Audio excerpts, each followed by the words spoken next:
File 1.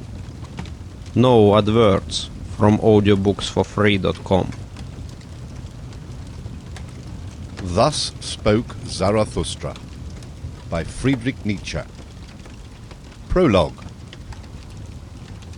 When Zarathustra was 30 years old, he left his home and the lake of his home, and went into the mountains. There he enjoyed his spirit and his solitude, and for 10 years did not weary of it. But at last his heart changed, and rising one morning with the rosy dawn, he went before the sun, and spoke thus unto it: Thou great star, what would be thy happiness, if thou hadst not those for whom thou shinest? For 10 years hast thou climbed hither unto my cave. Thou wouldst have wearied of thy light and of the journey, had it not been for me, mine eagle and my serpent. But we awaited thee every morning, took from thee thine overflow, and blessed thee for it. Lo, I am weary of my wisdom, like the bee that hath gathered too much honey. I need hands outstretched to take it. I would fain bestow and distribute, until the wise have once more become joyous in their folly, and the poor happy in their riches. Therefore must I descend into the deep, as thou doest in the evening, when thou goest behind the sea, and givest light also to the nether world, thou exuberant star. Like thee must I go down, as men say, to whom I shall descend. Bless me then, thou tranquil eye, that canst behold even the greatest happiness without envy. Bless the cup that is about to overflow, that the water may flow golden out of it, and carry everywhere the reflection of thy bliss. Lo, this cup is again going to empty itself, and Zarathustra is again going to be a man. Thus began Zarathustra's down-going. Zarathustra went down the mountain alone, no one meeting him. When he entered the forest, however, there suddenly stood before him an old man, who had left his holy cot to seek roots. And thus spoke the old man to Zarathustra: No stranger to me is this wanderer. Many years ago passed he by. Zarathustra he was called, but he hath altered. Then thou carriest thine ashes into the mountains. Wilt thou now carry thy fire into the valleys? Fearest thou not the incendiary's doom? Yea, I recognize Zarathustra. Pure is his eye, and no loathing lurketh about his mouth. Goeth he not along like a dancer? Altered is Zarathustra. A child hath Zarathustra become. An awakened one is Zarathustra. What wilt thou do in the land of the sleepers? As in the sea hast thou lived in solitude, and it hath borne thee up. Alas, wilt thou now go ashore? Alas, wilt thou again drag thy body thyself? Zarathustra answered, I love mankind. Why, said the saint, did I go into the forest and the desert? Was it not because I loved men far too well? Now I love God. Men I do not love. Man is a thing too imperfect for me. Love to man would be fatal to me. Zarathustra answered, What spoke I of love? I am bringing gifts unto men. Give them nothing, said the saint. Take rather part of their load, and carry it along with them. That will be most agreeable unto them, if only it be agreeable unto thee. If, however, thou wilt give unto them, give them no more than an alms, and let them also beg for it. No, replied Zarathustra, I give no alms. I am not poor enough for that. The saint laughed at Zarathustra, and spoke thus, Then see to it that they accept thy treasures. They are distrustful of anchorites, and do not believe that we come with gifts. The fall of our footsteps ringeth too hollow through their streets. And just as at night, when they are in bed and hear a man abroad long before sunrise, so they ask themselves concerning us, Where goeth the thief? Go not to men, but stay in the forest. Go rather to the animals. Why not be like me, a bear amongst bears, a bird amongst birds? And what doeth the saint in the forest? Asked Zarathustra. The saint answered, I make hymns and sing them, and in making hymns I laugh and weep and mumble. Thus do I praise God. With singing, weeping, laughing, and mumbling do I praise the God who is my God. And what dost thou bring us as a gift? When Zarathustra had heard these words, he bowed to the saint and said, What should I have to give thee? Let me rather hurry hence, lest I take aught away from thee. And thus they parted from one another, the old man and Zarathustra, laughing like schoolboys. When Zarathustra was alone, however, he said to his heart, Could it be possible? This old saint in the forest hath not yet heard of it, that God is dead. When Zarathustra arrived at the nearest town which adjoineth the forest, he found many people assembled in the marketplace, for it had been announced that a rope dancer would give a performance, and Zarathustra spoke thus unto the people, I teach you the Superman. Man is something that is to be surpassed. What have ye done to surpass man? All beings hitherto have created something beyond themselves.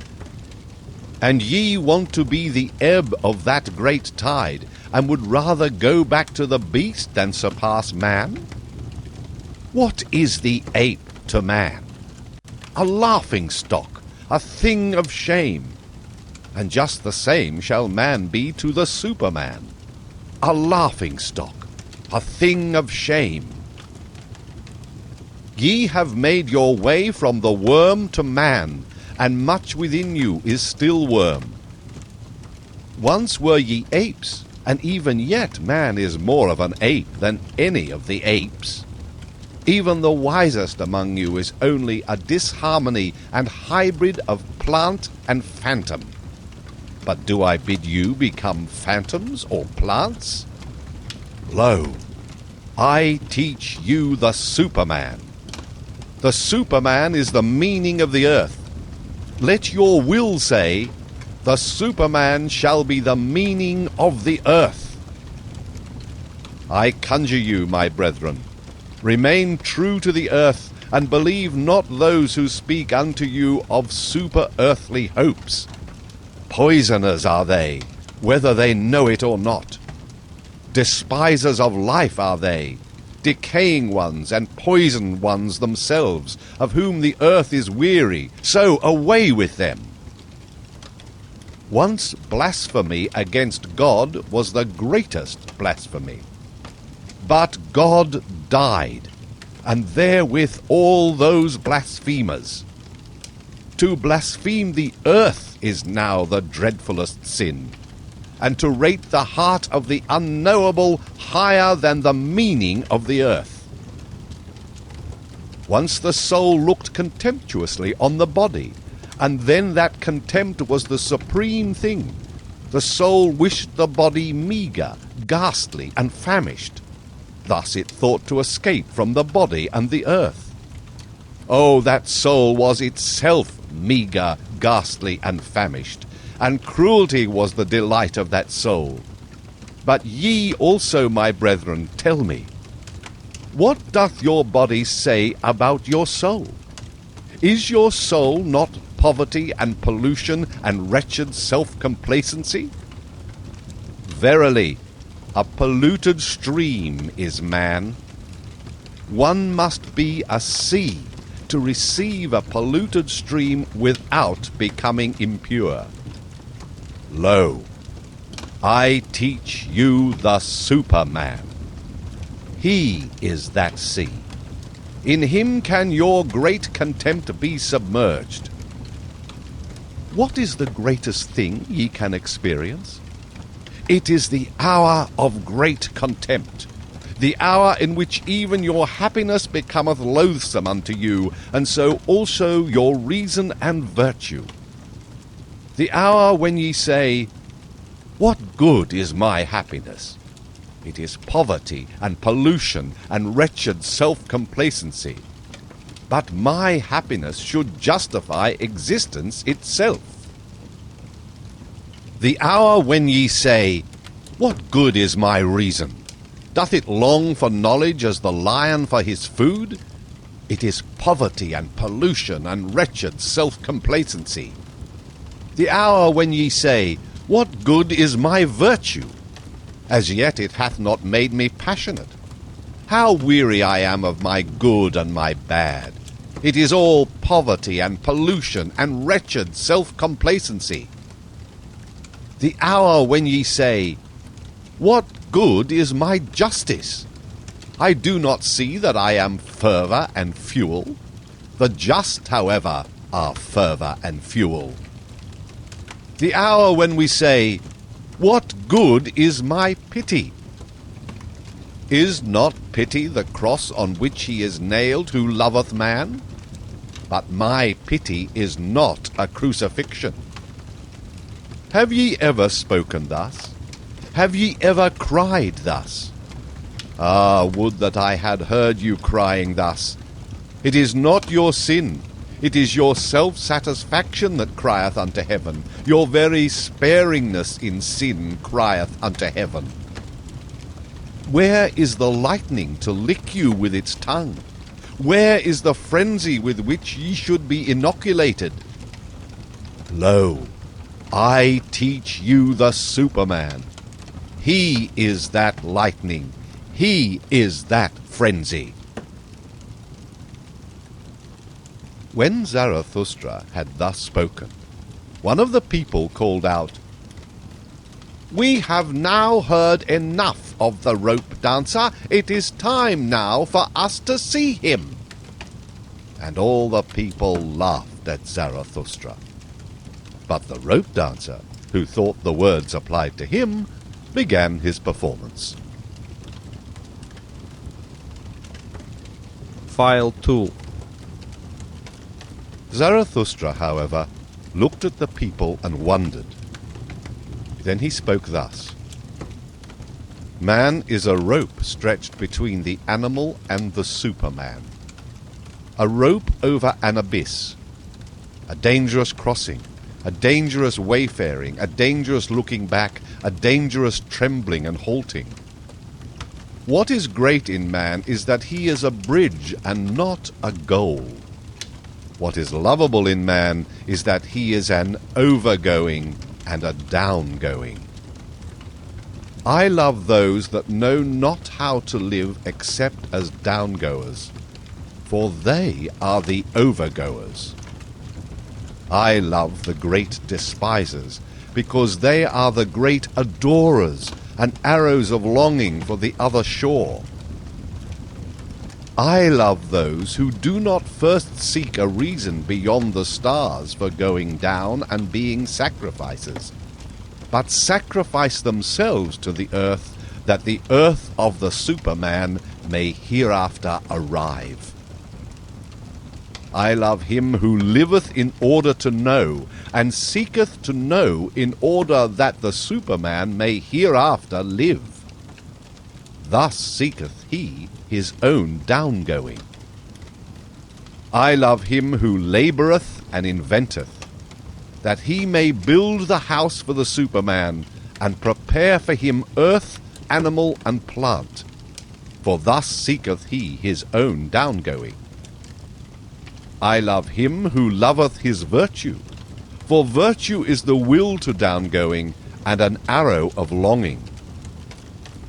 I love him who reserveth no share of spirit for himself, but wanteth to be wholly the spirit of his virtue. Thus walketh he as spirit over the bridge. I love him who maketh his virtue his inclination and destiny. Thus, for the sake of his virtue, he is willing to live on or live no more. I love him who desireth not too many virtues. One virtue is more of a virtue than two, because it is more of a knot for one's destiny to cling to. I love him whose soul is lavish, who wanteth no thanks and doth not give back, for he always bestoweth, and desireth not to keep for himself. I love him who is ashamed when the dice fall in his favour, and who then asketh, Am I a dishonest player? For he is willing to succumb. I love him who scattereth golden words in advance of his deeds, and always doeth more than he promiseth, for he seeketh his own downgoing.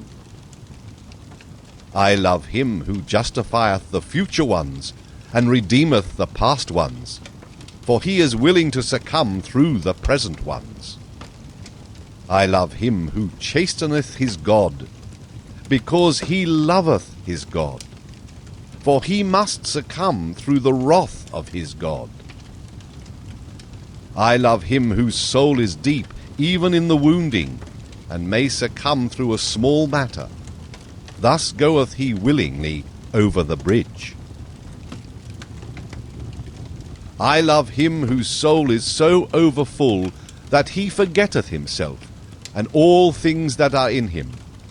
Thus all things become his downgoing. I love him who is of a free spirit and a free heart. Thus in his head only the bowels of his heart. His heart, however, causeth his downgoing. I love all who are like heavy drops falling one by one out of the dark cloud that lowereth over man. They herald the coming of the lightning, and succumb as heralds. Lo, I am a herald of the lightning, and a heavy drop out of the cloud. The lightning, however, is the Superman. When Zarathustra had spoken these words, he again looked at the people and was silent. There they stand, said he to his heart. There they laugh. They understand me not. I am not the mouth for these ears. Must one first batter their ears, that they may learn to hear with their eyes? Must one clatter like kettle drums and penitential preachers? Or do they only believe the stammerer? They have something whereof they are proud. What do they call it, that which maketh them proud? Culture, they call it. It distinguisheth them from the goatherds. They dislike, therefore, to hear of contempt of themselves. So I will appeal to their pride. I will speak unto them of the most contemptible thing. That, however, is the last man. And thus spoke Zarathustra unto the people. It is time for man to fix his goal. It is time for man to plant the germ of his highest hope.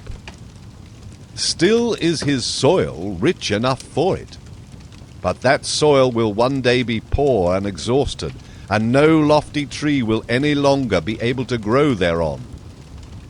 Alas, there cometh the time when man will no longer launch the arrow of his longing beyond man, and the string of his bow will have unlearned to whiz.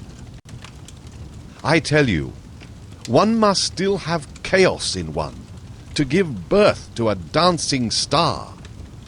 I tell you, ye have still chaos in you. Alas, there cometh the time when man will no longer give birth to any star. Alas, there cometh the time of the most despicable man, who can no longer despise himself. Lo, I show you the last man. What is love? What is creation? What is longing? What is a star? So asketh the last man, and blinketh. The earth hath then become small, and on it there hoppeth the last man, who maketh everything small. His species is ineradicable, like that of the ground flea. The last man liveth longest. We have discovered happiness, say the last men, and blink thereby. They have left the regions where it is hard to live, for they need warmth. One still loveth one's neighbour, and rubbeth against him, for one needeth warmth. Turning ill and being distrustful, they consider sinful. They walk warily. He is a fool who still stumbleth over stones or men.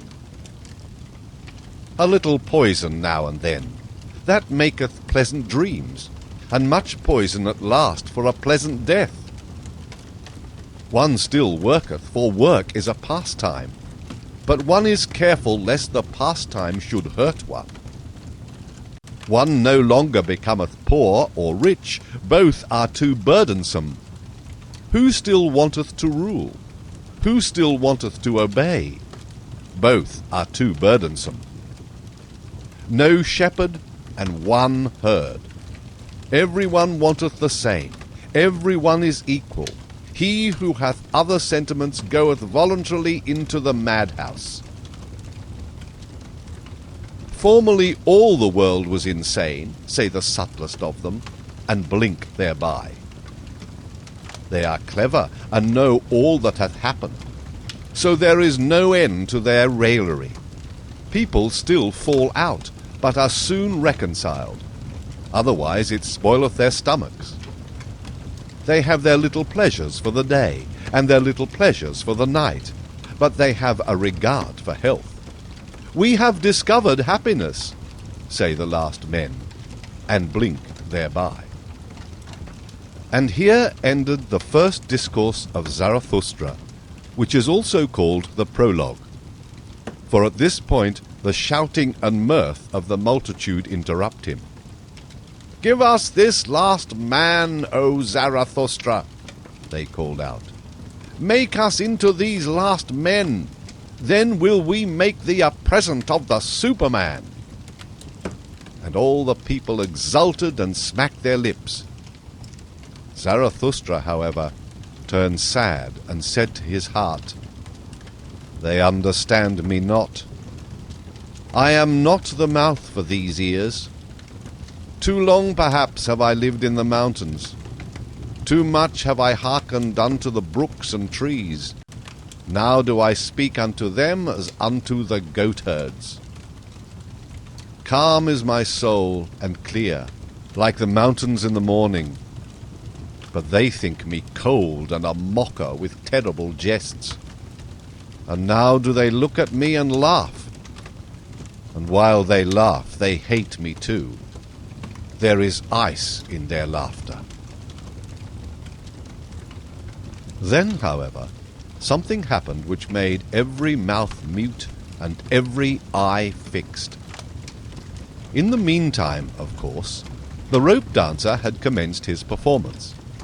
He had come out at a little door and was going along the rope which was stretched between two towers, so that it hung above the marketplace and the people. When he was just midway across, the little door opened once more, and a gaudily dressed fellow like a buffoon sprang out, and went rapidly after the first one. "Go on, Holtfoot!" cried the frightful voice. "Go on, lazybones, interloper, sallow face, lest I tickle thee with my heel. What dost thou here between the towers? In the tower is the place for thee. Thou shouldst be locked up. To one better than thyself thou blockest the way." And with every word he came nearer and nearer the first one. When, however, he was but a step behind, there happened the frightful thing which made every mouth mute and every eye fixed. He uttered a yell like a devil, and jumped over the other who was in his way. The latter, however, when he saw thus his rival triumph, lost at the same time his head and his footing on the rope. He threw his pole away, and shot downward faster than it, like an eddy of arms and legs into the depth. The marketplace and the people were like the sea when the storm cometh on. They all flew apart and in disorder, especially where the body was about to fall. Zarathustra, however, remained standing, and just beside him fell the body, badly injured and disfigured, but not yet dead. After a while, consciousness returned to the shattered man, and he saw Zarathustra kneeling beside him. "What art thou doing there?" said he at last. "I knew long ago that the devil would trip me up. Now he draggeth me to hell. Wilt thou prevent him?" "On mine honour, my friend," answered Zarathustra, "there is nothing of all that whereof thou speakest. There is no devil and no hell. Thy soul will be dead even sooner than thy body. Fear, therefore, nothing any more." The man looked up distrustfully. "If thou speakest the truth," said he, "I lose nothing when I lose my life. I am not much more than an animal which hath been taught to dance by blows and scantly fare." "Not at all," said Zarathustra. "Thou hast made danger thy calling. Therein there is nothing contemptible. Now thou perishest by thy calling. Therefore will I bury thee with mine own hands." When Zarathustra had said this, the dying one did not reply further, but he moved his hand as if he sought the hand of Zarathustra in gratitude. Meanwhile the evening came on, and the marketplace veiled itself in gloom. Then the people dispersed, for even curiosity and terror become fatigued. Zarathustra, however, still sat beside the dead man on the ground, absorbed in thought, so he forgot the time. But at last it became night, and a cold wind blew upon the lonely one. Then arose Zarathustra and said to his heart, "Verily, a fine catch of fish hath Zarathustra made today. It is not a man he hath caught, but a corpse. Sombre is human life, and as yet without meaning. A buffoon may be faithful to it. I want to teach men the sense of their existence, which is the Superman, the lightning out of the dark cloud, man. But still am I far from them, and my sense speaketh not unto their sense. To men I am still something between a fool and a corpse. Gloomy is the night, gloomy are the ways of Zarathustra, Come, thou cold and stiff companion, I carry thee to the place where I shall bury thee with mine own hands. When Zarathustra had said this to his heart, he put the corpse upon his shoulders and set out on his way. Yet had he not gone 100 steps, when there stole a man up to him, and whispered in his ear, and lo, he that spoke was the buffoon from the tower. "Leave this town, O Zarathustra," said he. "There are too many here who hate thee.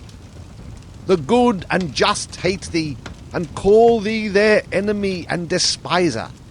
The believers in the orthodox belief hate thee, and call thee a danger to the multitude. It was thy good fortune to be laughed at, and verily thou spakest like a buffoon. It was thy good fortune to associate with the dead dog. By so humiliating thyself thou hast saved thy life today. Depart, however, from this town, or tomorrow I shall jump over thee, a living man over a dead one." And when he had said this, the buffoon vanished. Zarathustra, however, went on through the dark streets. And he spoke thus to his... File 3. At the gate of the town the grave-diggers met him. They shone their torch on his face, and recognizing Zarathustra, they sorely derided him. "Zarathustra is carrying away the dead dog.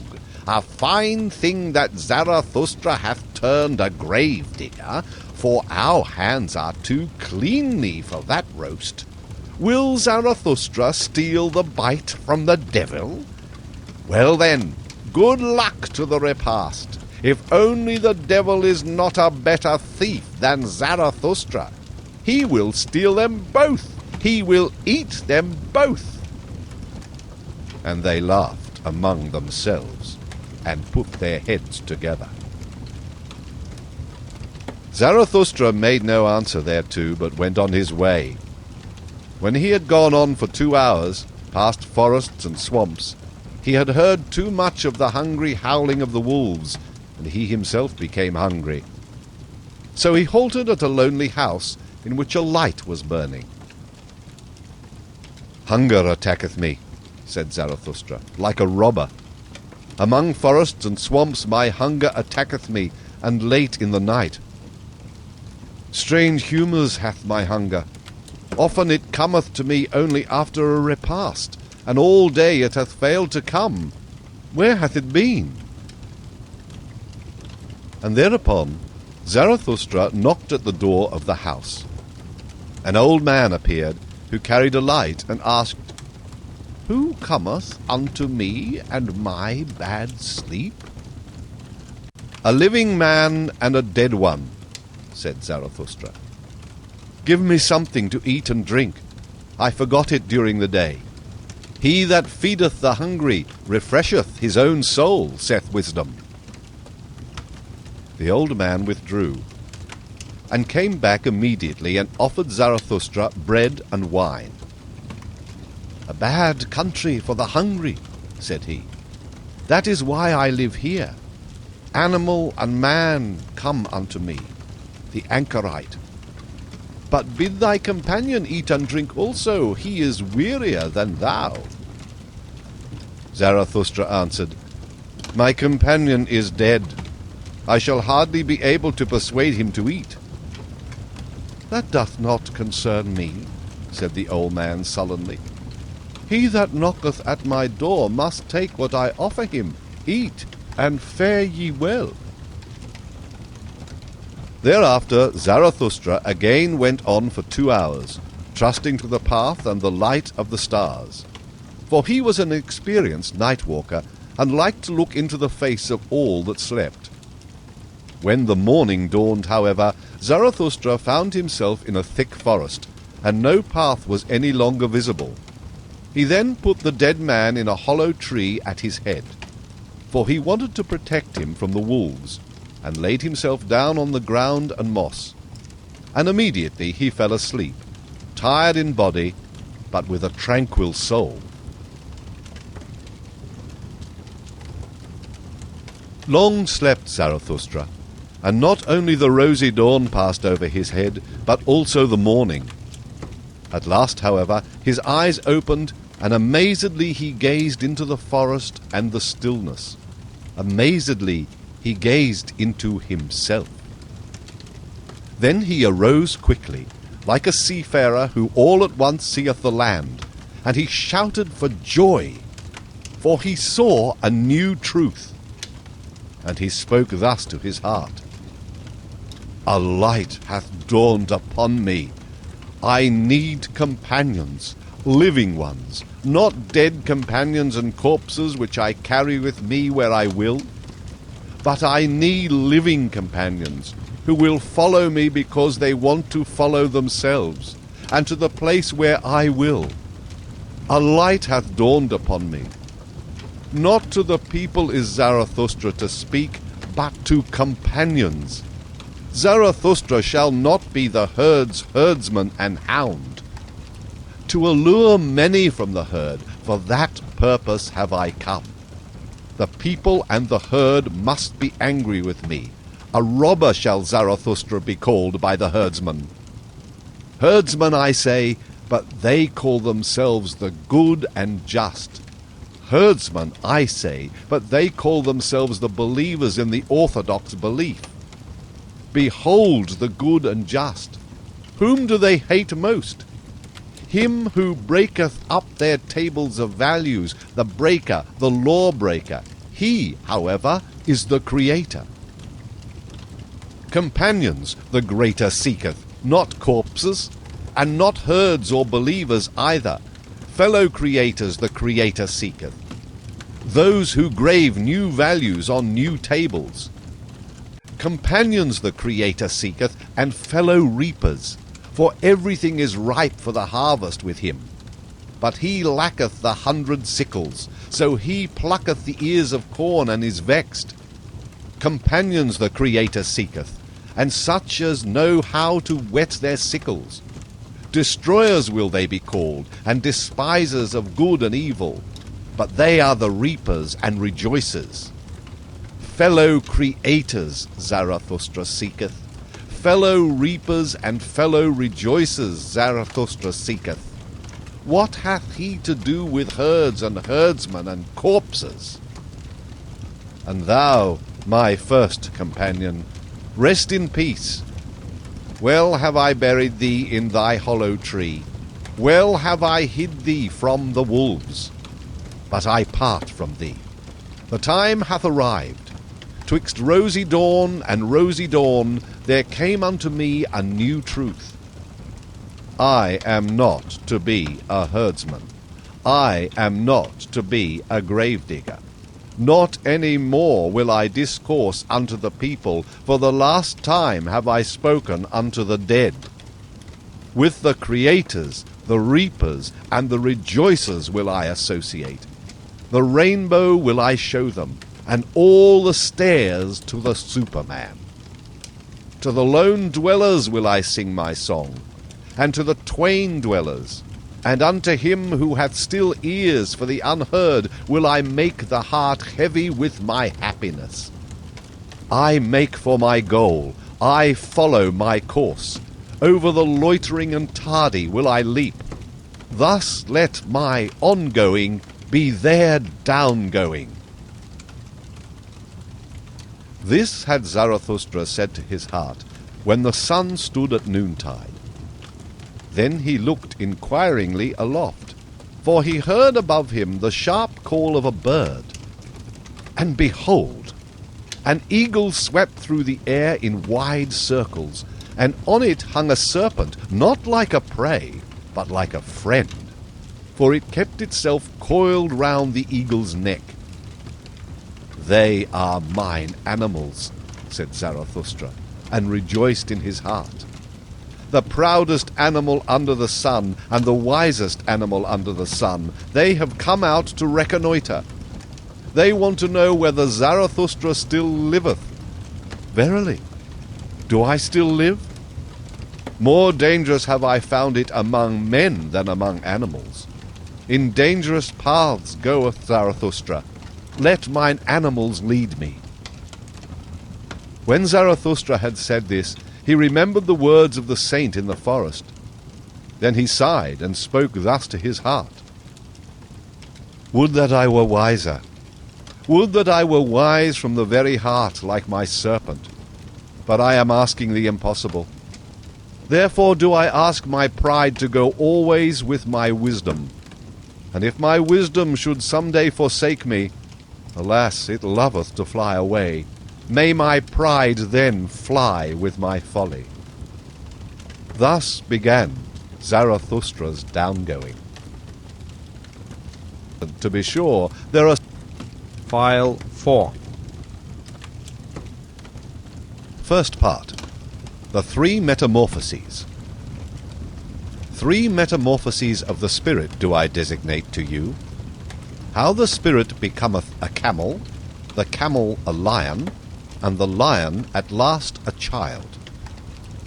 Many heavy things are there for the spirit, the strong load-bearing spirit in which reverence dwelleth. For the heavy and the heaviest longeth its strength. What is heavy? So asketh the load-bearing spirit. Then kneeleth it down like the camel, and wanteth to be well laden.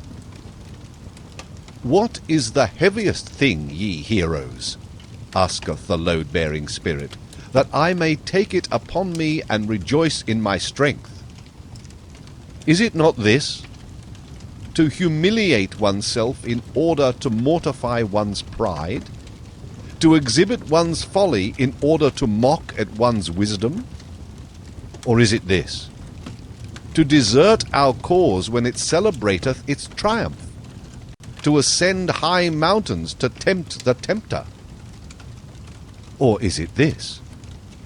To feed on the acorns and grass of knowledge, and for the sake of truth to suffer hunger of soul? Or is it this? To be sick and dismiss comforters, and make friends of the deaf, who never hear thy requests? Or is it this? To go into foul water when it is the water of truth, and not disclaim cold frogs and hot toads? Or is it this? To love those who despise us, and give one's hand to the phantom when it is going to frighten us? All these heaviest things the load-bearing spirit taketh upon itself, and like the camel, which, when laden, hasteneth into the wilderness, so hasteneth the spirit into the wilderness. But in the loneliest wilderness happeneth the second metamorphosis. Here the spirit becometh a lion. Freedom will it capture, and lordship in its own wilderness. Its last lord it here seeketh. Hostile will it be to him, and to its last god, for victory will it struggle with the great dragon. What is the great dragon which the spirit is no longer inclined to call Lord and God? Thou shalt is the great dragon called. But the spirit of the lion saith, I will. Thou shalt lieth in its path, sparkling with a gold, a scale-covered beast. And on every scale glittereth golden, thou shalt. The values of 1,000 years glitter on those scales, and thus speaketh the mightiest of all dragons. All the values of things glitter on me. All values have already been created, and all created values do I represent. Verily, there shall be no I will any more. Thus speaketh the dragon. My brethren, wherefore is there need of the lion in the spirit? Why sufficeth not the beast of burden, which renounceth and is reverent? To create new values, that even the lion cannot yet accomplish. But to create itself freedom for new creating, that can the might of the lion do. to create itself freedom, and give a holy nay even unto duty. For that, my brethren, there is need of the lion. To assume the ride to new values, that is the most formidable assumption for a load-bearing and reverent spirit. Verily, unto such a spirit it is praying, and the work of a beast of prey. As its holiest, it once loved thou shalt. Now is it forced to find illusion and arbitrariness even in the holiest things, that it may capture freedom from its love. The lion is needed for this capture. But tell me, my brethren, what the child can do, which even the lion could not do. Why hath the praying lion still to become a child? Innocence is the child, and forgetfulness, a new beginning, a game, a self-rolling wheel, a first movement, a holy yea. Aye, for the game of creating, my brethren, there is needed a holy yea unto life. Its own will willeth now the spirit. His own world winneth the world's outcast. 3 metamorphoses of the spirit have I designated to you. How the spirit became a camel, the camel a lion, and the lion at last a child. Thus spoke Zarathustra, and at that time he abode in the town which is called the Pied Cow.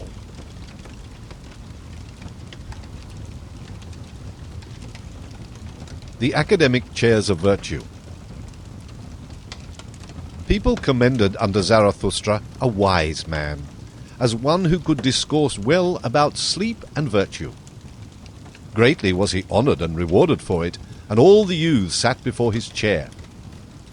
To him went Zarathustra, and sat among the youths before his chair. And thus spoke the wise man. Respect and modesty in presence of sleep. That is the first thing, and to go out of the way of all who sleep badly and keep awake at night. Modest is even the thief in presence of sleep. He always stealeth softly through the night. Immodest, however, is the night watchman. Immodestly he carrieth his horn. No small art is it to sleep. It is necessary for that purpose to keep awake all day. 10 times a day must thou overcome thyself. That causeth wholesome weariness, and is poppy to the soul. 10 times must thou reconcile again with thyself. For overcoming is bitterness, and badly sleep the unreconciled. 10 truths must thou find during the day. Otherwise wilt thou seek truth during the night, and thy soul will have been hungry. 10 times must thou laugh during the day, and be cheerful. Otherwise thy stomach, the father of affliction, will disturb thee in the night. Few people know it, but one must have all the virtues in order to sleep well. Shall I bear false witness? Shall I commit adultery? Shall I covet my neighbour's maidservant? All that would ill accord with good sleep. And even if one have all the virtues, there is still one thing needful: to send the virtues themselves to sleep at the right time, that they may not quarrel with one another, the good females. And about thee, thou unhappy one, peace with God and thy neighbour, so desireth good sleep, and peace also with thy neighbour's devil, otherwise it will haunt thee in the night. Honour to the government, and obedience, and also to the crooked government, so desireth good sleep. How can I help it, if power liketh to walk on crooked legs? He who leadeth his sheep to the greenest pasture shall always be for me the best shepherd. So doth it accord with good sleep. Many honours I want not, nor great treasures. They excite the spleen. But it is bad sleeping without a good name and a little treasure. A small company is more welcome to me than a bad one. But they must come and go at the right time. So doth it accord with good sleep. Well also do the poor in spirit please me. They promote sleep. Blessed are they, especially if one always gives in to them. Thus passeth the day unto the virtuous. When night cometh, then take I good care to summon sleep. It disliketh to be summoned, sleep, the lord of the virtues. But I think of what I have done and thought during the day. Thus, ruminating, patient as a cow, I ask myself, what were thy 10 overcomings? And what were the 10 reconciliations, and the 10 truths, and the 10 laughters with which my heart enjoyed itself? Thus pondering, and cradled by 40 thoughts, it overtaketh me all at once. Sleep, the unsummoned, the lord of the virtues. Sleep tappeth on mine eye, and it turneth heavy. Sleep toucheth my mouth, and it remaineth open. Verily on soft souls doth it come to me, the dearest of thieves, and stealeth from me my thoughts. Stupid do I then stand, like this academic chair. But not much longer do I then stand, I already lie. When Zarathustra heard the wise man thus speak, he laughed in his heart, for thereby had a light dawned upon him, and thus spoke he to his heart. A fool seemeth this wise man with his 40 thoughts, but I believe he knoweth well how to sleep. Happily even is he who liveth near this wise man. Such sleep is contagious. Even through a thick wall it is contagious. A magic resideth even in his academic chair, and not in vain did the youth sit before the preacher of virtue. His wisdom is to keep awake in order to sleep well. And verily, if life had no sense, and had I to choose nonsense, this would be the desirablest nonsense for me also. Now know I well what people sought formerly above all else when they sought teachers of virtue. Good sleep they sought for themselves, and poppy-head virtues to promote it. To all those belauded sages of the academic chairs, wisdom was sleep without dreams. They knew no higher significance of life. Even at present, to be sure, there are some like this preacher of virtue, and not always so honourable. But their time is past, and not much longer do they stand. There they already lie. Blessed are those drowsy ones, for they shall soon nod to sleep. Thus spoke Zarathustra.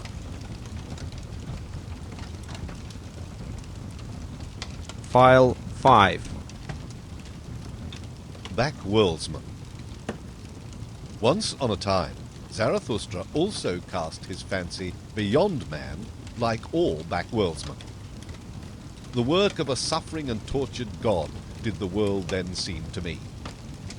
The dream and diction of a god did the world then seem to me. Coloured vapours before the eyes of a divinely dissatisfied one. Good and evil, and joy and woe, and I and thou. Coloured vapours did they seem to me before creative eyes. The Creator wished to look away from himself. Thereupon he created the world. Intoxicating joy is it for the sufferer to look away from his suffering and forget himself. Intoxicating joy and self-forgetting did the world once seem to me.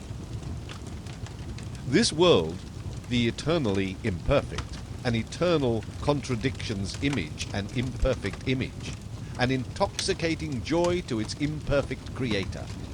Thus did the world once seem to me.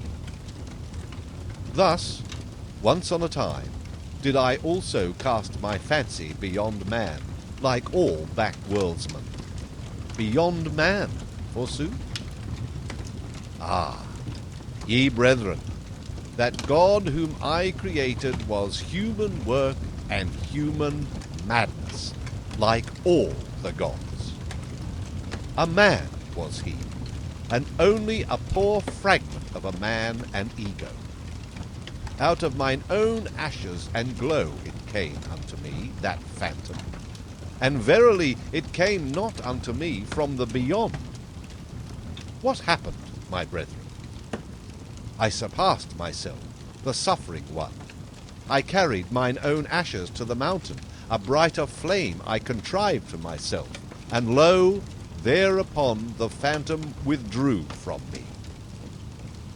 To me, the convalescent, would it now be suffering and torment to believe in such phantoms? Suffering would it now be to me, and humiliation. Thus speak I to back-worldsmen. Suffering was it, and impotence, that created all back-worlds, and the short madness of happiness which only the greatest suffer experienceth. Weariness, which seeketh to get to the ultimate with one leap, with a death leap, a poor ignorant weariness, unwilling even to will any longer, that created all gods and backworlds. Believe me, my brethren, it was the body which despaired of the body. It groped with the fingers of the infatuated spirit at the ultimate walls. Believe me, my brethren, it was the body which despaired of the earth. It heard the bowels of existence speaking unto it.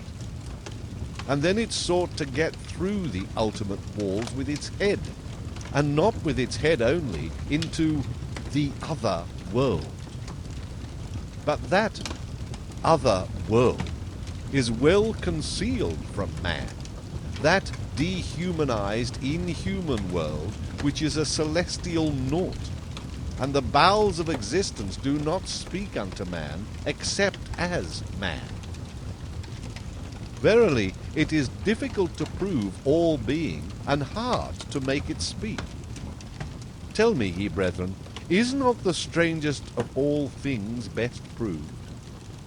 Yea, this ego, with its contradiction and perplexity, speaketh most uprightly of its being, this creating, willing, evaluating ego, which is the measure and value of things. And this most upright existence, the ego, it speaketh of the body, and still implieth the body, even when it museth, and raveth, and fluttereth with broken wings. Always more uprightly learneth it to speak, the ego. And the more it learneth, the more doth it find titles and honours for the body and the earth. A new pride taught me mine ego, and that teach I unto men. No longer to thrust one's head into the sand of celestial things, but to carry it freely, a terrestrial head, which giveth meaning to the earth. A new will teach I unto men, to choose that path which man hath followed blindly, and to approve of it, and no longer to slink aside from it like the sick and perishing. The sick and perishing, it was they who despised the body and the earth, and invented the heavenly world, and the redeeming blood drops, and even those sweet and sad poisons they borrowed from the body and the earth.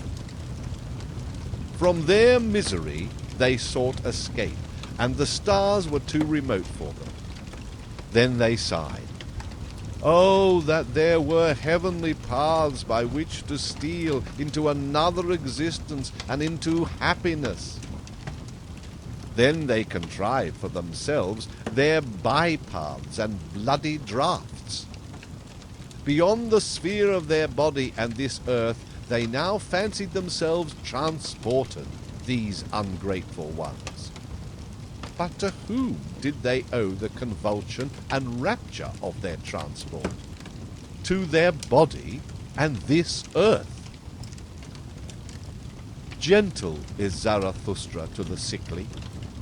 Verily he is not indignant at their modes of consolation and ingratitude. May they become convalescents and overcomers and create higher bodies for themselves.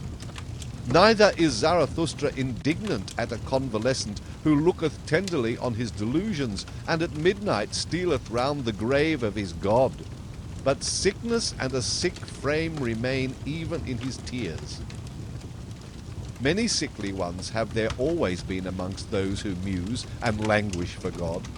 Violently they hate the discerning ones and the latest of virtues, which is uprightness. Backward they always gaze toward dark ages. Then indeed were delusion and faith something different. Raving of the reason was likeness to God, and doubt was sin. Too well do I know those godlike ones. They insist on being believed in, and that doubt is sin. Too well also do I know what they themselves most believe in. Verily, not in back-worlds and redeeming blood drops, but in the body do they also believe most, and their own body is for them the thing in itself. But it is a sickly thing to them, and gladly would they get out of their skin. Therefore hearken they to the preachers of death, and themselves preach back-worlds. Hearken rather, my brethren, to the voice of the healthy body. It is a more upright and pure voice. More uprightly and purely speaketh the healthy body, perfect and square built, and it speaketh of the meaning of the earth. Thus spoke Zarathustra. File 6. The despisers of the body. To the despisers of the body will I speak my word. I wish them neither to learn afresh, nor teach anew, but only to bid farewell to their own bodies, and thus be dumb. Body am I, and soul. So saith the child. And why should one not speak like children? But the awakened one, the knowing one, saith, Body am I entirely, and nothing more, and soul is only the name of something in the body. The body is a big sagacity, a plurality with one sense, a war and a peace, a flock and a shepherd. An instrument of thy body is also thy little sagacity, my brother, which thou callest spirit, a little instrument and plaything of thy big sagacity. Ego, sayest thou, and art proud of that word. But the greater thing, in which thou art unwilling to believe, is thy body with its big sagacity. It saith not ego, but doeth it.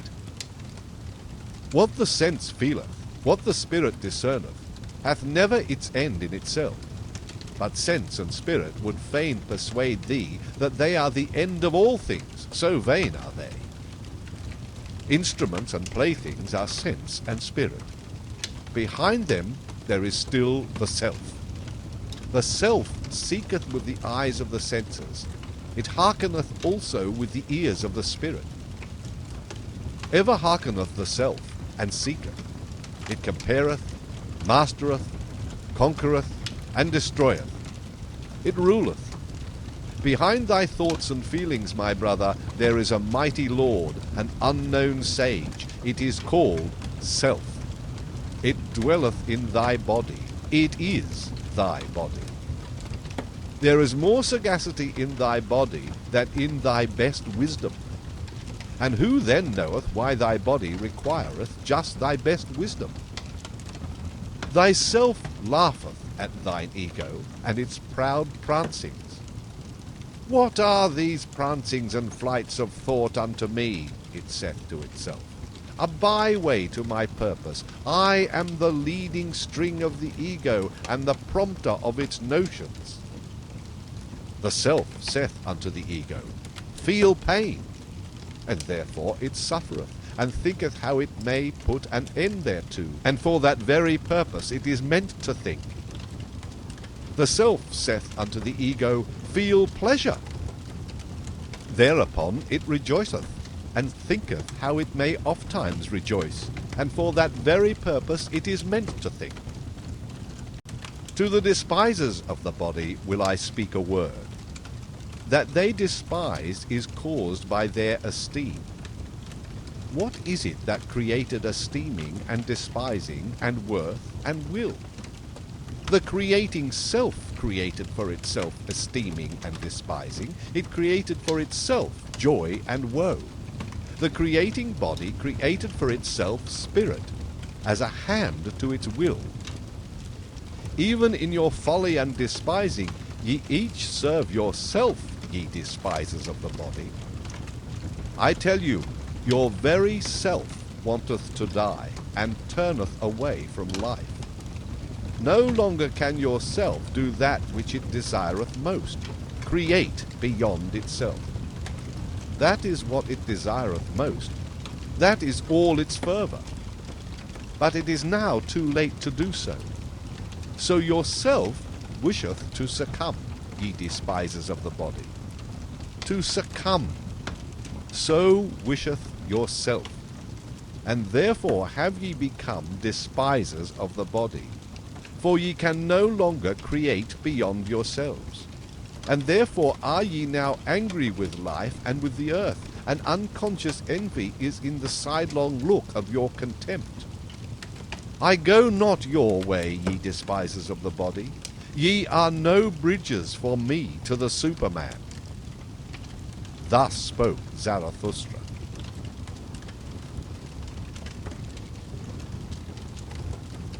Joys and Passions. My brother, when thou hast a virtue, and it is thine own virtue, thou hast it in common with no one. To be sure, thou wouldst call it by name and caress it, thou wouldst pull its ears and amuse thyself with it. And lo, then hast thou its name in common with the people, and hast become one of the people, and the herd with thy virtue. Better for thee to say, Ineffable is it, and nameless, that which is pain and sweetness to my soul, and also the hunger of my bowels. Let thy virtue be too high for the familiarity of names, and if thou must speak of it, be not ashamed to stammer about it. Thus speak and stammer. That is my good, that do I love. Thus doth it please me entirely. Thus only do I desire the good. Not as the law of a god do I desire it. Not as a human law or a human need do I desire it.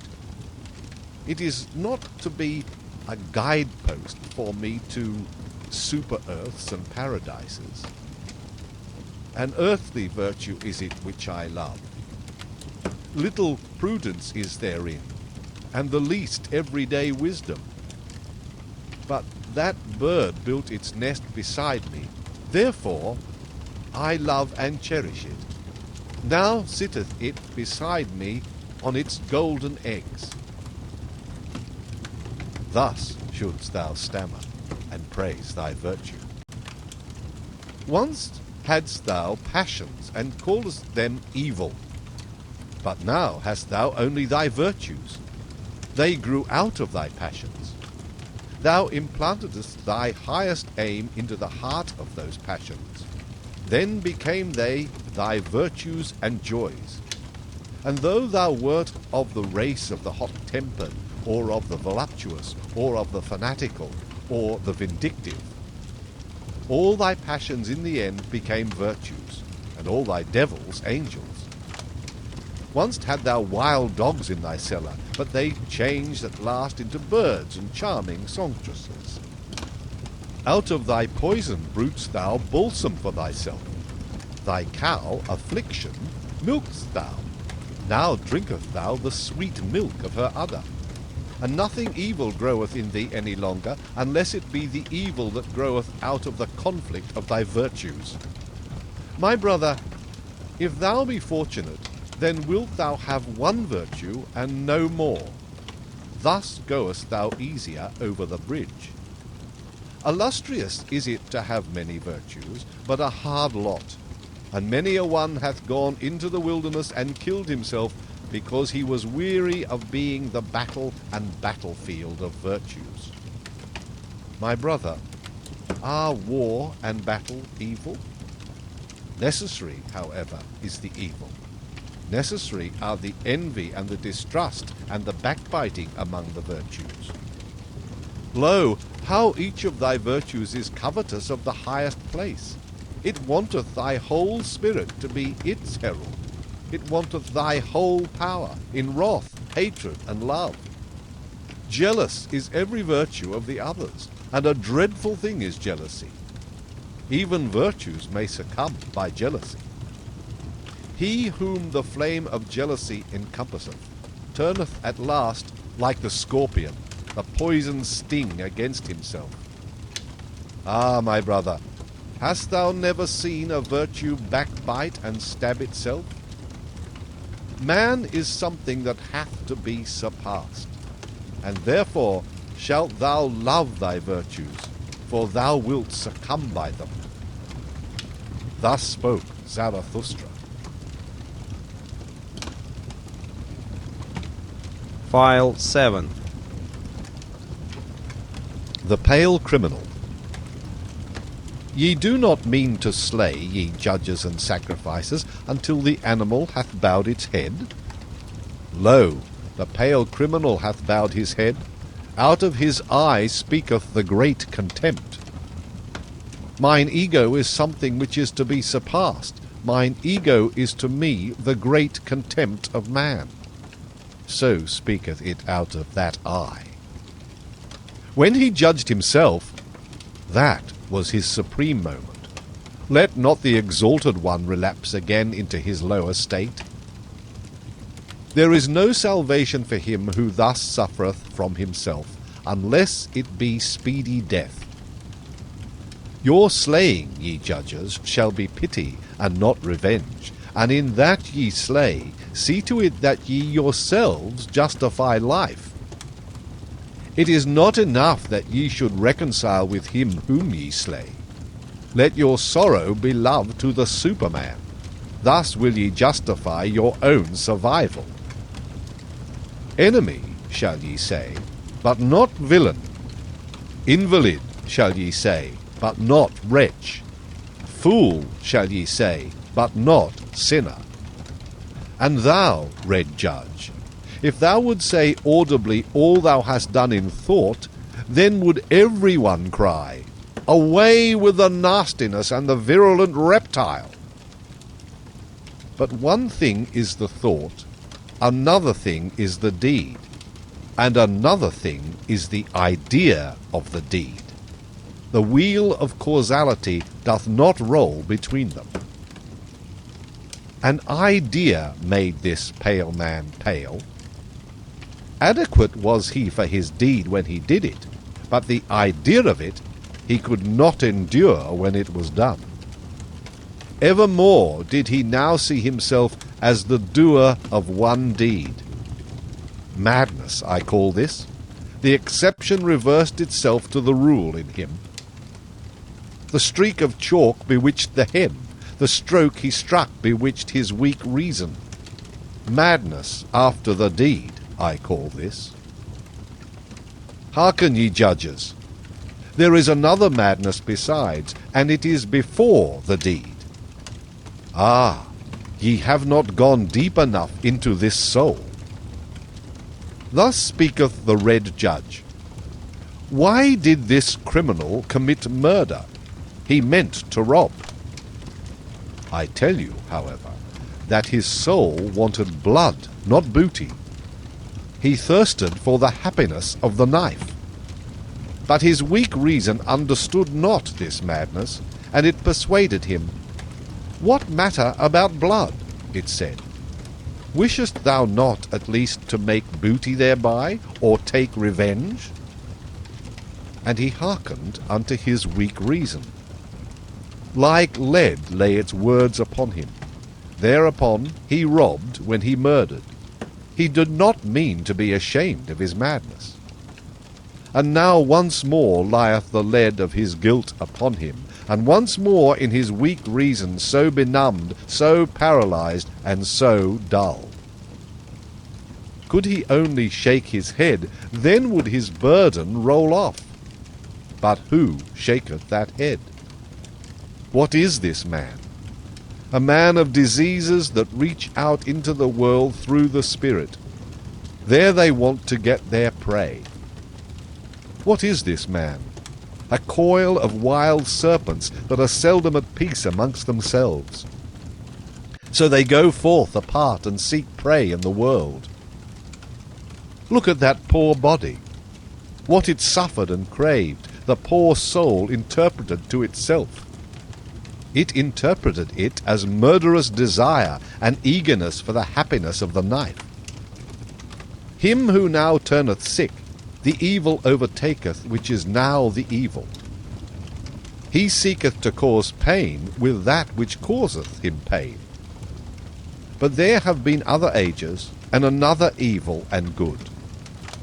Once was doubt evil, and the will to self. Then the invalid became a heretic or sorcerer. As heretic or sorcerer he suffered and sought to cause suffering. But this will not enter your ears. It hurteth your good people, ye tell me. But what doth it matter to me about your good people? Many things in your good people cause me disgust, and verily not their evil. I would that they had a madness by which they succumbed, like this pale criminal. Verily, I would that their madness were called truth, or fidelity, or justice. But they have their virtue in order to live long, and in wretched self-complacency. I am railing against the torrent. Whoever is able to grasp me may grasp me. Your crutch, however, I am not. Thus spake Zarathustra. Reading and writing. Of all that is written, I love only what a person hath written with his blood. Write with blood, and thou wilt find that blood is spirit. It is no easy task to understand unfamiliar blood. I hate the reading idlers. He who knoweth the reader doeth nothing more for the reader. Another century of readers, and spirit itself will stink. Everyone being allowed to learn to read ruineth in the long run not only writing, but also thinking. Once spirit was God, then it became man, and now it even becometh populace. He that writeth in blood and proverbs doth not want to be read, but learnt by heart. In the mountains the shortest way is from peak to peak, but for that route thou must have long legs. Proverbs should be peaks, and those spoken to should be big and tall. The atmosphere rare and pure, danger near, and the spirit full of a joyful wickedness. Thus are things well matched. I want to have goblins about me, for I am courageous. The courage which scareth away ghosts createth for itself goblins. It wanteth to laugh. I no longer feel in common with you. The very cloud which I see beneath me, the blackness and heaviness at which I laugh, that is your thundercloud. Ye look aloft when ye long for exaltation, but I look downward because I am exalted. Who among you can at the same time laugh and be exalted? He who climbeth on the highest mountains laugheth at all tragic plays and tragic realities. Courageous, unconcerned, scornful, coercive, So wisdom wisheth us. She is a woman, and ever loveth only a warrior. Ye tell me, life is hard to bear. But for what purpose should ye have your pride in the morning, and your resignation in the evening? Life is hard to bear, but do not affect to be so delicate. We are all of us fine sumpter asses and she-asses. What have we in common with the rosebud, which trembleth because a drop of dew hath formed upon it? It is true we love life, not because we are wont to live, but because we are wont to love. There is always some madness in love, but there is always also some method in madness. And to me also, who appreciate life, the butterflies and soap bubbles, and whatever is like them amongst us, seem most to enjoy happiness. To see these light, foolish, pretty, lively little sprites flit about, that moveth Zarathustra to tears and songs. I should only believe in a God that would know how to dance. And when I saw my devil, I found him serious, thorough, profound, solemn. He was the spirit of gravity. Through him all things fall. Not by wrath, but by laughter do we slay. Come, let us slay the spirit of gravity. I learned to walk. Since then have I let myself run. I learned to fly. Since then I do not need pushing in order to move from a spot. Now am I light. Now do I fly. Now do I see myself under myself. Now there danceth a God in me. Thus spoke Zarathustra.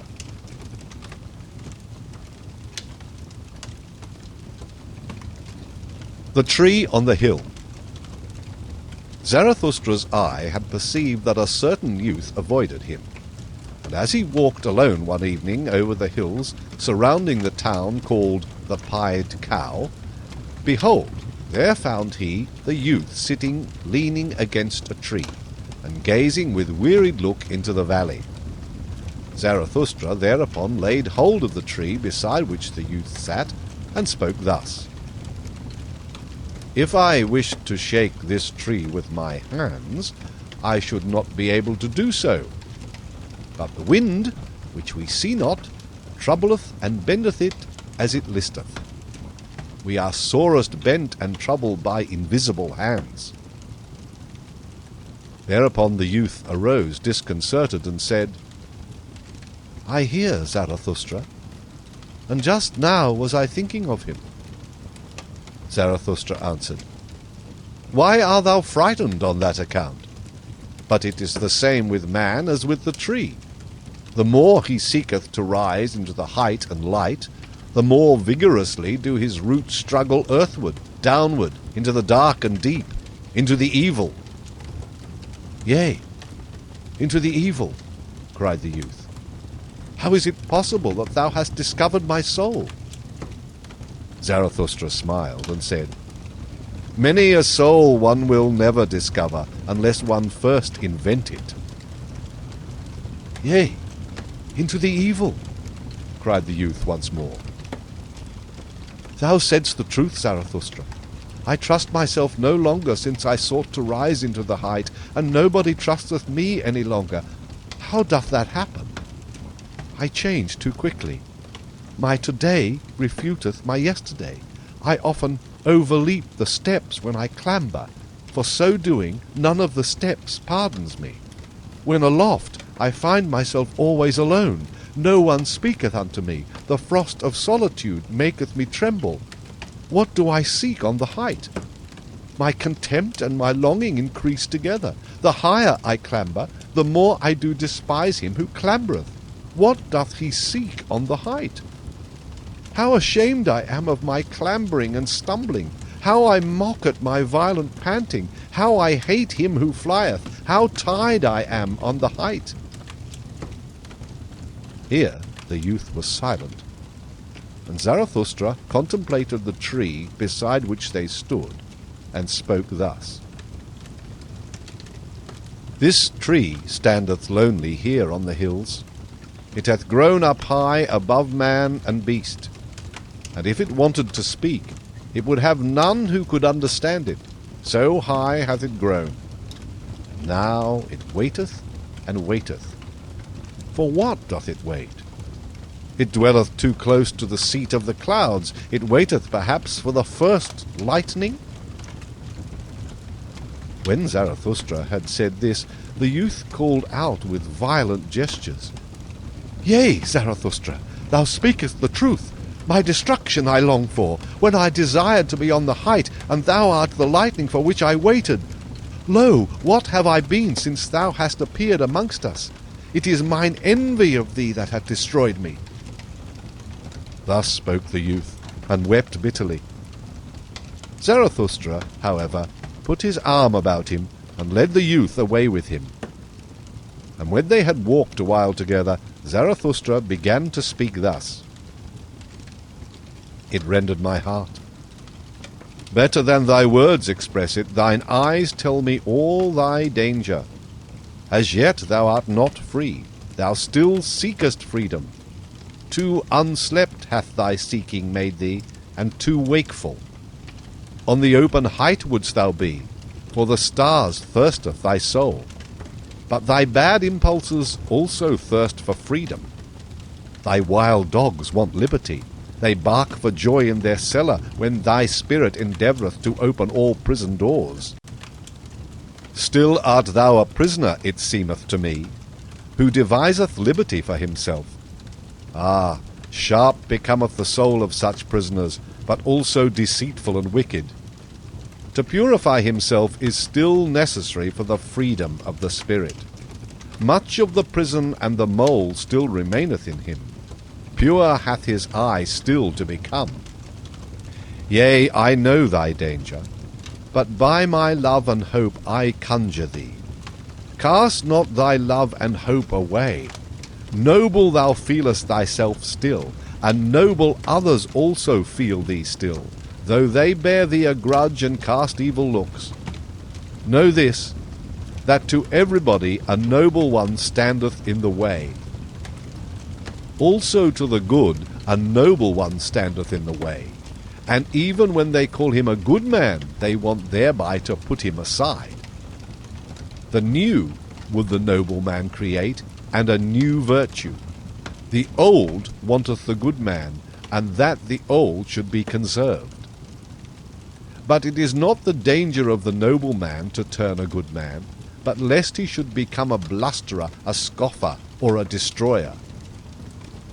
Ah, I have known noble ones who lost their highest hope, and then they disparaged all high hopes. Then lived they shamelessly in temporary pleasures, and beyond the day had hardly an aim. Spirit is also voluptuousness, said they. Then broke the wings of their spirit, and now it creepeth about, and defileth where it gnaweth. Once they thought of becoming heroes, but sensualists are they now. A trouble and a terror is the hero to them. But by my love and hope I conjure thee, cast not away the hero in thy soul, maintain wholly thy highest hope. Thus spoke Zarathustra. File 8. The preachers of death. There are preachers of death, and the earth is full of those to whom desistance from life must be preached. Full is the earth of the superfluous. Marred is life by the many too many. May they be decoyed out of this life by the life eternal. The yellow ones, so are called the preachers of death, or the black ones. But I will show them unto you in other colours besides. There are the terrible ones who carry about in themselves the beast of prey, and have no choice except lusts or self-laceration, and even their lusts are self-laceration. They have not yet become men, those terrible ones. May they preach desistance from life and pass away themselves. There are the spiritually consumptive ones.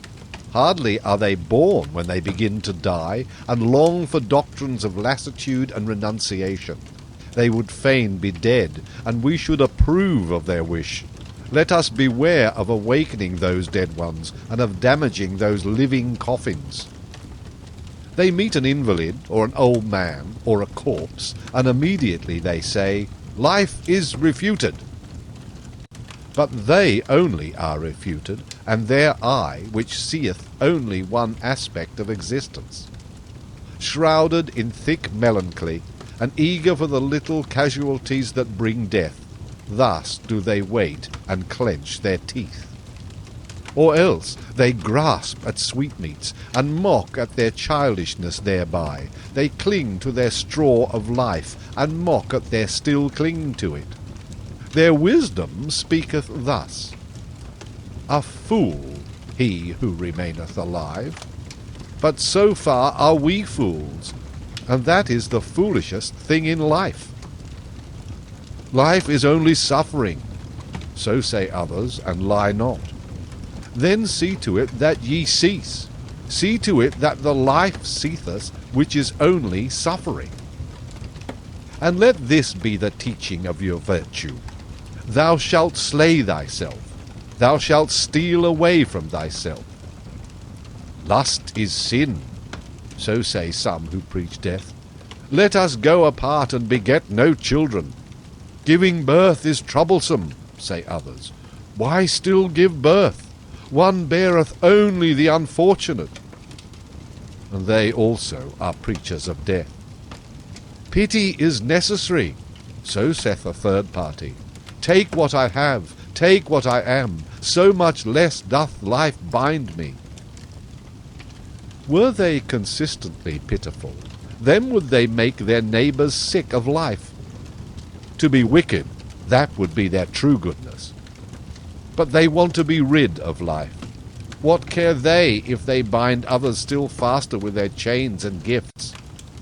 And ye also, to whom life is rough labour and disquiet, are ye not very tired of life? Are ye not very ripe for the sermon of death?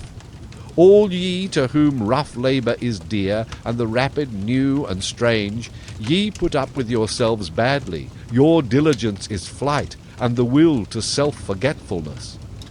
If ye believed more in life, then would ye devote yourselves less to the momentary.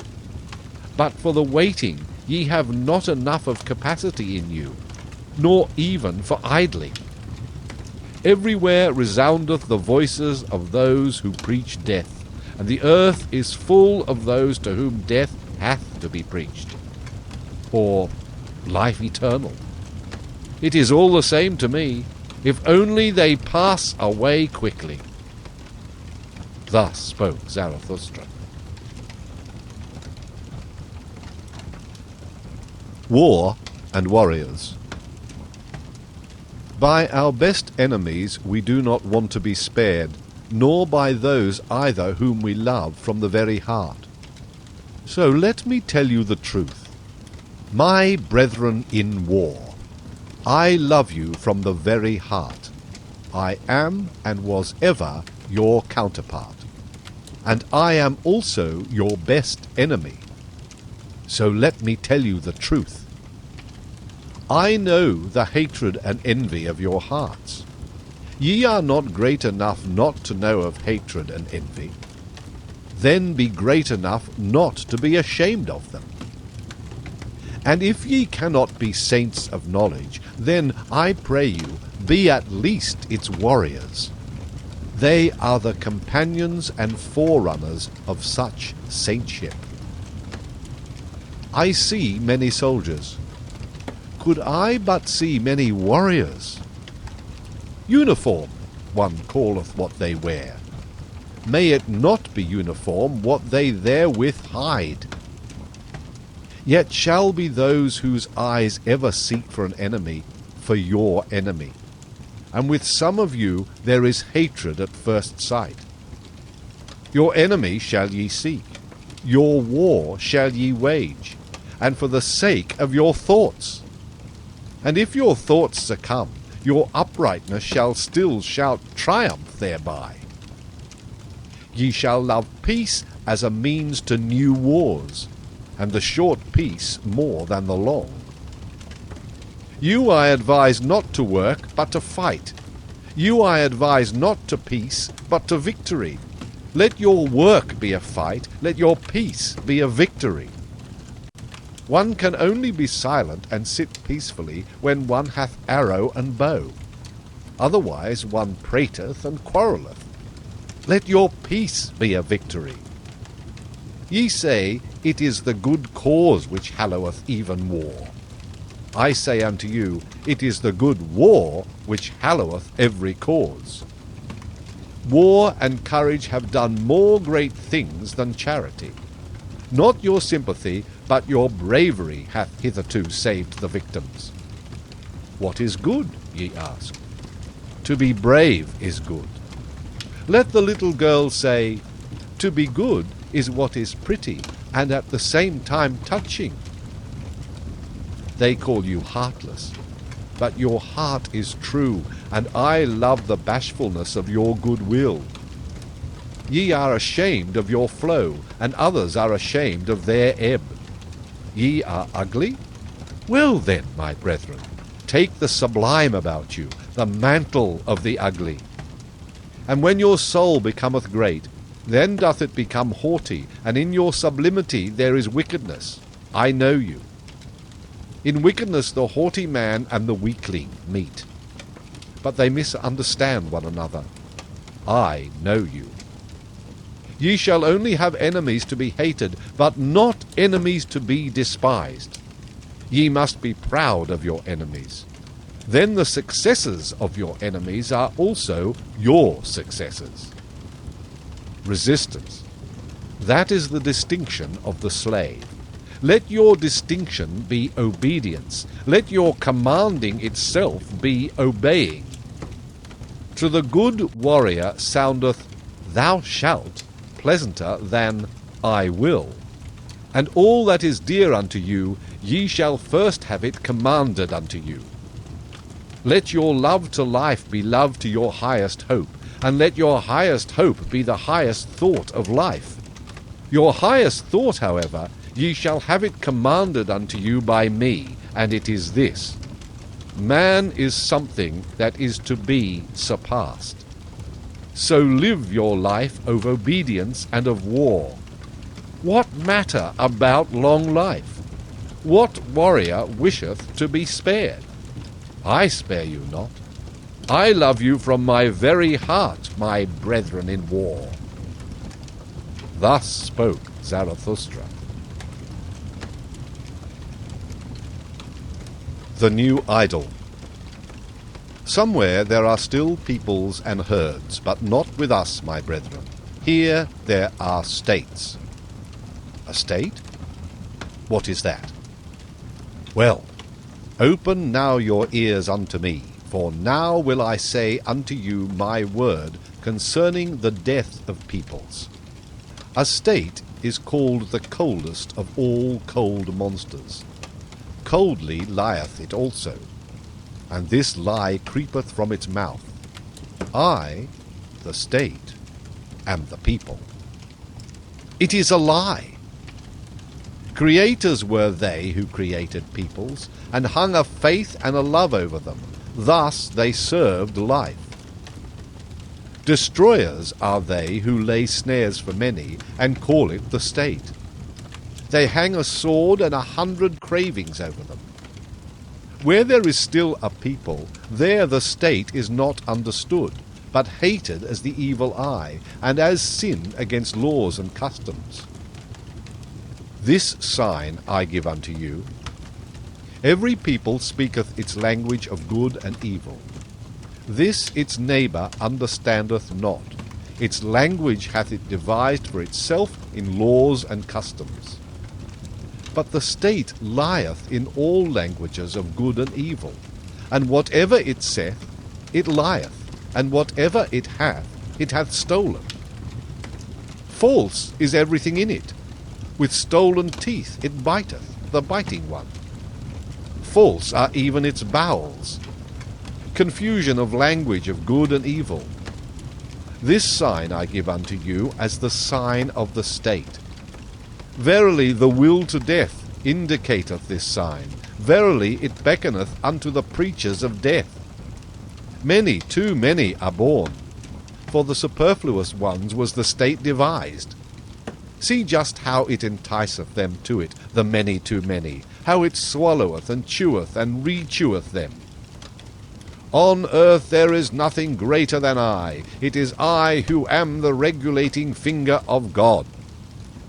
Thus roareth the monster.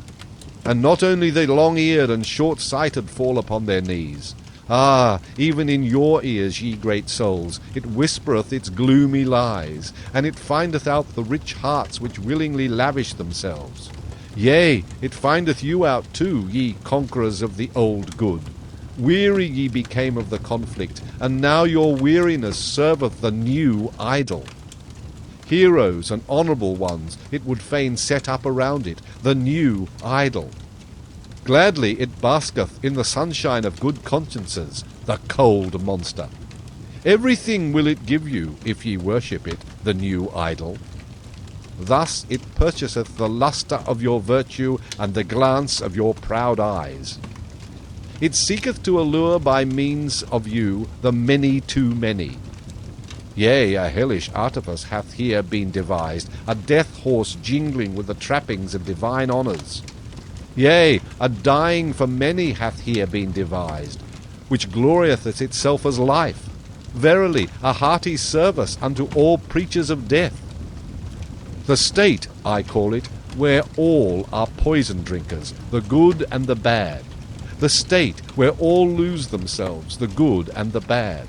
The state where the slow suicide of all is called life. Just see these superfluous ones. They steal the works of the inventors and the treasures of the wise. Culture they call their theft, and everything becometh sickness and trouble unto them. Just see these superfluous ones. Sick are they always. They vomit their bile and call it a newspaper. They devour one another and cannot even digest themselves. Just see these superfluous ones. Wealth they acquire and become poorer thereby. Power they seek, for, and above all, the lever of power, much money, these impotent ones. See them clamber, these nimble apes. They clamber over one another, and thus scuffle into the mud and the abyss. Towards the throne they all strive.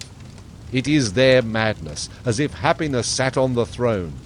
Oft-time sitteth filth on the throne, and oft-time also the throne on filth. Madmen they all seem to me, and clambering apes, and too eager. Badly smelleth their idol to me, the cold monster. Badly they all smell to me, these idolaters. My brethren, will ye suffocate in the fumes of their maws and appetites? Better break the windows and jump into the open air.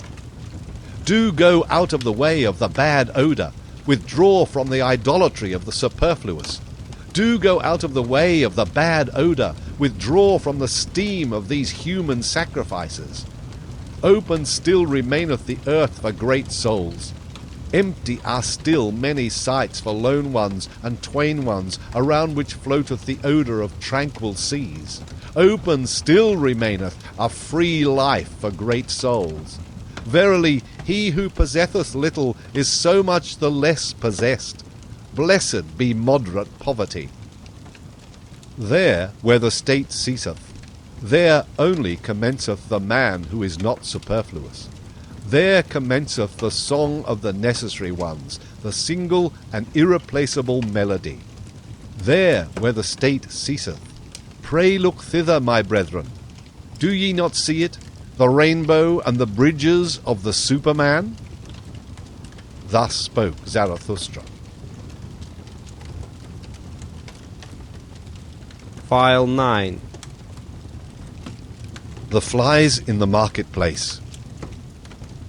Flee, my friend, into thy solitude. I see thee deafened with the noise of the great men, and stung all over with the stings of the little ones. Admirably do forest and rock know how to be silent with thee. Resemble again the tree which thou lovest, the broad-branched one, silently and attentively it o'erhangeth the sea. Where solitude endeth, there beginneth the marketplace, and where the marketplace beginneth, there beginneth also the noise of the great actors and the buzzing of the poison flies.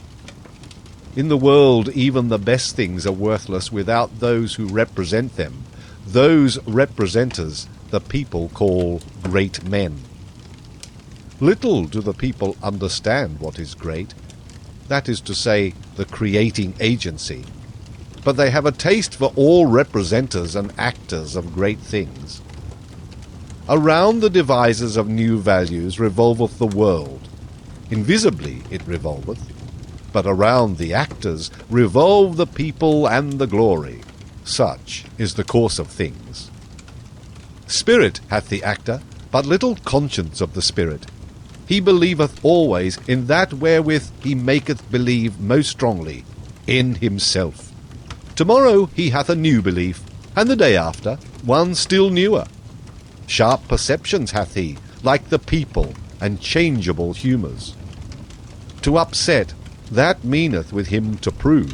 To drive mad, that meaneth with him to convince. And blood is counted by him as the best of all arguments. A truth which only glideth into fine ears he calleth falsehood and trumpery. Verily, he believeth only in gods that make a great noise in the world. Full of clattering buffoons is the marketplace, and the people glory in their great men. These are for them the masters of the hour. But the hour presseth them, so they press thee, and also from thee they want yea or nay.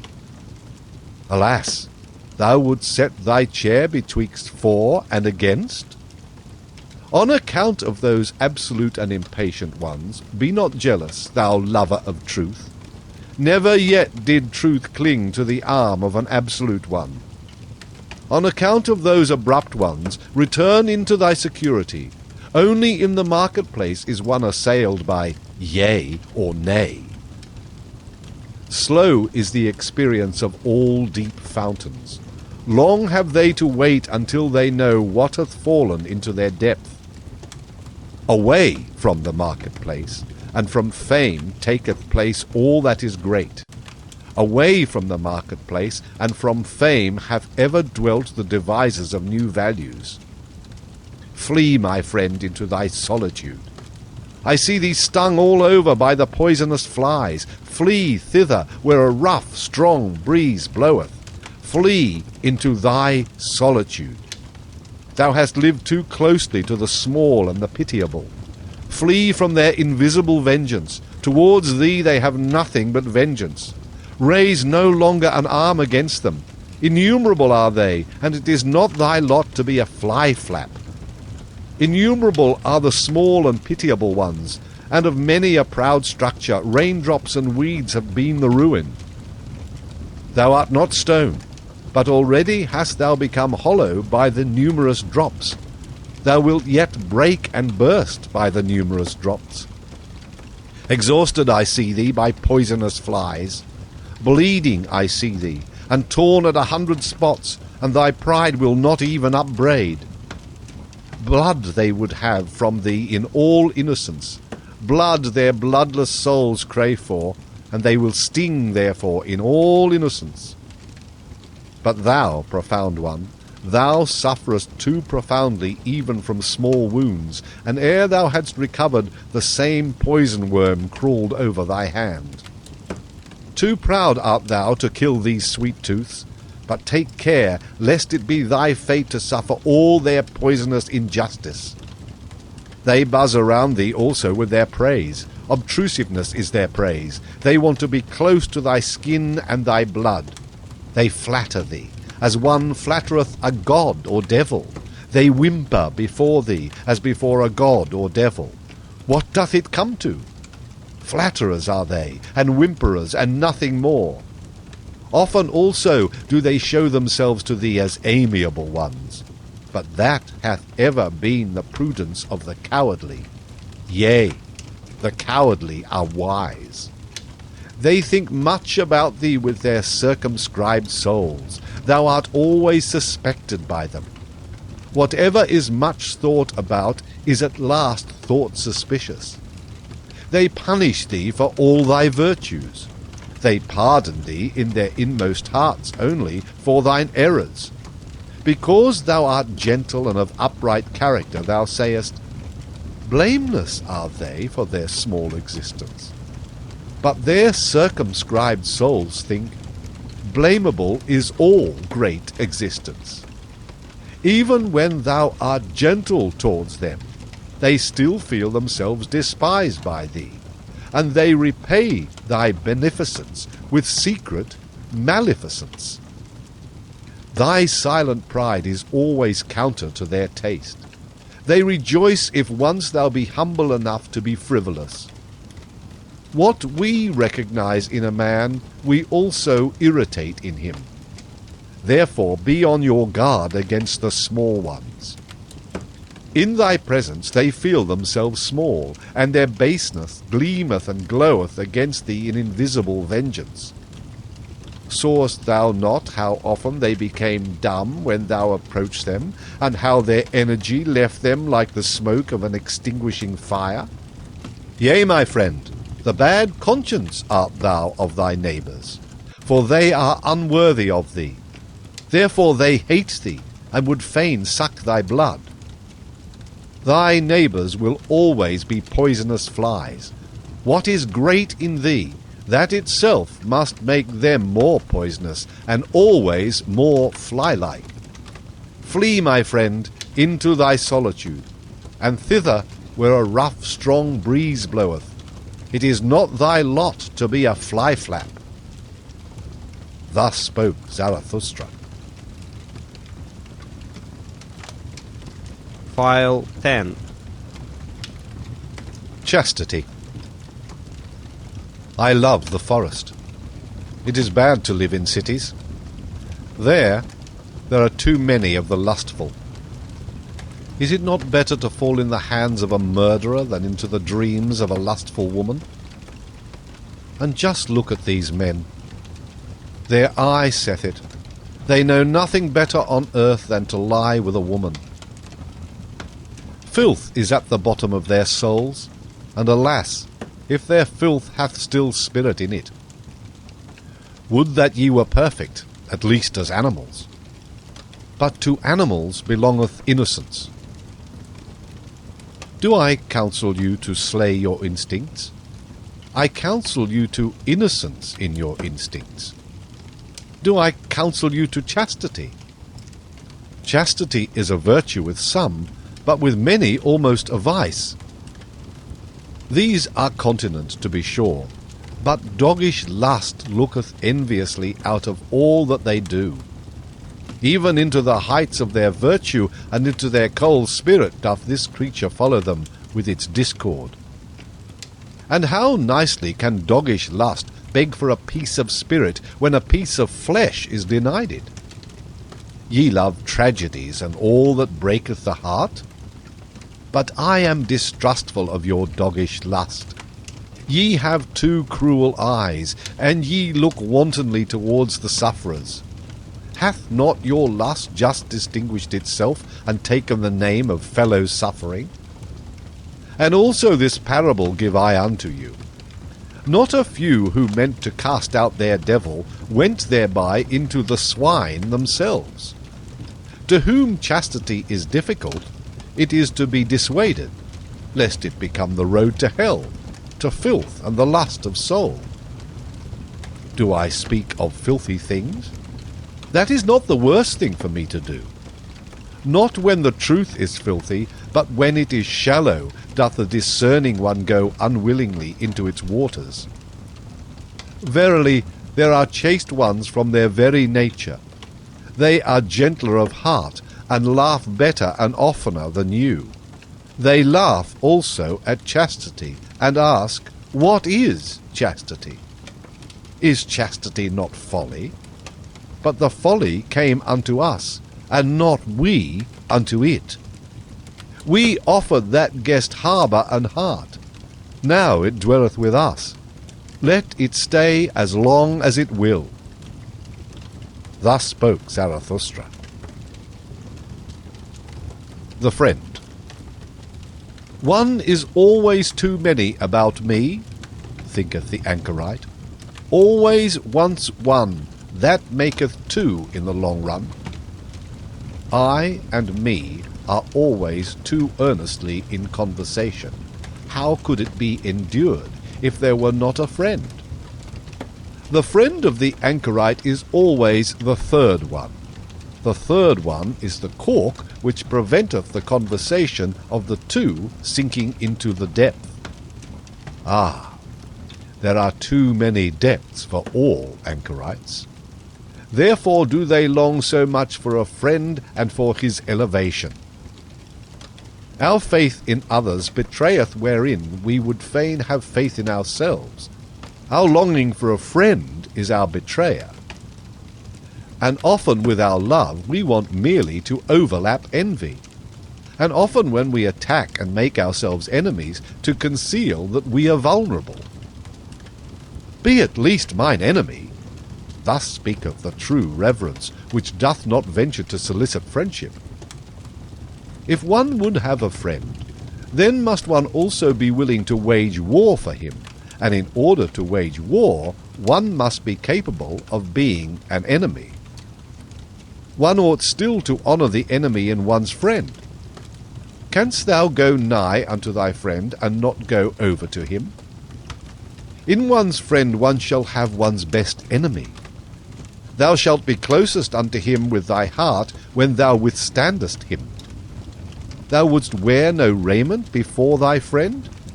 It is in honour of thy friend that thou showest thyself to him as thou art. But he wisheth thee to the devil on that account. He who maketh no secret of himself shocketh. So much reason have ye to fear nakedness. Ay, if ye were gods, ye could then be ashamed of clothing. Thou canst not adorn thyself fine enough for thy friend, for thou shalt be unto him an arrow and a longing for the Superman. Sawest thou ever thy friend asleep, to know how he looketh? What is usually the countenance of thy friend? It is thine own countenance, in a coarse and imperfect mirror. Sawest thou ever thy friend asleep? Wert thou not dismayed at thy friend looking so?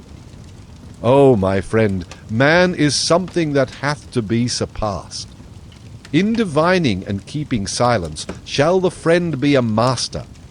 Not everything must thou wish to see. Thy dream shall disclose unto thee what thy friend doeth when awake. Let thy pity be a divining, to know first if thy friend wanteth pity.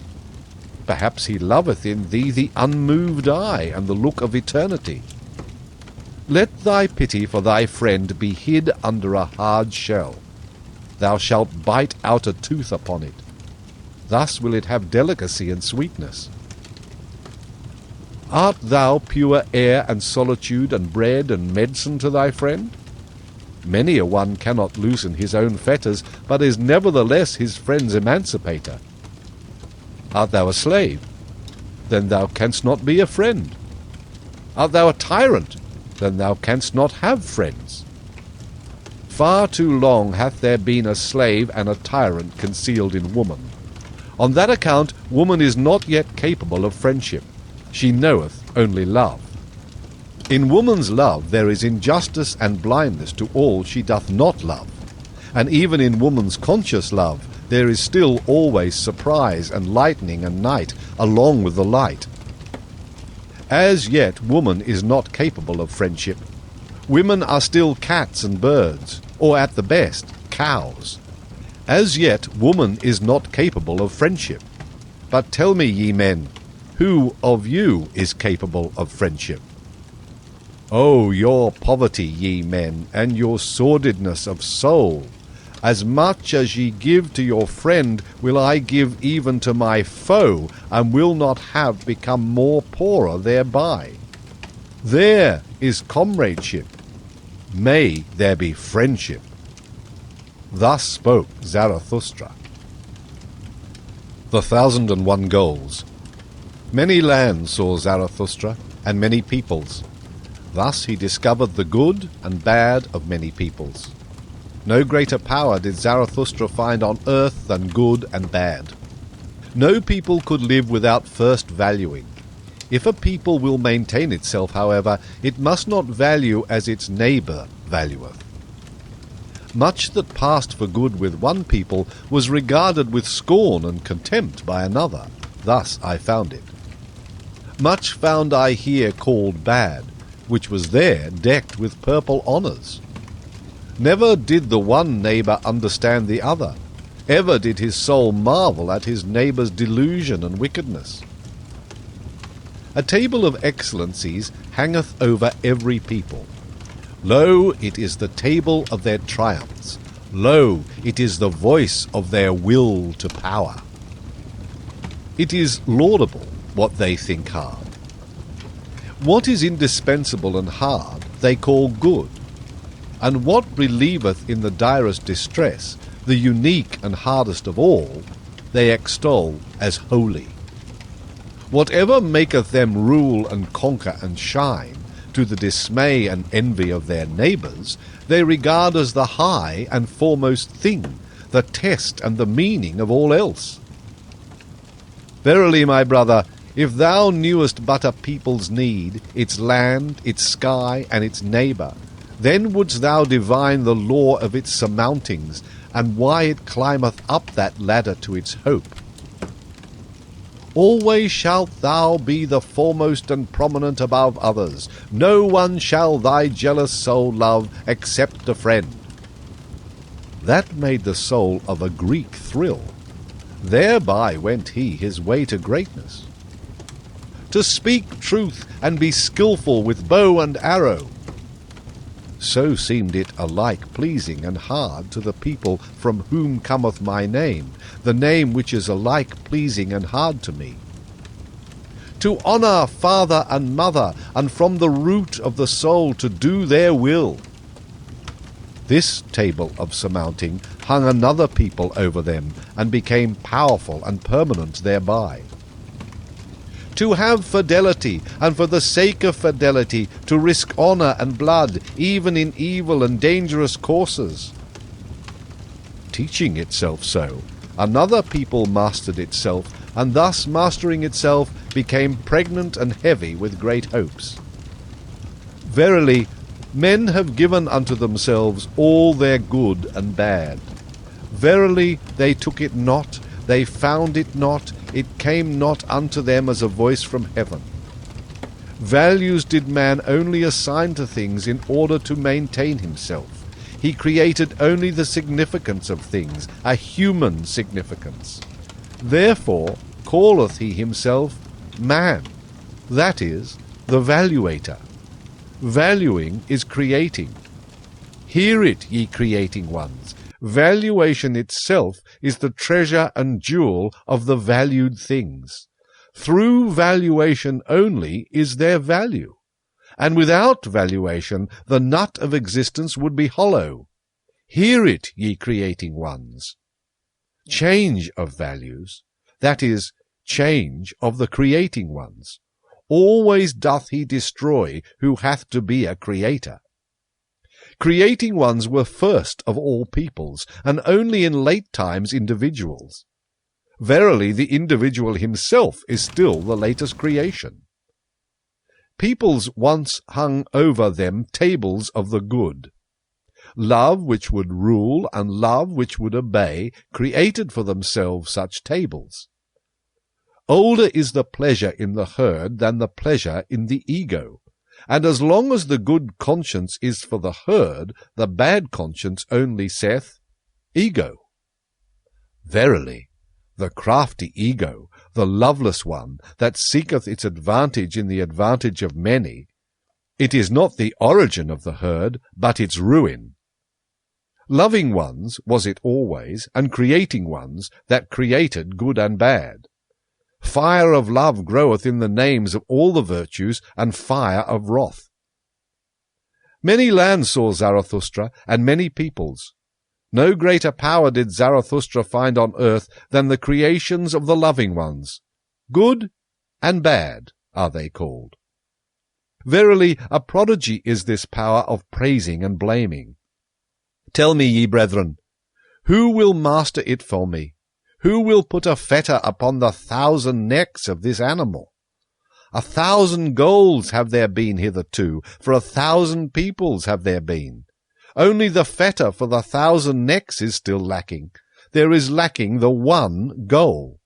And yet humanity hath not a goal.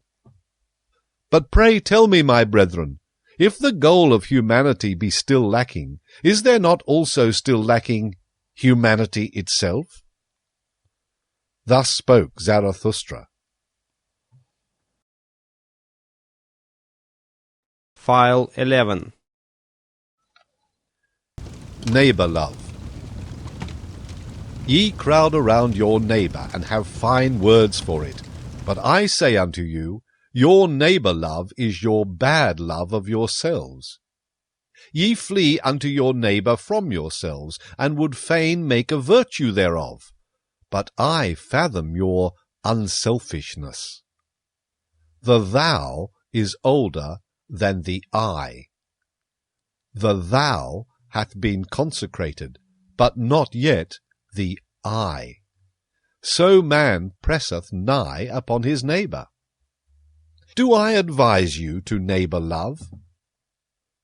Rather do I advise you to neighbour flight and to furthest love. Higher than love to your neighbour is love to the furthest and future ones. Higher still than love to men is love to things and phantoms. The phantom that runneth on before thee, my brother, is fairer than thou. Why dost thou not give unto it thy flesh and thy bones? But thou fearest, and runnest unto thy neighbour. Ye cannot endure it with yourselves, and do not love yourselves sufficiently. So ye seek to mislead your neighbour into love, and would fain gild yourselves with his error. Would that ye could not endure it with any kind of near ones or their neighbours, then would ye have to create your friend and his overflowing heart out of yourselves. Ye call it a witness when ye want to speak well of yourselves. And when ye have misled him to think well of you, ye also think well of yourselves. Not only doth he lie, who speaketh contrary to his knowledge, but more so, he who speaketh contrary to his ignorance. And thus speak ye of yourselves in your intercourse, and belie your neighbour with yourselves. Thus said the fool, Association with men spoileth the character, especially when one hath none. The one goeth to his neighbour because he seeketh himself, and the other because he would fain lose himself. Your bad love to yourselves maketh solitude a prison for you. The furthest ones are they who pay for your love to the near ones, and when there are but 5 of you together, a 6th must also die. I love not your festivals either. Too many actors found I there, and even the spectators often behaved like actors. Not the neighbour do I teach you, but the friend.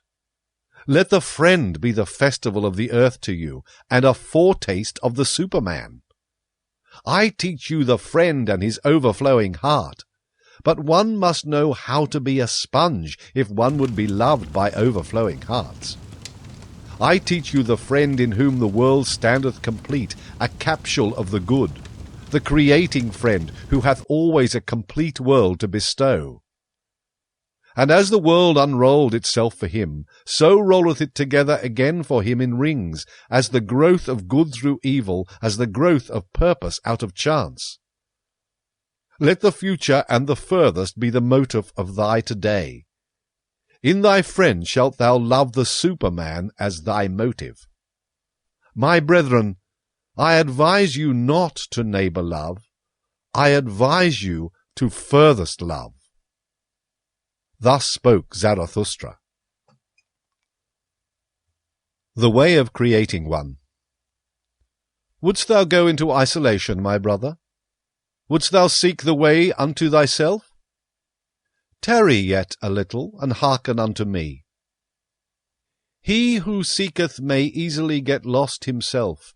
All isolation is wrong.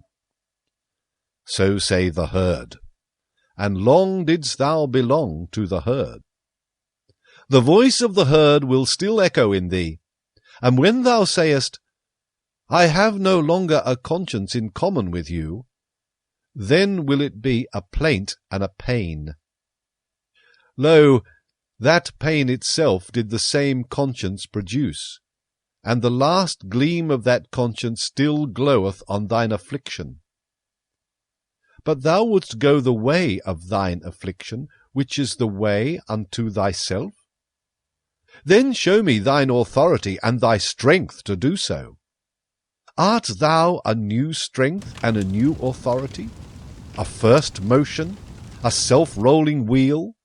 Canst thou also compel stars to revolve around thee? Alas, there is so much lusting for loftiness. There are so many convulsions of the ambitions. Show me that thou art not a lusting and ambitious one. Alas, there are so many great thoughts that do nothing more than the bellows they inflate and make emptier than ever. Free dost thou call thyself? Thy ruling thought would I hear of, and not thou hast escaped from a yoke. Art thou one entitled to escape from a yoke? Many a one hath cast away his final worth when he hath cast away his servitude. Free from what? What doth that matter to Zarathustra? Clearly, however, shall thine eyes show unto me, free for what? Canst thou give unto thyself thy bad and thy good, and set up thy will as a law over thee? Canst thou be judge for thyself, and avenger of thy law? Terrible is aloneness with the judge and avenger of one's own law. Thus is a star projected into desert space, and into the icy breath of aloneness. Today sufferest thou still from the multitude, thou individual. Today hast thou still thy courage unabated, and thy hopes. But one day will the solitude weary thee. One day will thy pride yield, and thy courage quail. Thou wilt one day cry, I am alone. One day wilt thou see no longer thy loftiness, and see too closely thy lowliness. Thy sublimity itself will frighten thee as a phantom. Thou wilt one day cry, all is false. There are feelings which seek to slay the lonesome one. If they do not succeed, then must they themselves die.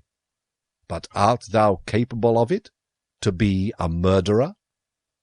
Hast thou ever known, my brother, the word disdain, and the anguish of thy justice in being just to those that disdain thee? Thou forcest many to think differently about thee, that charge they heavily to thine account. Thou camest nigh unto them, and yet wentest past, for that they never forgave thee. Thou goest beyond them. But the higher thou risest, the smaller doth the eye of envy see thee. Most of all, however, is the flying one hated. How could ye be just unto me, must thou say? I choose your injustice as my allotted portion. Injustice and filth cast they at the lonesome one. But, my brother, if thou wouldst be a star, thou must shine for them none the less on that account. And be on thy guard against the good and just. They would fain crucify those who devise their own virtue. They hate the lonesome ones. Be on thy guard also against holy simplicity. All is unholy to it that is not simple. Fain likewise would it play with the fire of the faggot and stake. And be on thy guard also against the assaults of thy love. Too readily doth the recluse reach his hand to any one who meeteth him. To many a one mayest thou not give thy hand, but only thy paw, and I wish thy paw also to have claws. But the worst enemy thou canst meet, wilt thou thyself always be. Thou waylayest thyself in caverns and forests. Thou lonesome one, thou goest the way to thyself, and past thyself, and thy 7 devils leadeth thy way. A heretic wilt thou be to thyself, and a wizard, and a soothsayer, and a fool, and a doubter, and a reprobate, and a villain. Ready must thou be to burn thyself in thine own flame. How couldst thou become new if thou not first become ashes?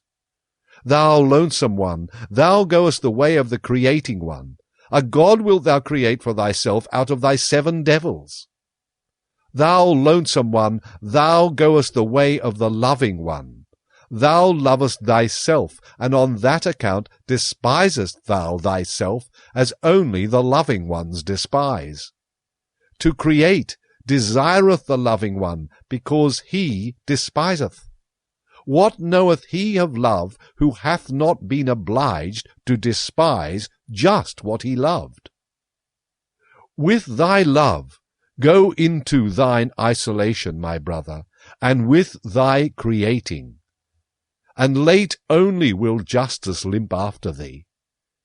With my tears go into thine isolation, my brother. I love him who seeketh to create beyond himself, and thus succumbeth. Thus spoke Zarathustra. File 12. Old and young women. Why stealest thou along so furtively in the twilight, Zarathustra? And what hidest thou so carefully under thy mantle? Is it a treasure that hath been given thee? Or a child that hath been born thee? Or goest thou thyself on a thief's errand, thou friend of the evil? Verily, my brother, said Zarathustra, it is a treasure that hath been given to me. It is a little truth which I carry. But it is naughty, like a young child, and if I hold not its mouth, it screameth too loudly. As I went on my way alone today, at the hour when the sun declineth, there met me an old woman, and she spoke thus unto my soul. Much hath Zarathustra spoken also to us women, but never spoke he unto us concerning woman. And I answered her, Concerning woman, one should only talk unto men. Talk also unto me of woman, said she. I am old enough to forget it presently.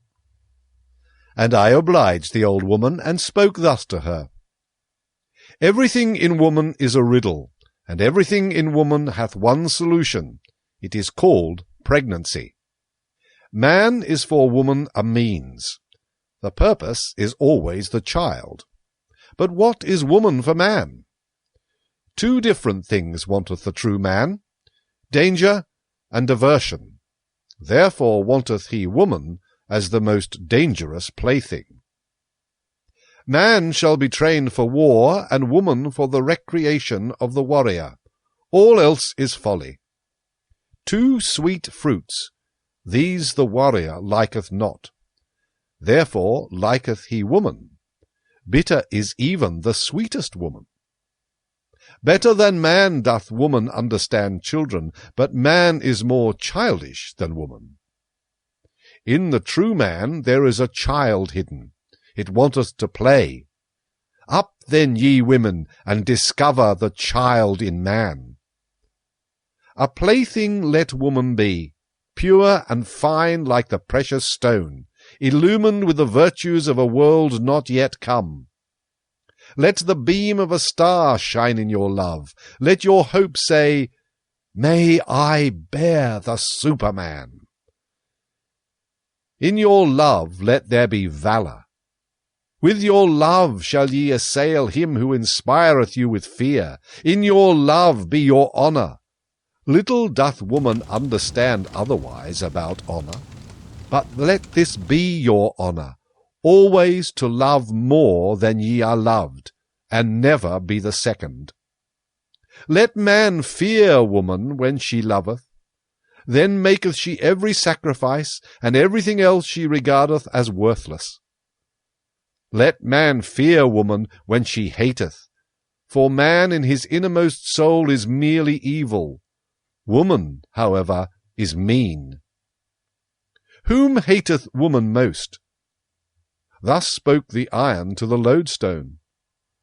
I hate thee most, because thou attractest, but art too weak to draw unto thee.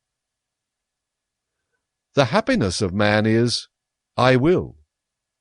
The happiness of woman is, he will. Lo! Lo, now hath the world become perfect. Thus thinketh every woman when she obeyeth with all her love. Obey must the woman, and find a depth for her surface. Surface is woman's soul, a mobile, stormy film on shallow water. Man's soul, however, is deep. Its current gusheth in subterranean caverns. Woman surmiseth its force. Woman surmiseth its force, but comprehendeth it not. Then answered me the old woman, Many fine things hath Zarathustra said, especially for those who are young enough for them. Strange! Zarathustra knoweth little about woman, and yet he is right about them. Doth this happen because with women nothing is impossible? And now accept a little truth by way of thanks. I am old enough for it. Swaddle it up and hold its mouth, otherwise it will scream too loudly, the little truth. Give me, woman, thy little truth, said I, and thus spoke to the old woman. Thou goest to women? Do not forget thy whip. Thus spoke Zarathustra. The Bite of the Adder. One day had Zarathustra fallen asleep under a fig tree, owing to the heat, with his arm over his face, and there came an adder and bit him in the neck, so that Zarathustra screamed with pain. When he had taken his arm from his face, he looked at the serpent, and then did it recognize the eyes of Zarathustra, wriggled awkwardly, and tried to get away. Not at all, said Zarathustra. As yet thou hast not received my thanks. Thou hast awakened me in time. My journey is yet long. Thy journey is short, said the adder sadly. My poison is fatal. Zarathustra smiled. When did ever a dragon die of a serpent's poison? Said he. But take thy poison back. Thou art not rich enough to present it to me. Then fell the adder again on his neck and licked his wound. When Zarathustra once told this to his disciples, they asked him, And what, O Zarathustra, is the moral of thy story? And Zarathustra answered them thus. The destroyer of morality, the good and just call me. My story is immoral. When, however, ye have an enemy, then return him not good for evil, for that would abash him, but prove that he hath done something good to you. And rather be angry than abash anyone.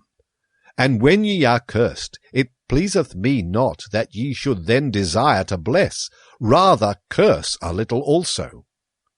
And should a great injustice befall you, then do quickly 5 small ones besides. Hideous to behold is he on whom injustice presseth alone. Did ye ever know this? Shared injustice is half justice, and he who can bear it shall take the injustice upon himself. A small revenge is humaner than no revenge at all. And if the punishment be not also a right and an honour to the transgressor, I do not like your punishing. Nobler is it to own oneself in the wrong than to establish one's right, especially if one be in the right. Only one must be rich enough to do so. I do not like your cold justice. Out of the eye of your judges there always glanceth the executioner and his cold steel. Tell me, where find we justice, which is love with seeing eyes? Devise me then the love which not only beareth all punishment, but also all guilt. Devise me then the justice which acquitteth every one except the judge. And would ye hear this likewise? To him who seeketh to be just from the heart, even the lie becometh philanthropy. But how could I be just from the heart? How can I give every one his own? Let this be enough for me. I give unto every one mine own. Finally, my brethren, guard against doing wrong to any anchorite. How could an anchorite forget? How could he requite? Like a deep well is an anchorite. Easy is it to throw in a stone. If it should sink to the bottom, however, tell me, who will bring it out again? Guard against injuring the anchorite. If he have done so, however, well then, kill him also. Thus spoke Zarathustra. Child and marriage. I have a question for thee alone, my brother. Like a sounding lead, cast I this question into thy soul, that I may know its depth. Thou art young, and desirest child and marriage. But I ask thee, art thou a man entitled to desire a child? Art thou the victorious one, the self-conqueror, the ruler of thy passions, the master of thy virtues? Thus do I ask thee. Or doth the animal speak in thy wish and necessity? Or isolation? Or discord in thee? I would have thy victory and freedom long for a child. Living monuments shalt thou build to thy victory and emancipation. Beyond thyself shalt thou build. But first of all must thou be built thyself, rectangular in body and soul. Not only onward shalt thou propagate thyself, but upward. For that purpose may the garden of marriage help thee. A higher body shalt thou create, a first movement, a spontaneously rolling wheel, a creating one thou shalt create. Marriage. So call I the will of the twain to create the one that is more than those who created it, the reverence for one another, as those exercising such a will call I marriage. Let this be the significance and the truth of thy marriage. But that which the many to many call marriage, those superfluous ones, what shall I call it? The poverty of soul in the twain. The filth of soul in the twain. The pitiable self-complacency in the twain. Marriage they call it all, and they say their marriages are made in heaven. Well, I do not like it, that heaven of the superfluous. No, I do not like them, those animals tangled in their heavenly toils. Far from me also be the God who limpeth thither to bless what he hath not matched. Laugh not at such marriages. What child hath not had reason to weep over its parents? Worthy did this man seem, and ripe for the meaning of the earth, but when I saw his wife, the earth seemed to me a home for madcaps. Yea, I would that the earth shook with convulsions when a saint and a goose mate with one another. This one went forth in quest of truth as a hero, and at last got for himself a small decked-up lie. His marriage, he called it. That one was reserved in intercourse and chose choicely. But one time he spoilt his company for all time. His marriage, he calleth it. Another sought a handmaid with the virtues of an angel. But all at once he became the handmaid of a woman, and now would he need also to become an angel. Careful have I found all buyers, and all of them have astute eyes, but even the astutest of them buyeth his wife in a sack. Many short follies, that is called love by you, and your marriage putteth an end to many short follies with one long stupidity. Your love to woman, and woman's love to man, would that it were sympathy for suffering and veiled deities, but generally two animals alight on one another. But even your best love is only an enraptured simile and a painful ardour. It is a torch to light your loftier paths. Beyond yourselves shall ye love some day. Then learn first of all to love, and on that account ye had to drink the bitter cup of your love. Bitterness is in the cup even of the best love. Thus doth it cause longing for the Superman. Thus doth it cause thirst in thee, the creating one. Thirst in the creating one, arrow and longing for the Superman. Tell me, my brother, is this thy will to marriage? Holy call I such a will, and such a marriage. Thus spoke Zarathustra. File 13. Voluntary death. Many die too late, and some die too early. Yet strange soundeth the precept, die at the right time. Die at the right time. So teacheth Zarathustra. To be sure, he who never liveth at the right time, how could he ever die at the right time? Would that he might never be born. Thus do I advise the superfluous ones. But even the superfluous ones make much ado about their death, and even the hollowest nut wanteth to be cracked. Every one regardeth dying as a great matter, but as yet death is not a festival. Not yet have people learned to inaugurate the finest festivals. The consummating death I show unto you, which becometh a stimulus and promise to the living. His death dieth the consummating one triumphantly, surrounded by hoping and promising ones. Thus should one learn to die, and there should be no festival at which such a dying one doth not consecrate the oaths of the living. Thus to die is best. The next best, however, is to die in battle, and sacrifice a great soul. But to the fighter equally hateful as to the victor is your grinning death, which stealeth nigh like a thief, and yet cometh as a master. My death praise I unto you, the voluntary death, which cometh unto me because I want it.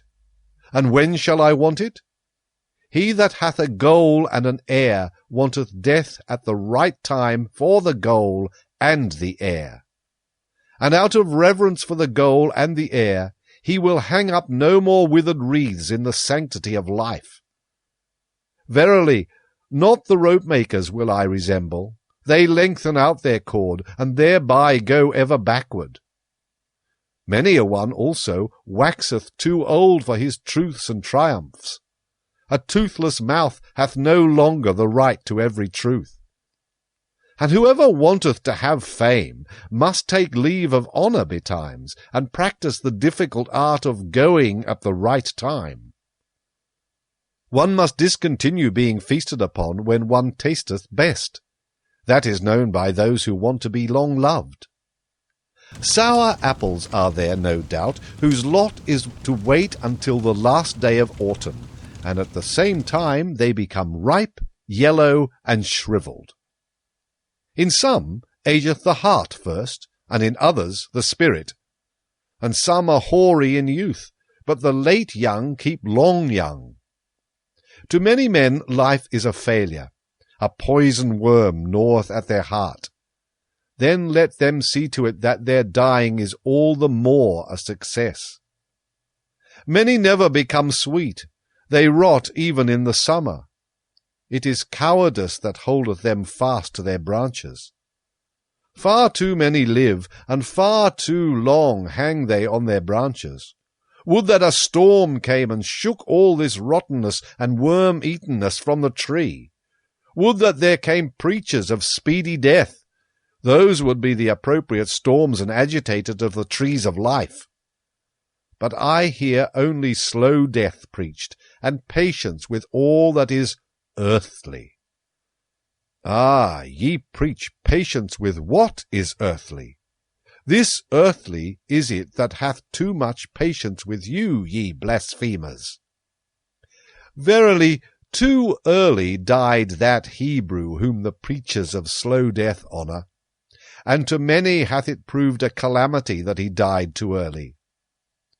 As yet had he known only tears, and the melancholy of the Hebrews, together with the hatred of the good and just, the Hebrew Jesus.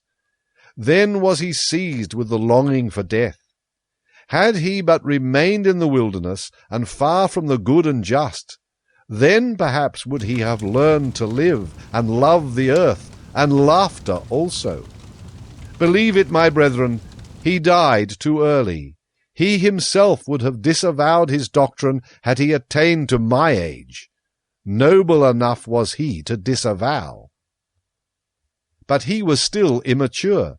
Immaturely loveth the youth, and immaturely also hateth he man and earth.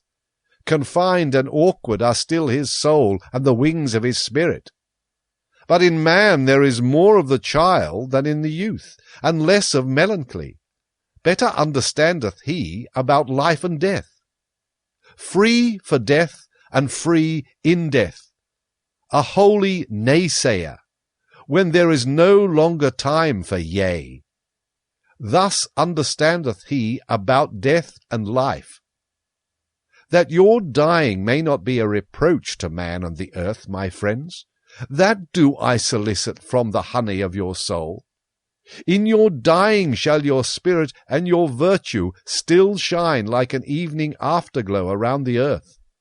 Otherwise your dying hath been unsatisfactory.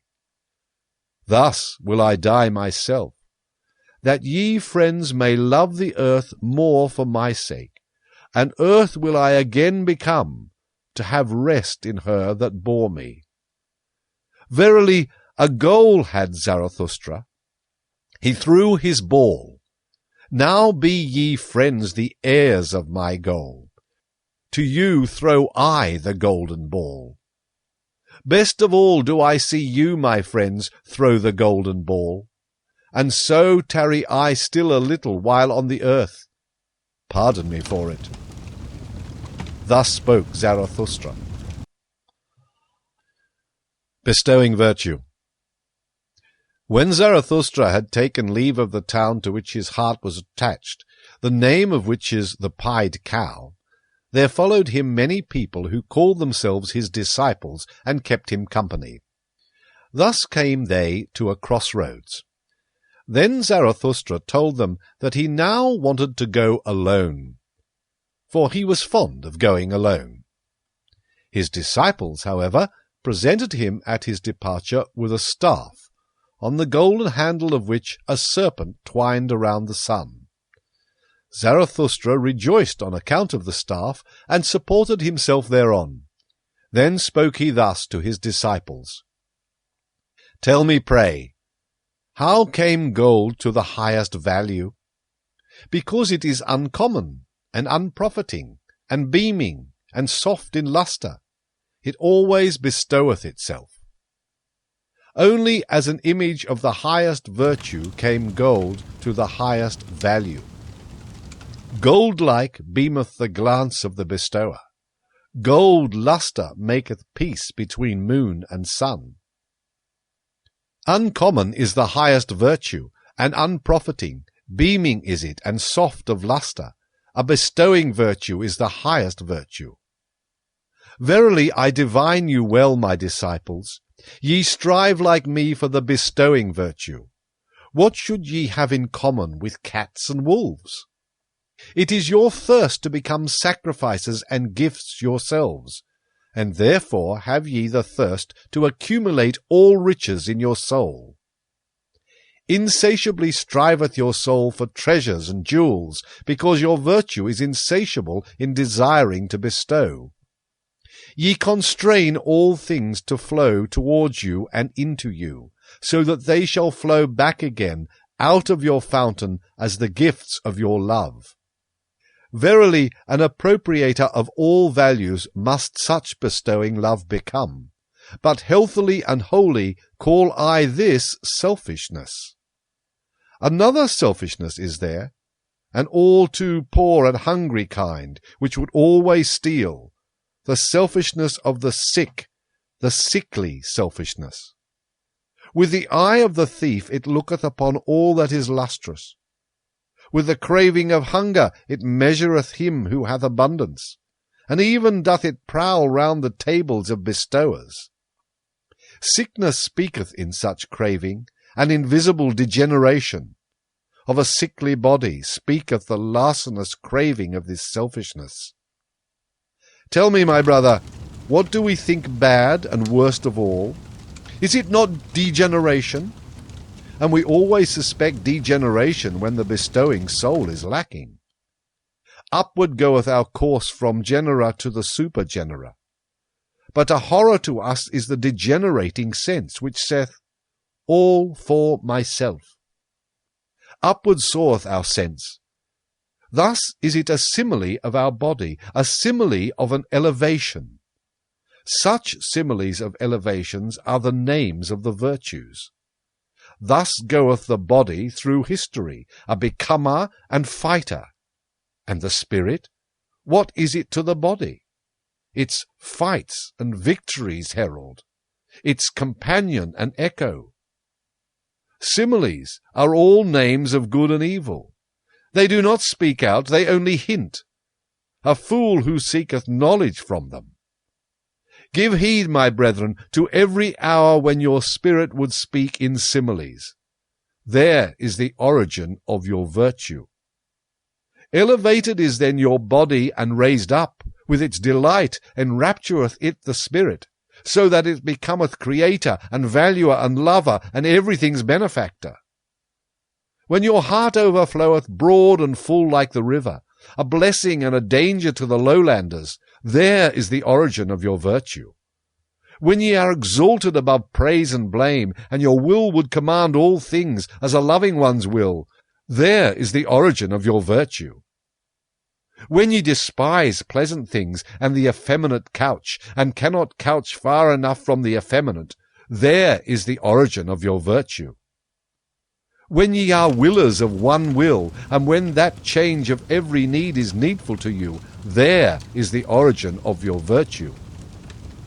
Verily, a new good and evil is it. Verily, a new deep murmuring, and the voice of a new fountain. Power is it, this new virtue, a ruling thought is it, and around it is a subtle soul, a golden sun with the serpent of knowledge around it.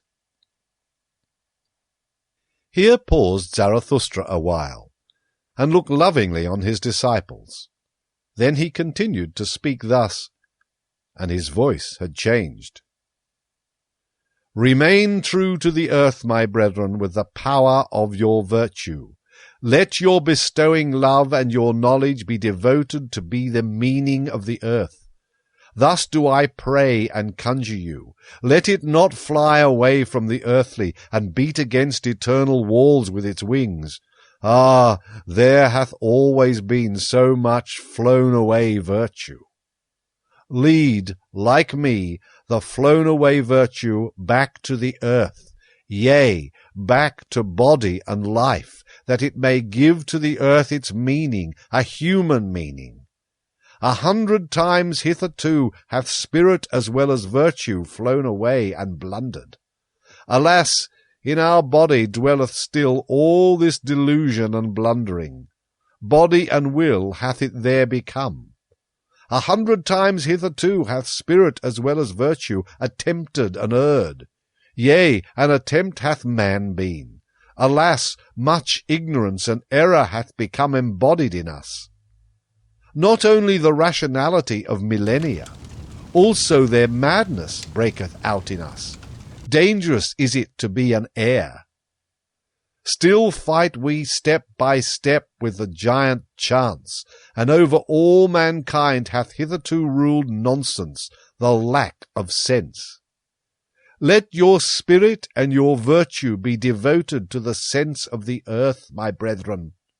Let the value of everything be determined anew by you. Therefore shall ye be fighters.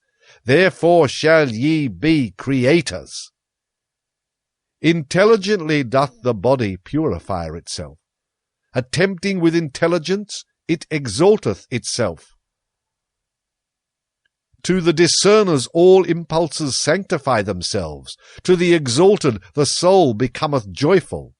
Physician, heal thyself. Then wilt thou also heal thy patient. Let it be his best cure to see with his eyes him who maketh himself whole. 1,000 paths are there which have never yet been trodden. 1,000 salubrities and hidden islands of life. Unexhausted and undiscovered is still man and man's world. Awake and hearken, ye lonesome ones. From the future come winds with stealthy pinions, and to fine ears good tidings are proclaimed. Ye lonesome ones of today, ye seceding ones, ye shall one day be a people. Out of you who have chosen yourselves shall a chosen people arise, and out of it the Superman. Verily, a place of healing shall the earth become, and already is a new odour diffused around it, a salvation-bringing odour, and a new hope. When Zarathustra had spoken these words, he paused, like one who had not said his last word, and longed till he balanced the staff doubtfully in his hand. At last he spoke, and his voice had changed. I now go alone, my disciples. Ye also now go away, and alone. So will I have it. Verily I advise you, depart from me, and guard yourselves against Zarathustra. And better still, be ashamed of him. Perhaps he hath deceived you. The man of knowledge must be able not only to love his enemies, but also to hate his friends. One requiteth a teacher badly if one remain merely a scholar. And why will ye not pluck at my wreath? Ye venerate me. But what if your veneration should some day collapse? Take heed lest a statue crush you. Ye say ye believe in Zarathustra? But of what account is Zarathustra? Ye are my believers, but of what account are all believers? Ye had not yet sought yourselves, then did ye find me. So do all believers. Therefore all belief is of so little account. Now do I bid you lose me and find yourselves, and only when ye have all denied me will I return unto you. Verily, with other eyes, my brethren, shall I then seek my lost ones. With another love shall I then love you. And once again shall ye have become friends unto me, and children of one hope. And then will I be with you for the third time, to celebrate the great noontide with you. And it is the great noontide, when man is in the middle of his course between animal and Superman, and celebrateth his advance to the evening as his highest hope, for it is the advance to a new morning. At such time will the down-goer bless himself, that he should be an over-goer, and the sun of his knowledge will be at noontide. Dead are all the gods. Now do we desire the Superman to live. Let this be our final will at the great noontide. Thus spoke Zarathustra. File 14. Second part. And only when ye have all denied me will I return unto you. Verily with other eyes, my brethren, shall I then seek my lost ones, with another love shall I then love you. Zarathustra 1, The Bestowing Virtue. The Child with the Mirror. After this, Zarathustra returned again into the mountains, to the solitude of his cave, and withdrew himself from men, waiting like a sower who hath scattered his seed. His soul, however, became impatient and full of longing for those whom he loved, because he had still much to give them. For this is hardest of all, to close the open hand out of love, and keep modest as a giver. Thus passed with the lonesome one months and years. His wisdom meanwhile increased, and caused him pain by its abundance. One morning, however, he awoke ere the rosy dawn, and having meditated long on his couch, at last spoke thus to his heart. Why did I startle in my dream so that I awoke? Did not a child come to me carrying a mirror? O Zarathustra, said the child unto me, look at thyself in the mirror. But when I looked into the mirror, I shrieked, and my heart throbbed, for not myself did I see therein, but a devil's grimace and derision. Verily, all too well do I understand the dream's portent and monition. My doctrine is in danger, tares want to be called wheat. Mine enemies have grown powerful and have disfigured the likeness of my doctrine, so that my dearest ones have to blush for the gifts that I give them. Lost are my friends. The hour hath come for me to seek my lost ones. With these words Zarathustra started up, not, however, like a person in anguish seeking relief, but rather like a seer and a singer whom the Spirit inspireth. With amazement did his eagle and serpent gaze upon him, for a coming bliss overspread his countenance like the rosy dawn. What hath happened unto me, mine animals? Said Zarathustra. Am I not transformed? Hath not bliss come unto me like a whirlwind? Foolish is my happiness, and foolish things will it seek. It is still too young, so have patience with it. Wounded am I by my happiness. All sufferers shall be physicians unto me. To my friends can I again go down, and also to mine enemies. Zarathustra can again speak and bestow, and show his best love to his loved ones. My impatient love overfloweth in streams, down towards sunrise and sunset. Out of silent mountains and storms of affliction rusheth my soul into the valleys. Too long have I longed and looked into the distance. Too long hath solitude possessed me. Thus have I unlearned to keep silence. Utterance have I become altogether, and the brawling of a brook from high rocks. Downward into the valleys will I hurl my speech, and let the stream of my love sweep into unfrequented channels. How should a stream not finally find its way to the sea? Forsooth, there is a lake in me, sequestered and self-sufficing, but the stream of my love beareth this along with it, down to the sea. New paths do I tread, a new speech cometh unto me.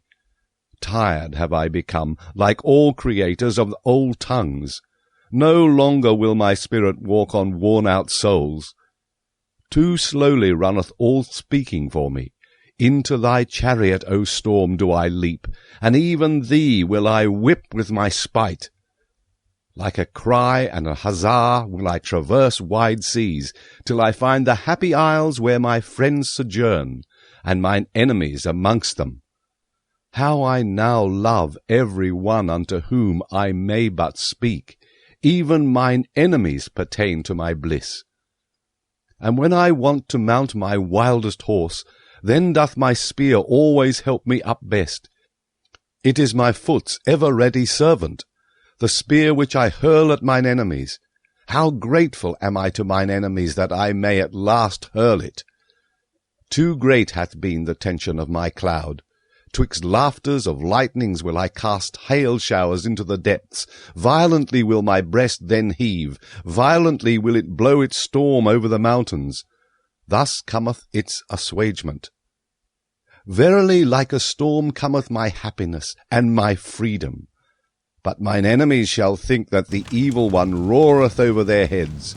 Yea, ye also, my friends, will be alarmed by my wild wisdom, and perhaps ye will flee therefrom, along with mine enemies. Ah, that I knew how to lure you back with shepherds' flutes! Ah, that my lioness wisdom would learn to roar softly! And much have we already learned with one another. My wild wisdom became pregnant on the lonesome mountains, on the rough stones did she bear the youngest of her young. Now runneth she foolishly in the arid wilderness, and seeketh the soft sward, mine old wild wisdom.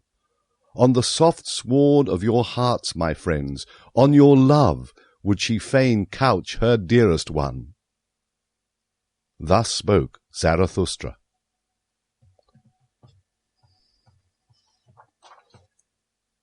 In the Happy Isles. The figs fall from the trees, they are good and sweet, and in falling the red skins of them break. A north wind am I to ripe figs. Thus, like figs, do these doctrines fall for you, my friends. Imbibe now their juice and their sweet substance. It is autumn all around, and clear sky and afternoon. Lo, what fullness is around us! And out of the midst of superabundance it is delightful to look out upon distant seas. Once did people say God when they looked out upon distant seas. Now, however, have I taught you to say Superman. God is a conjecture, but I do not wish your conjecturing to reach beyond your creating will. Could ye create a God? Then I pray you be silent about all gods. But ye could well create the Superman. Not perhaps ye yourselves, my brethren, but into fathers and forefathers of the Superman could ye transform yourselves, and let that be your best creating. God is a conjecture, but I should like your conjecturing restricted to the conceivable. Could ye conceive a God? But let this mean will to truth unto you, that everything be transformed into the humanly conceivable, the humanly visible, the humanly sensible. Your own discernment shall ye follow out to the end. And what ye have called the world shall be but created by you. Your reason, your likeness, your will, your love shall it itself become. And verily for your bliss, ye discerning ones. And how would ye endure life without that hope, ye discerning ones? Neither in the inconceivable could ye have been born, nor in the irrational. But that I may reveal my heart entirely unto you, my friends, if there were gods, how could I endure it to be no God? Therefore there are no gods. Yea, I have drawn the conclusion. Now, however, doth it draw me. God is a conjecture. But who could drink all the bitterness of this conjecture without dying? Shall his faith be taken from the creating one, and from the eagle his flights into eagle heights? God is a thought. It maketh all the straight crooked, and all that standeth real. What? Time would be gone, and all the perishable would be but a lie.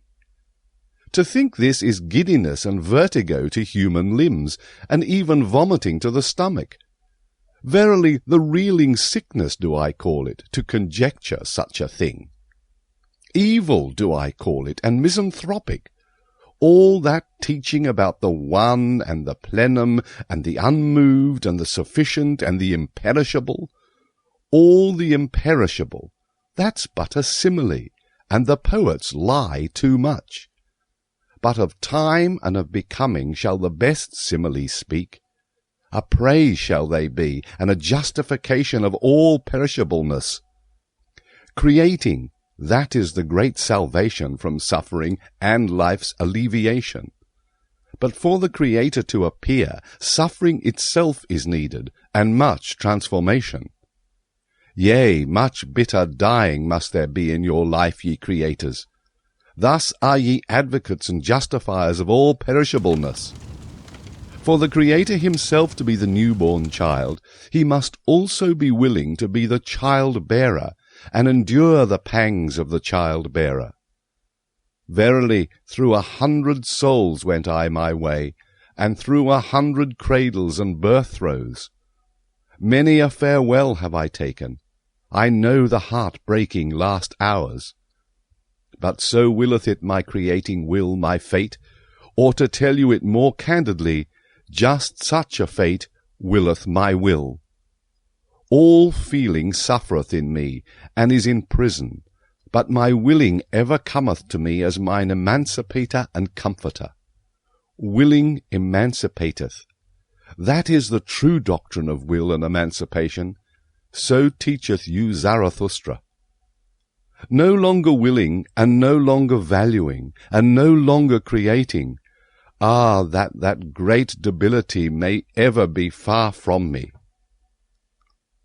And also in discerning do I feel only my will's procreating and evolving delight. And if there be innocence in my knowledge, it is because there is will to procreation in it. Away from God and gods did this will allure me. What would there be to create if there were gods? But to man doth it ever impel me anew, my fervent creative will. Thus impelleth it the hammer to the stone. Ah, ye men, within the stone slumbereth an image for me, the image of my visions. Ah, that it should slumber in the hardest, ugliest stone. Now rageth my hammer ruthlessly against its prison. From the stone fly the fragments. What's that to me? I will complete it, for a shadow came unto me. The stillest and lightest of all things once came unto me. The beauty of the Superman came unto me as a shadow. Ah, my brethren, of what account now are the gods to me? Thus spoke Zarathustra. File 15. The Pitiful. My friends, there hath arisen a satire on your friend. Behold Zarathustra. Walketh he not amongst us as if amongst animals? But it is better said in this wise. The discerning one walketh amongst men as amongst animals. Man himself is to the discerning one, the animal with red cheeks. How hath that happened unto him? Is it not because he hath had to be ashamed too oft? O my friends, thus speaketh the discerning one. Shame, shame, shame. That is the history of man. And on that account doth the noble one enjoin on himself not to abash. Bashfulness doth he enjoin himself in presence of all sufferers. Verily I like them not, the merciful ones, whose bliss is in their pity. Too destitute are they of bashfulness. If I must be pitiful, I dislike to be called so, and if I be so, it is preferably at a distance. Preferably also do I shroud my head and flee before being recognized, and thus do I bid you do, my friends. May my destiny ever lead unafflicted ones like you across my path, and those with whom I may have hope and repast and honey in common.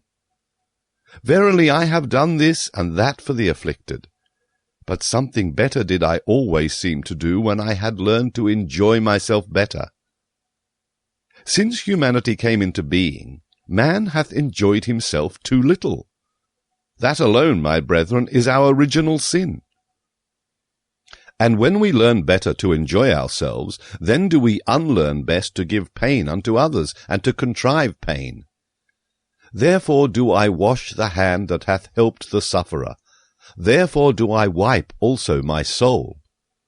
For in seeing the sufferer suffering, thereof was I ashamed on account of his shame, and in helping him sorely did I wound his pride. Great obligations do not make grateful, but revengeful. And when a small kindness is not forgotten, it becometh a gnawing worm.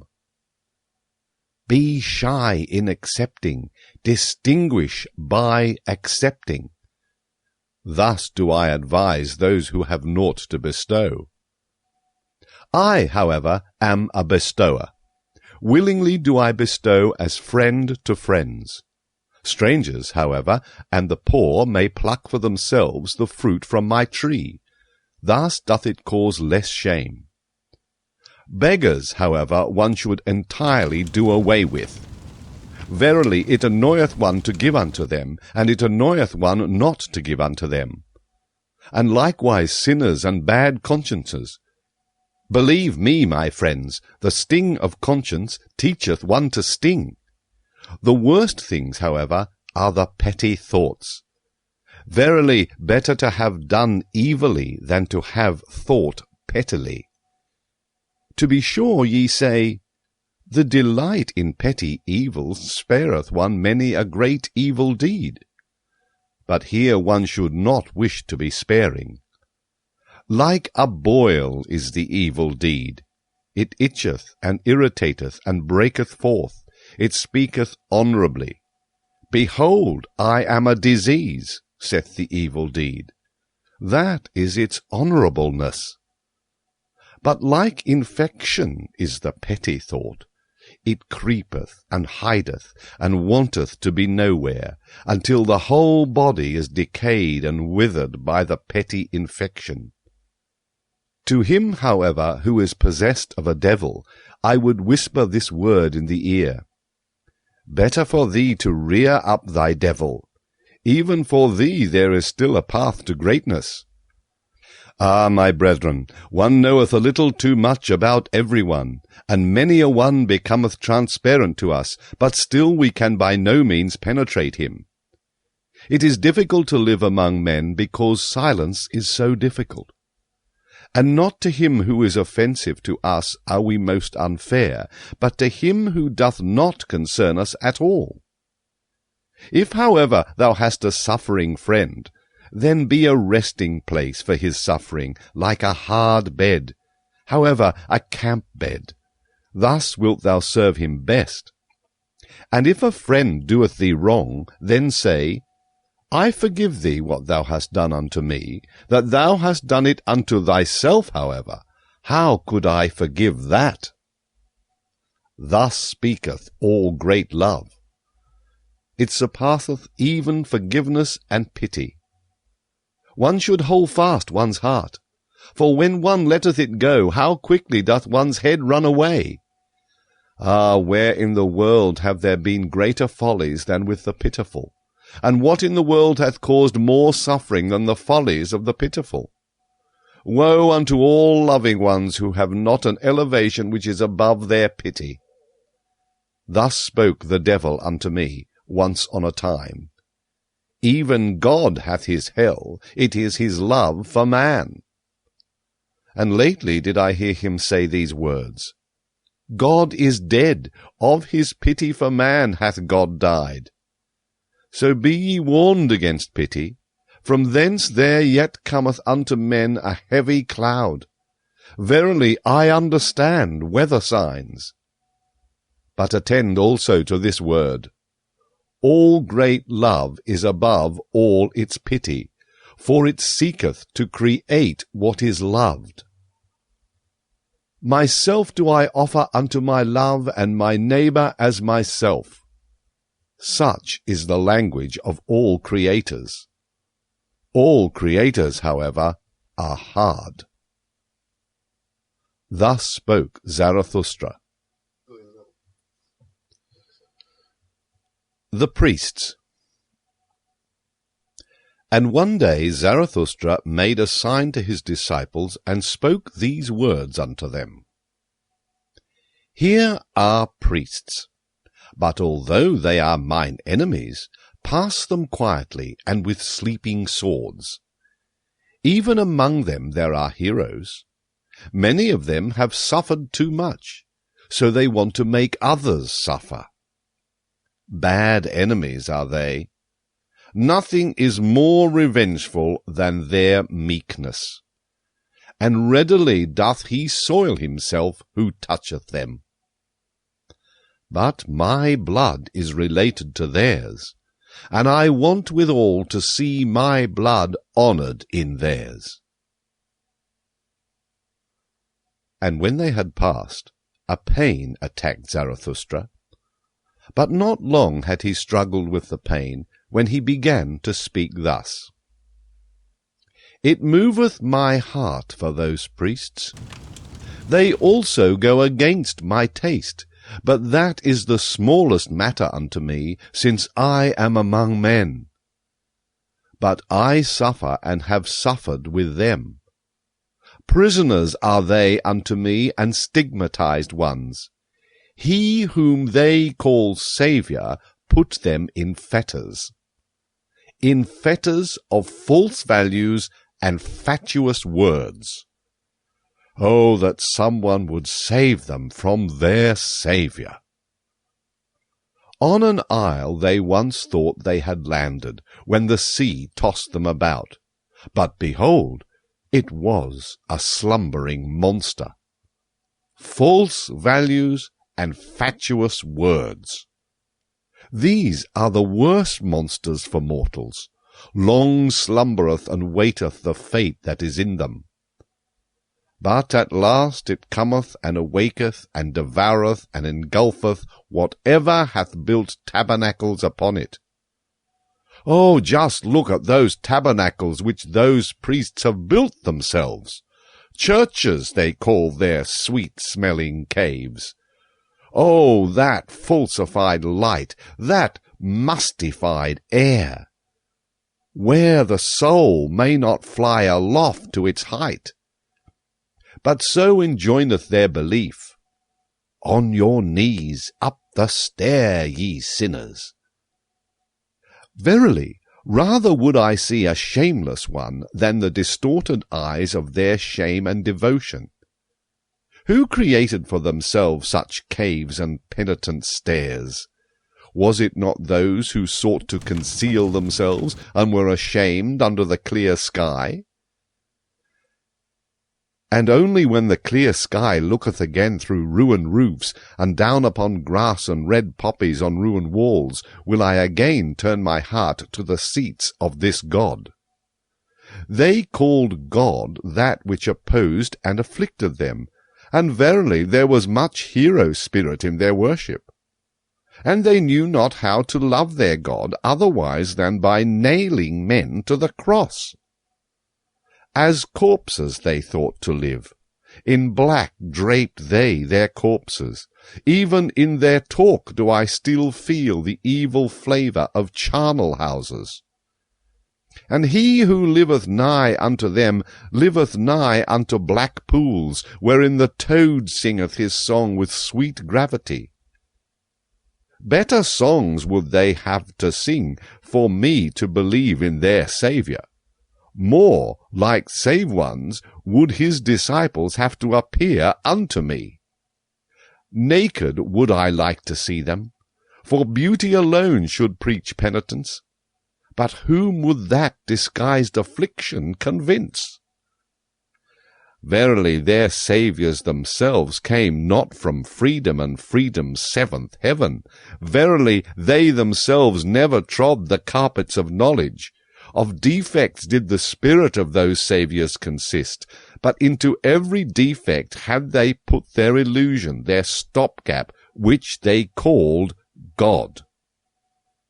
In their pity was their spirit drowned, and when they swelled and o'erswelled with pity, there always floated to the surface a great folly. Eagerly and with shouts drove they their flock over the footbridge, as if there were but one footbridge to the future. Verily those shepherds also were still of the flock. Small spirits and spacious souls have those shepherds. But, my brethren, what small domains have even the most spacious souls hitherto been? Characters of blood did they write on the way they went, but their folly taught that truth is proved by blood. But blood is the very worst witness to truth. Blood tainteth the purest teaching, and turneth it into delusion and hatred of heart. And when a person goeth through fire for his teaching, what doth that prove? It is more, verily, when out of one's own burning cometh one's own teaching. Sultry heart and cold head, where these meet, there ariseth the blusterer, the Saviour. Greater ones verily have there been, and higher-born ones than those whom people call saviours, those rapturous blusterers. And by still greater ones than any of the saviours must ye be saved, my brethren, if ye would find the way to freedom. Never yet hath there been a Superman. Naked have I seen both of them, the greatest man and the smallest man. All too similar are they still to each other. Verily, even the greatest found I all too human. Thus spoke Zarathustra. The virtuous. With thunder and heavenly fireworks must one speak to indolent and somnolent senses. But beauty's voice speaketh gently. It appealeth only to the most awakened souls. Gently vibrated and laughed unto me today my buckler.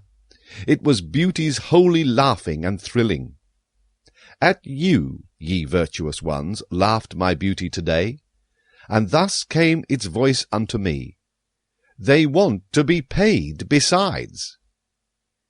Ye want to be paid besides, ye virtuous ones? Ye want reward for virtue, and heaven for earth, and eternity for your today? And now ye upbraid me for teaching that there is no reward-giver, nor paymaster? And verily, I do not even teach that virtue is its own reward. Ah, this is my sorrow. Into the basis of things have reward and punishment been insinuated, and now even into the basis of your souls, ye virtuous ones. But like the snout of the boar shall my word grub up the basis of your souls.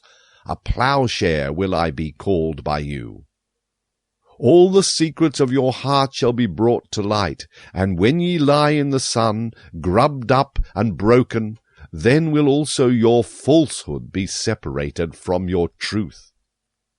For this is your truth. Ye are too pure for the filth of the words. Vengeance, punishment, recompense, retribution.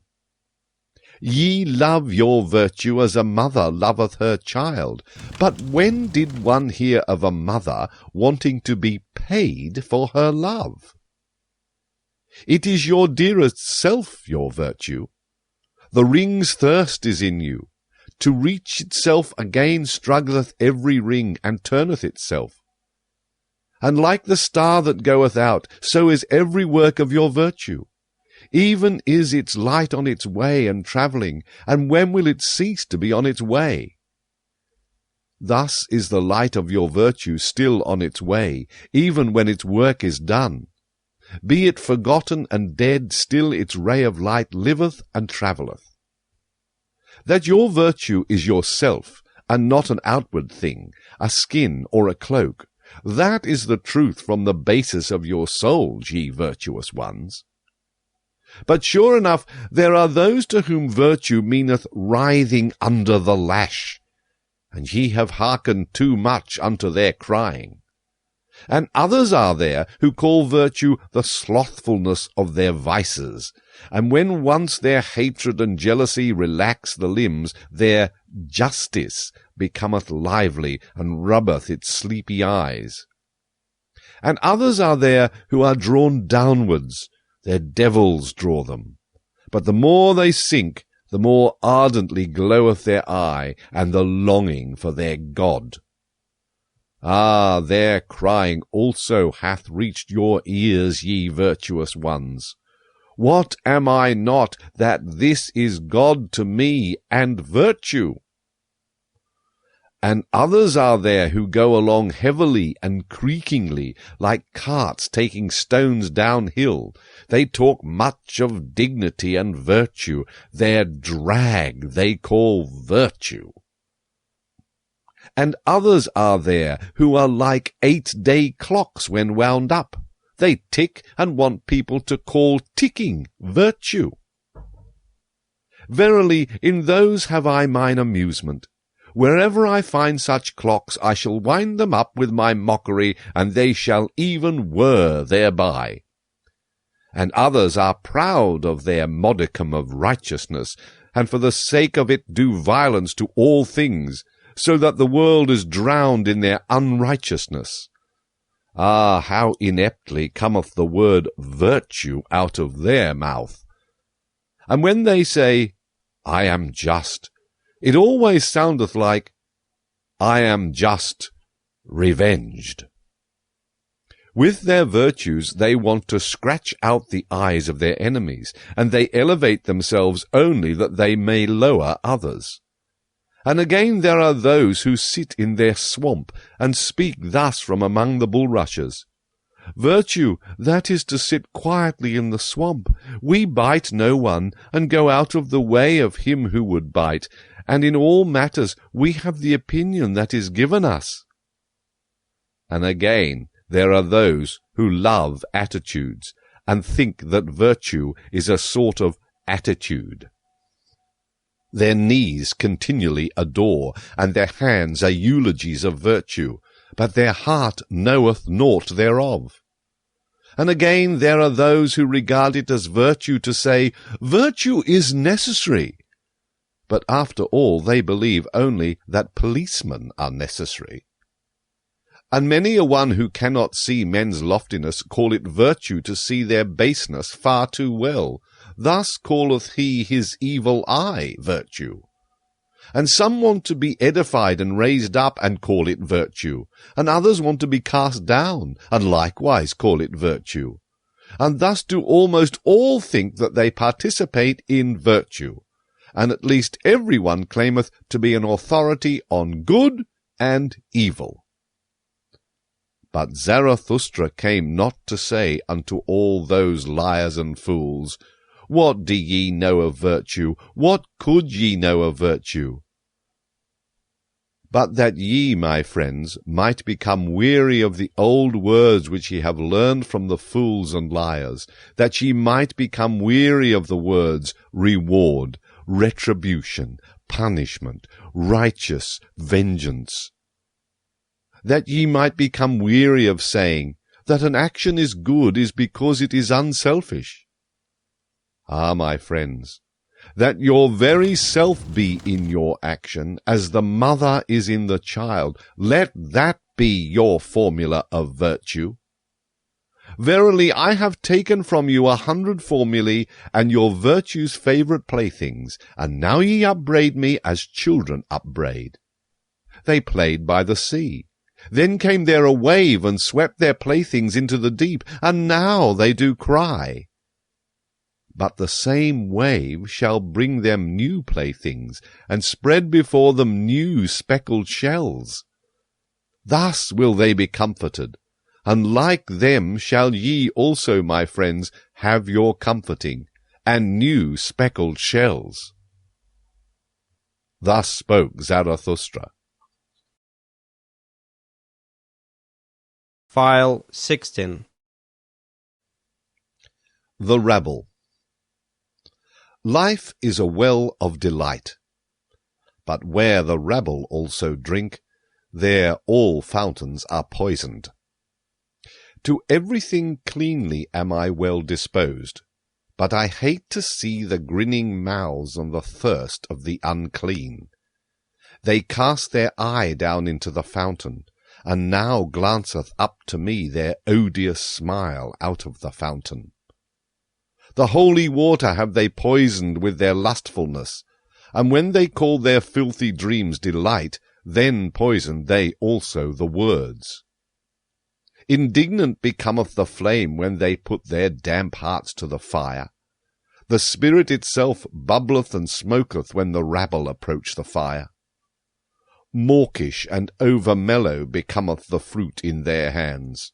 Unsteady and withered at the top doth their look make the fruit tree. And many a one who hath turned away from life hath only turned away from the rabble. He hated to share with them fountain, flame, and fruit. And many a one who hath gone into the wilderness and suffered thirst with beasts of prey disliked only to sit at the cistern with filthy camel-drivers. And many a one who hath come along as a destroyer and as a hailstorm to all cornfields wanted merely to put his foot into the jaws of the rabble and thus stop their throat.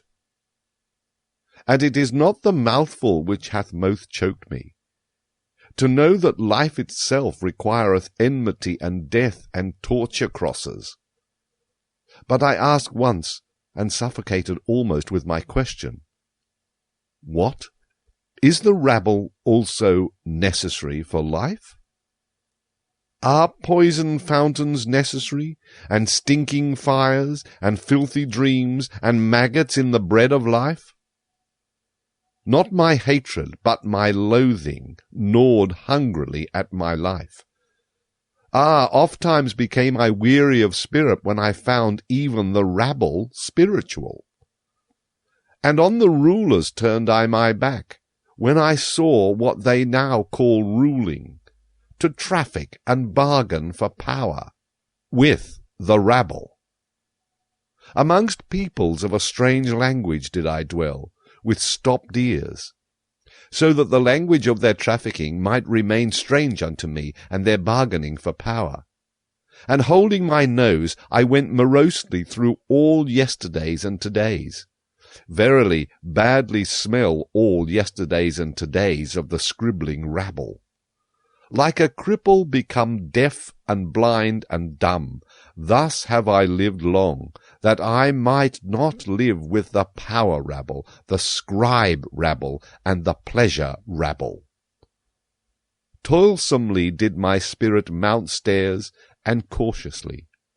Arms of delight were its refreshment. On the staff did life creep along with the blind one. What hath happened unto me? How have I freed myself from loathing?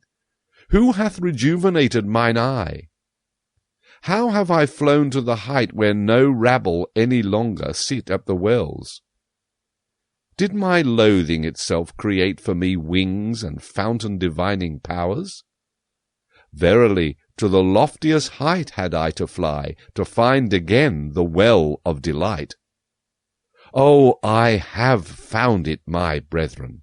Here on the loftiest height bubbleth up for me the well of delight, and there is a life at whose waters none of the rabble drink with me.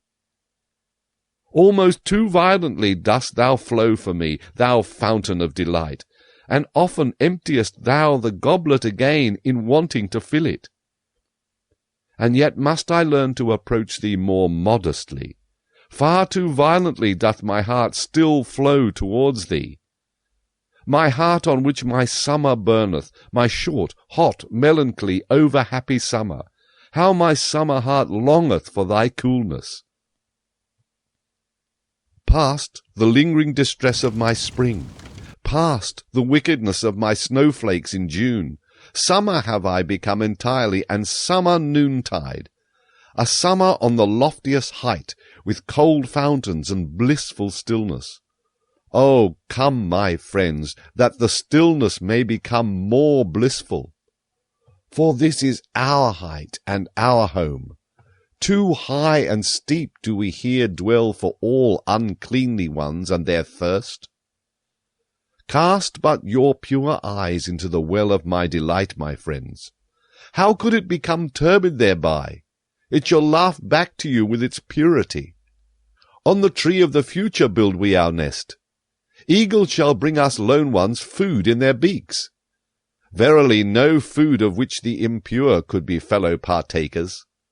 Fire would they think they devoured, and burn their mouths. Verily no abodes do we here keep ready for the impure. An ice cave to their bodies would our happiness be, and to their spirits. And a strong winds will we live above them, neighbours to the eagles, neighbours to the snow, neighbours to the sun. Thus live the strong winds. And like a wind will I one day blow amongst them, and with my spirit take the breath from their spirit. Thus willeth my future. Verily, a strong wind is Zarathustra to all low places. And this counsel counselleth he to his enemies, and to whatever spitteth and speweth. Take care not to spit against the wind. Thus spoke Zarathustra. The Tarantulas. Lo, this is the tarantula's den. Wouldst thou see the tarantula itself? Here hangeth its web. Touch this, so that it may tremble. There cometh the tarantula willingly. Welcome, tarantula! Black on thy back is thy triangle and symbol, and I know also what is in thy soul. Revenge is in thy soul. Wherever thou bitest, there ariseth black scab. With revenge thy poison maketh the soul giddy.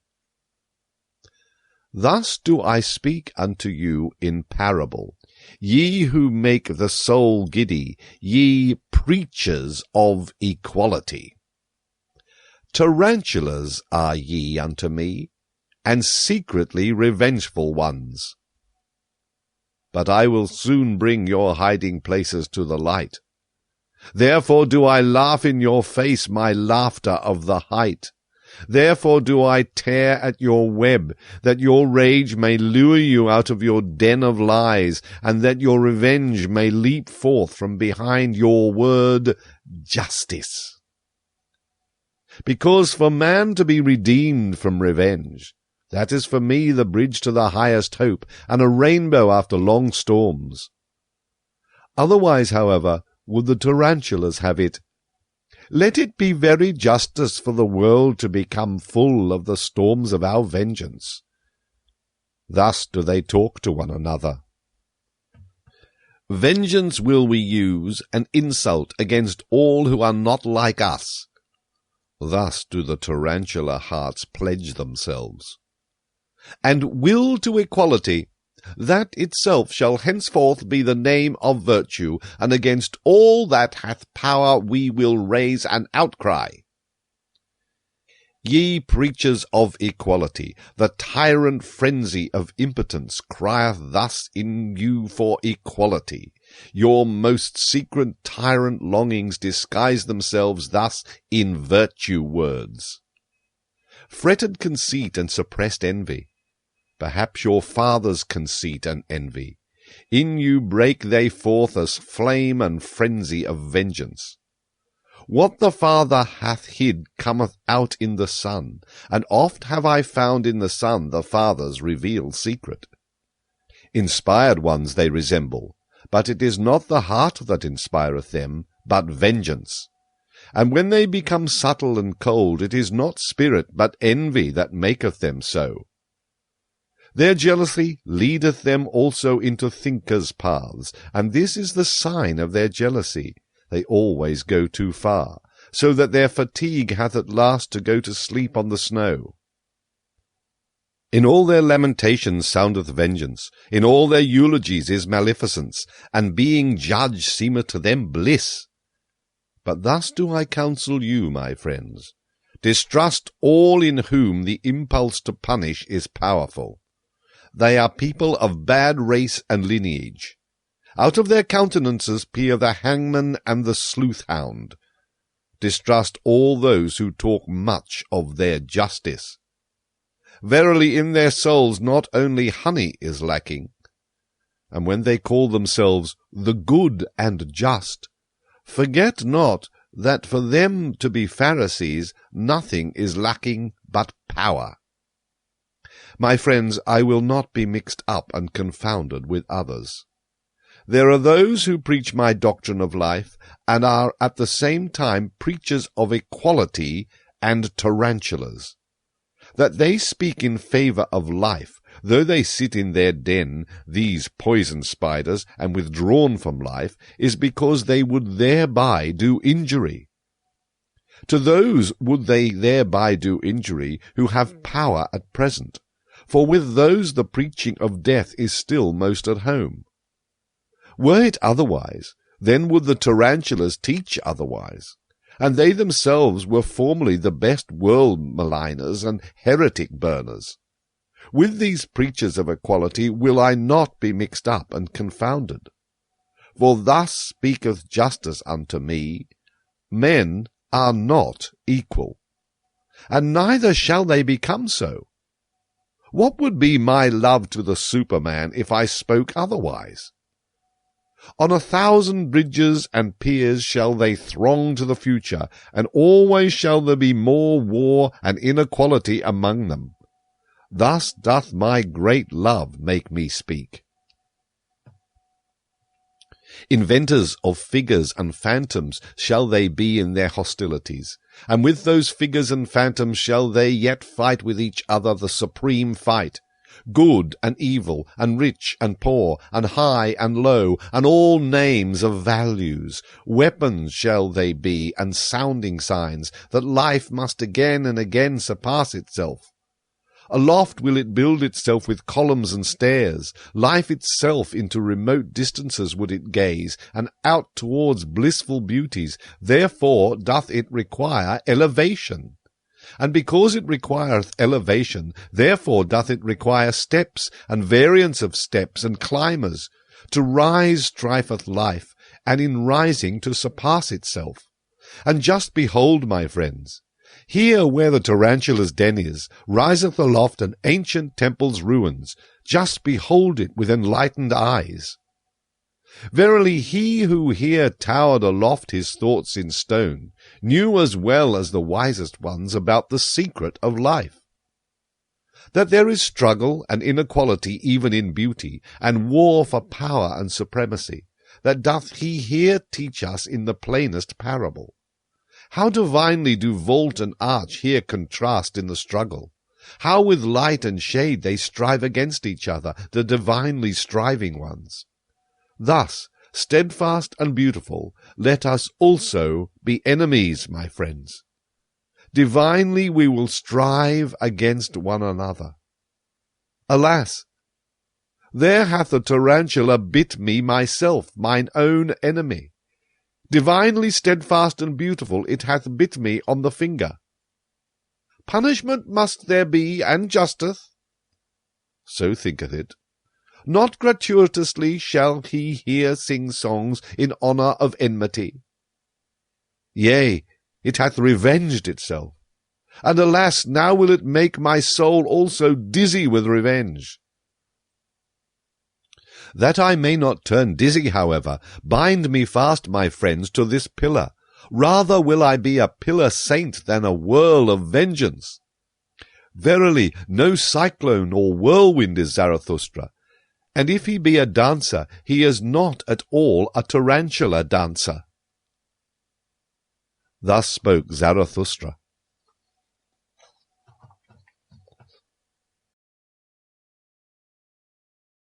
File 17.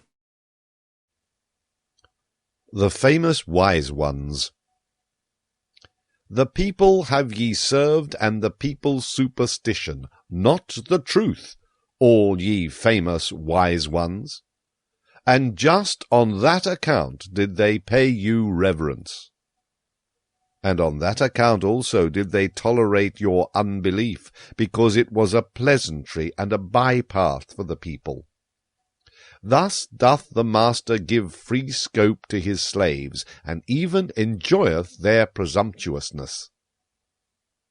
But he who is hated by the people, as the wolf by the dogs, is the free spirit, the enemy of fetters, the non-adorer, the dweller in the woods. To hunt him out of his lair, that was always called sense of right by the people. On him do they still hound their sharpest-toothed dogs. For there the truth is, where the people are, woe, woe to the seeking ones. Thus hath it echoed through all time. Your people would ye justify in their reverence. That called ye will to truth, ye famous wise ones. And your heart hath always said to itself, From the people have I come, from thence came to me also the voice of God. Stiff-necked and artful, like the ass, have ye always been, as the advocates of the people. And many a powerful one who wanted to run well with the people hath harnessed in front of his horses a donkey, a famous wise man.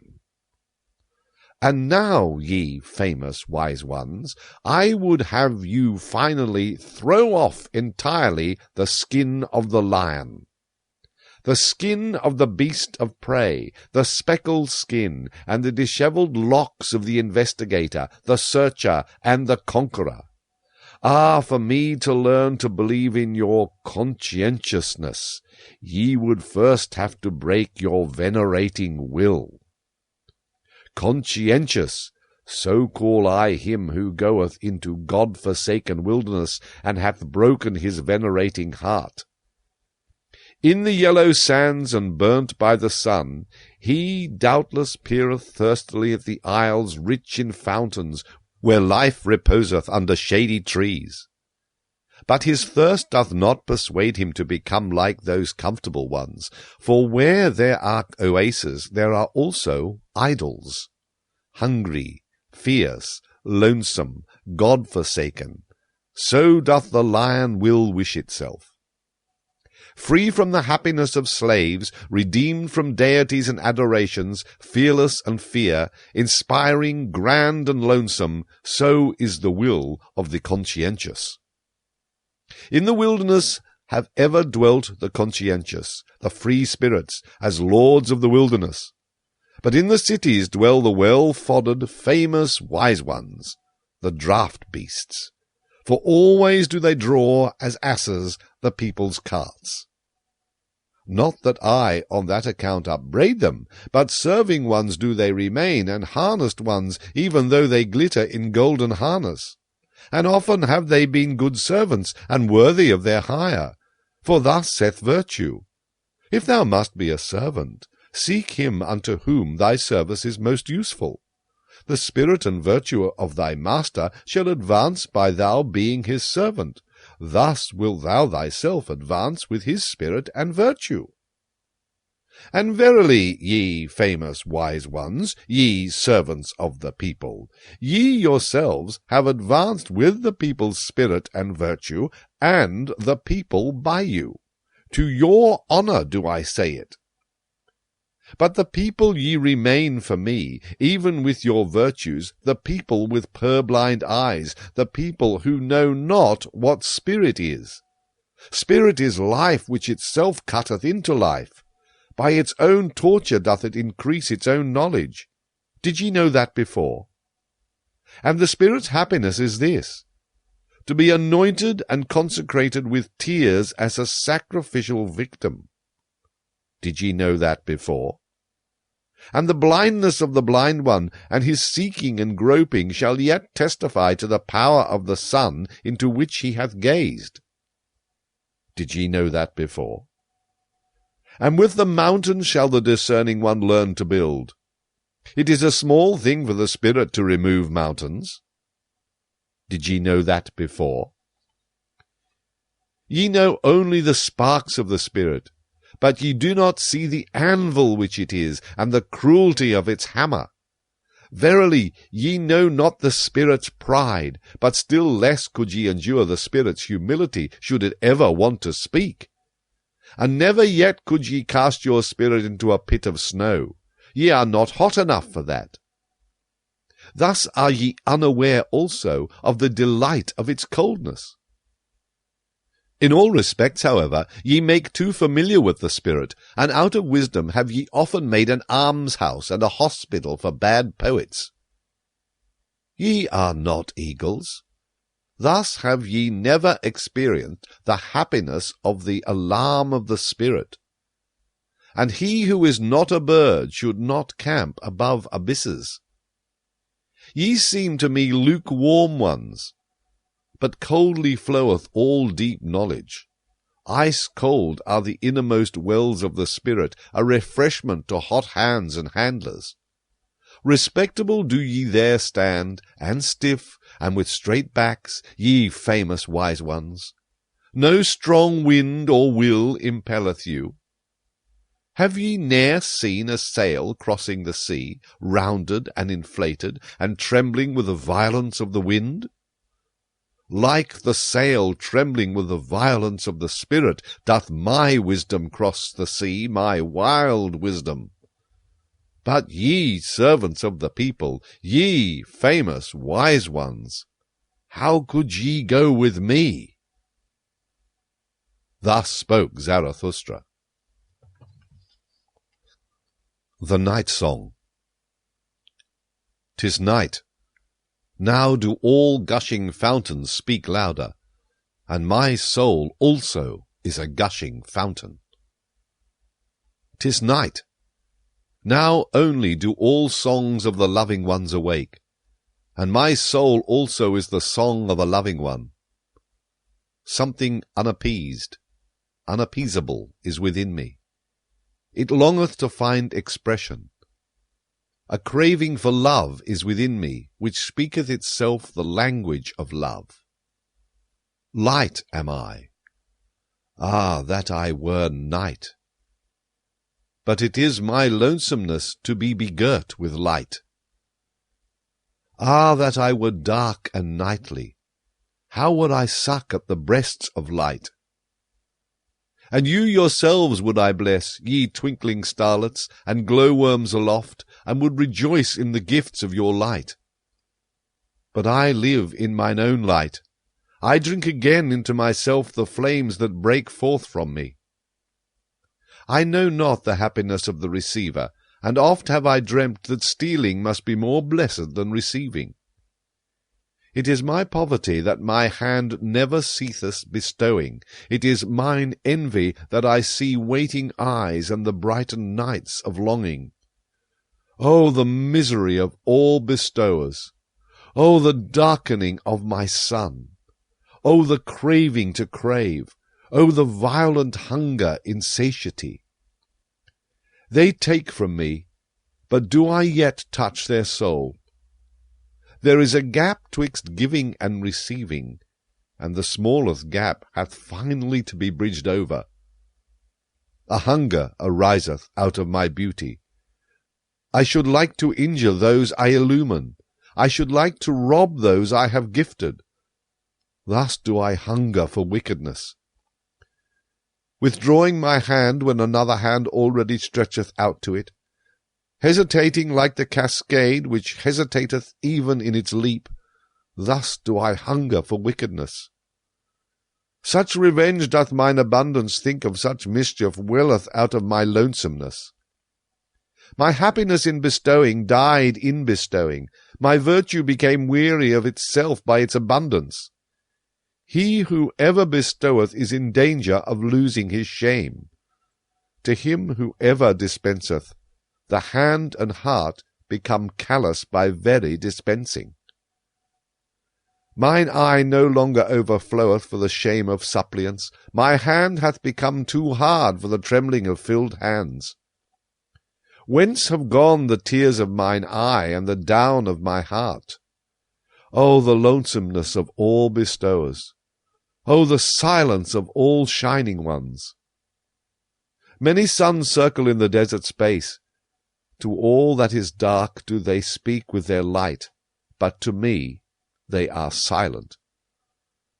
Oh, this is the hostility of light to the shining one. Unpityingly doth it pursue its course. Unfair to the shining one in its innermost heart, cold to the suns. Thus travelleth every sun.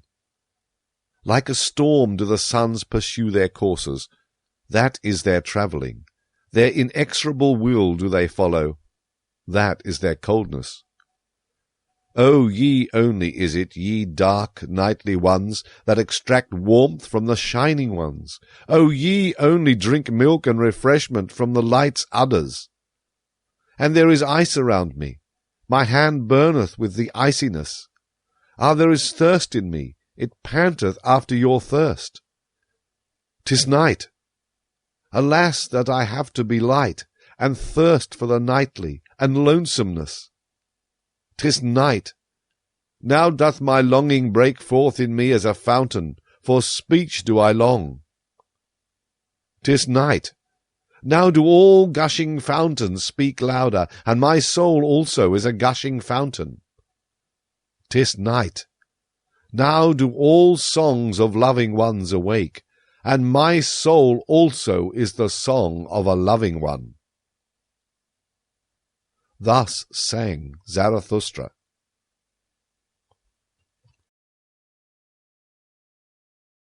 File 18. The Dance Song. One evening went Zarathustra and his disciples through the forest, and when he sought for a well, lo, he lighted upon a green meadow peacefully surrounded by trees and bushes, where maidens were dancing together. As soon as the maidens recognized Zarathustra, they ceased dancing. Zarathustra, however, approached them with friendly mien and spoke these words. Cease not your dancing, ye lovely maidens. No game-spoiler hath come to you with evil eye, no enemy of maidens. God's advocate am I with the devil. He, however, is the spirit of gravity. How could I, ye light-footed ones, be hostile to divine dancers, or to maidens' feet with fine ankles? To be sure, I am a forest, and a night of dark trees. But he who is not afraid of my darkness will find banks full of roses under my cypresses. And even the little god may he find, who is dearest to maidens. Beside the well lieth he quietly, with closed eyes. Verily, in broad daylight did he fall asleep, the sluggard. Had he perhaps chased butterflies too much? Upbraid me not, ye beautiful dancers, when I chasten the little god somewhat. He will cry, certainly, and weep, but he is laughable even when weeping. And with tears in his eyes shall he ask you for a dance, and I myself will sing a song to his dance, a dance-song and satire on the spirit of gravity, my supremest, powerfulest devil, who is said to be Lord of the world. And this is the song that Zarathustra sang when Cupid and the maidens danced together. Of late did I gaze into thine eye, O life, and into the unfathomable did I there seem to sink. But thou pulledst me out with a golden angle. Derisively didst thou laugh when I called thee unfathomable. Such is the language of all fish, saidst thou. What they do not fathom is unfathomable. For changeable am I only, and wild, and altogether a woman, and no virtuous one.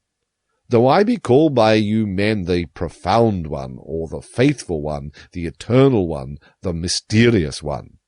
But ye men endow us always with your own virtues. Alas, ye virtuous ones! Thus did she laugh, the unbelievable one. But never do I believe her and her laughter when she speaketh evil of herself.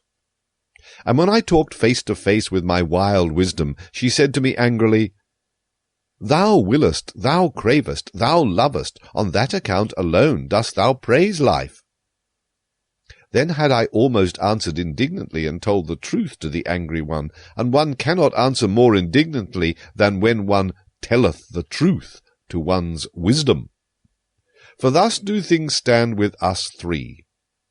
In my heart do I love only life, and verily most when I hate her. But that I am fond of wisdom, and often too fond, is because she remindeth me very strongly of life. She hath her eye, her laugh, and even her golden angle-rod. Am I responsible for it that both are so alike? And when once life asked me, Who is she then, this wisdom?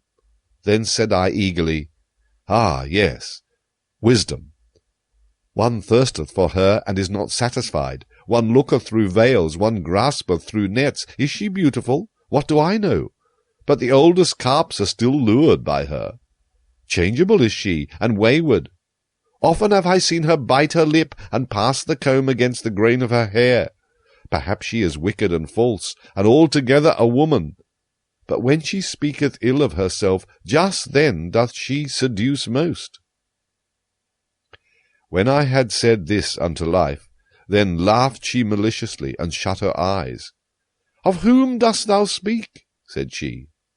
Perhaps of me? And if thou wert right, is it proper to say that in such wise to my face? But now, pray, speak also of thy wisdom.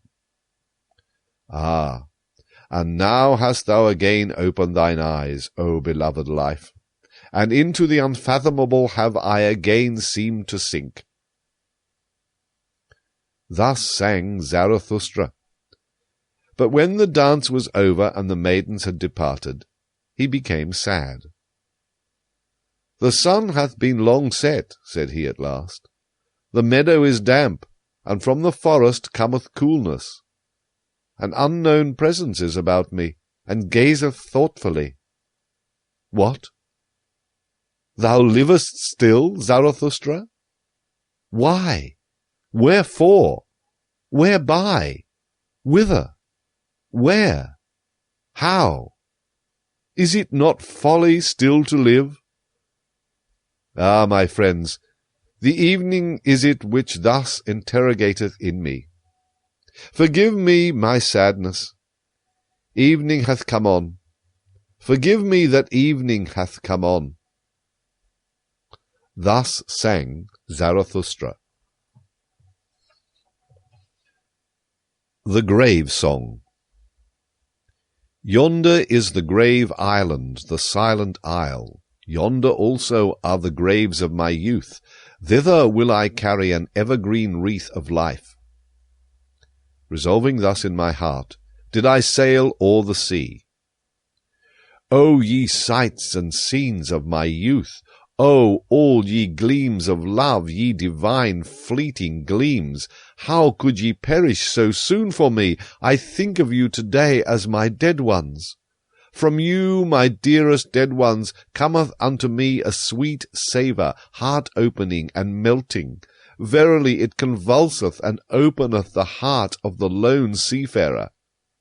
Still am I the richest and most to be envied, I, the lonesomest one.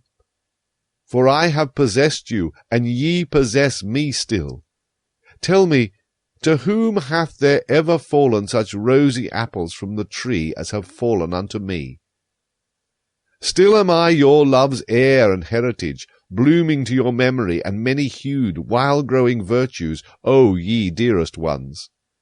And we were made to remain nigh unto each other, ye kindly strange marvels, and not like timid birds did ye come to me and my longing, nay, but as trusting ones to a trusting one.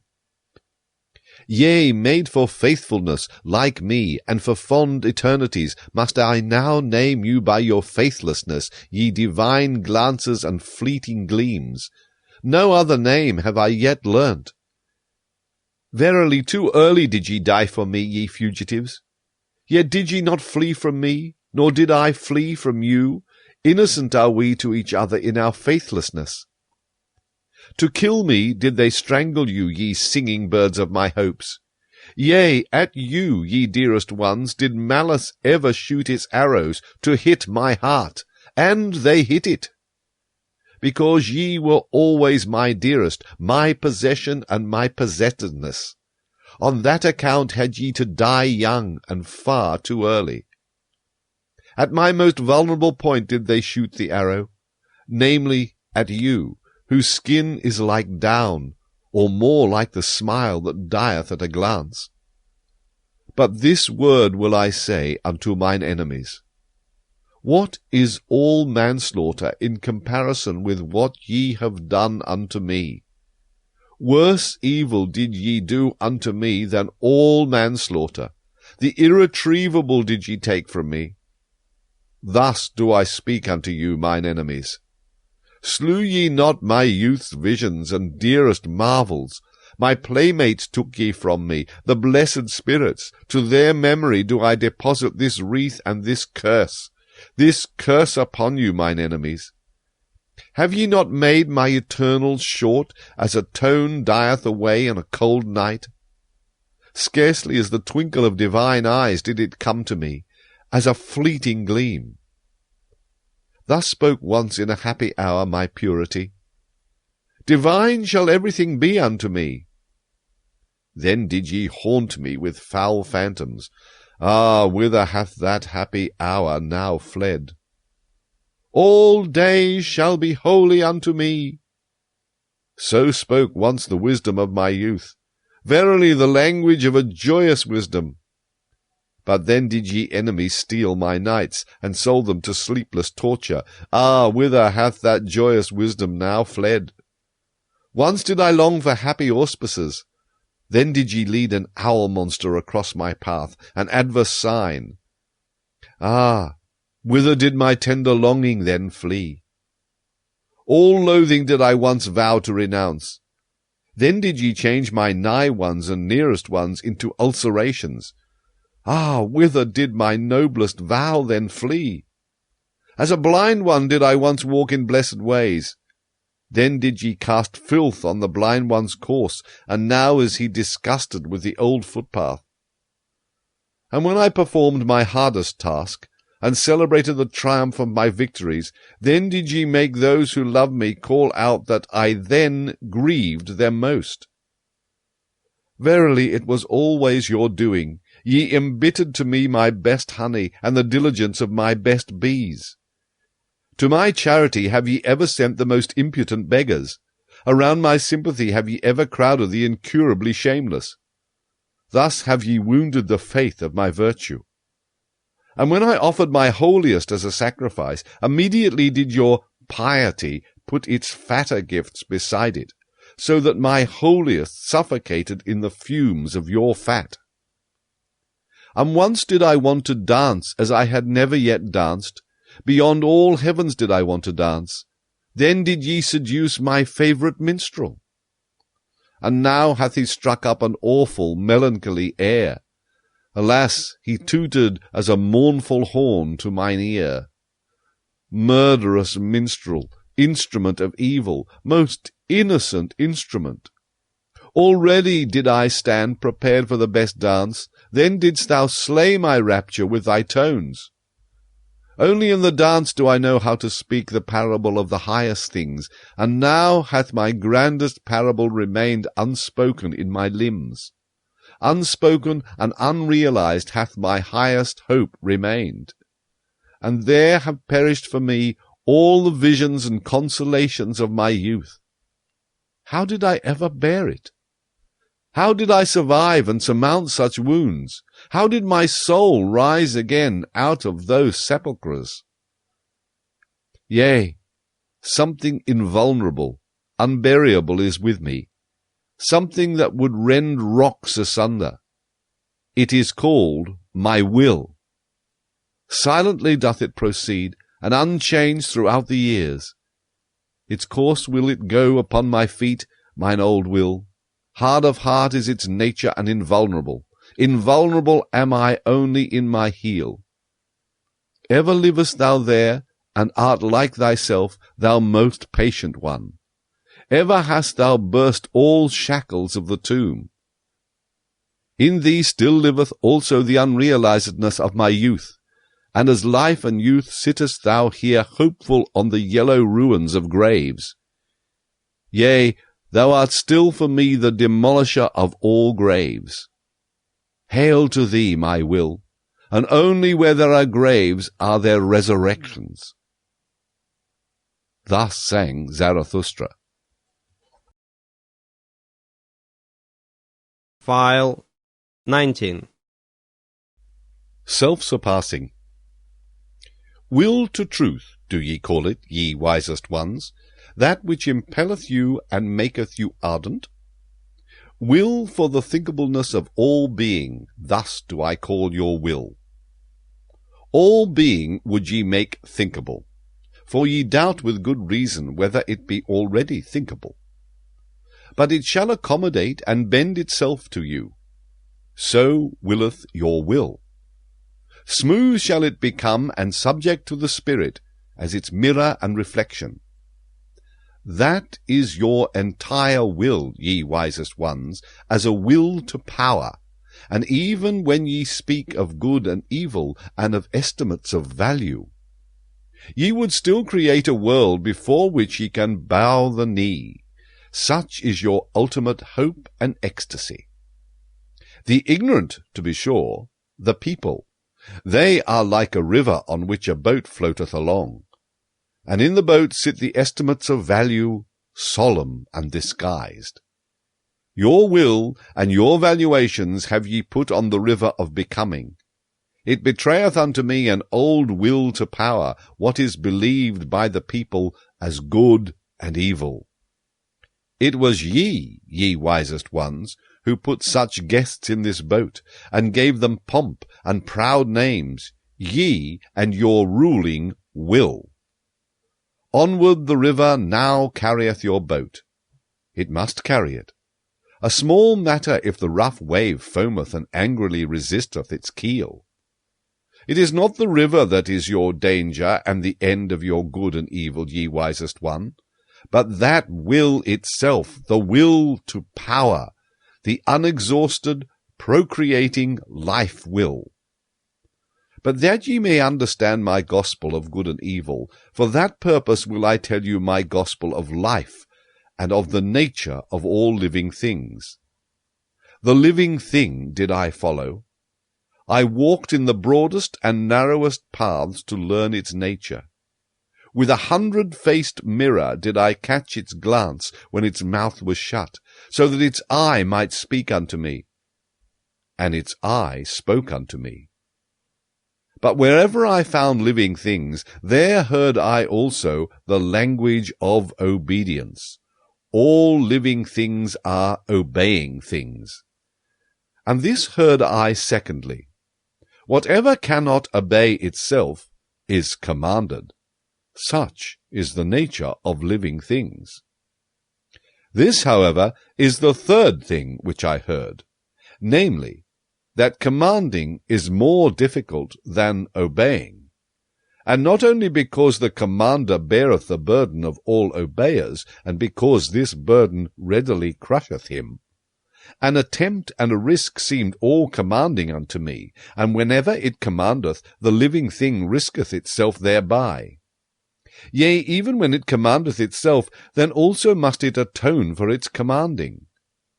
Of its own law must it become the judge and avenger and victim. How doth this happen? So did I ask myself, what persuadeth the living thing to obey and command, and even be obedient in commanding? Hearken now unto my word, ye wisest ones. Test it seriously, whether I have crept into the heart of life itself, and into the roots of its heart. Wherever I found a living thing, there found I will to power, and even in the will of the servant found I the will to be master. That to the stronger the weaker shall serve. Thereto persuadeth he his will who would be master over a still weaker one. That delight alone he is unwilling to forgo.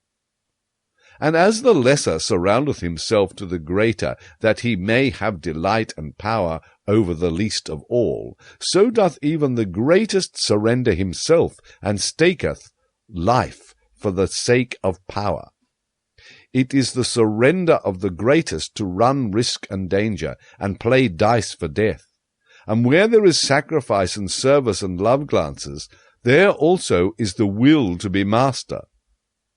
By byways doth the weaker then slink into the fortress, and into the heart of the mightier one, and there stealeth power. And this secret spoke life herself unto me. Behold, said she, I am that which must ever surpass itself. To be sure, ye call it will to procreation, or impulse towards a goal, towards the higher, remoter, more manifold, but all that is one and the same secret. Rather would I succumb than disown this one thing. And verily, where there is succumbing and leaf-falling, lo, there doth life sacrifice itself for power. That I have to be struggle and becoming and purpose and cross-purpose, he who divineth my will divineth well also on what crooked paths it hath to tread. Whatever I create, and however much I love it, soon must I be adverse to it and to my love. So willeth my will. And even thou, discerning one, art only a path and footstep of my will. Verily, my will to power walketh even on the feet of thy will to truth. He certainly did not hit the truth who shot at it the formula, will to existence. That will doth not exist. For what is not cannot will. That, however, which is in existence, how could it still strive for existence? Only where there is life is there also will. Not, however, will to life, but, so teach I thee, will to power. Much is reckoned higher than life itself by the living one, but out of the very reckoning speaketh the will to power. Thus did life once teach me, and thereby, ye wisest ones, do I solve you the riddle of your hearts. Verily I say unto you, good and evil which would be everlasting, it doth not exist. Of its own accord must it ever surpass itself anew. With your values and formulae of good and evil, ye exercise power, ye valuing ones. And that is your secret love, and the sparkling, trembling, and overflowing of your souls. But a stronger power groweth out of your values, and a new surpassing. By it breaketh egg and eggshell. And he who hath to be a creator in good and evil, verily he hath first to be a destroyer, and break values in pieces. Thus doth the greatest evil pertain to the greatest good. That, however, is the creating good. Let us speak thereof, ye wisest ones, even though it be bad. To be silent is worse. All suppressed truths become poisonous. And let everything break up which can break up by our truths. Many a house is still to be built. Thus spoke Zarathustra. The Sublime Ones. Calm is the bottom of my sea. Who would guess that it hideth droll monsters? Unmoved is my depth, but it sparkleth with swimming enigmas and laughters. A sublime one saw I today, a solemn one, a penitent of the spirit. Oh, how my soul laughed at his ugliness! With upraised breast, and like those who draw in their breath, thus did he stand, the sublime one, and in silence, o'erhung with ugly truths, the spoil of his hunting, and rich in torn raiment. Many thorns also hung on him, but I saw no rose. Not yet had he learned laughing and beauty. Gloomy did this hunter return from the forest of knowledge. From the fight with wild beast returned he home, but even yet a wild beast gazeth out of his seriousness, an unconquered wild beast. As a tiger doth he ever stand, on the point of springing. But I do not like those strained souls. Ungracious is my taste towards all those self-engrossed ones. And ye tell me, friends, that there is to be no dispute about taste and tasting. But all life is a dispute about taste and tasting. taste. That is, weight at the same time, and scales, and weigher. And alas for every living thing that would live without dispute about weight and scales and weigher.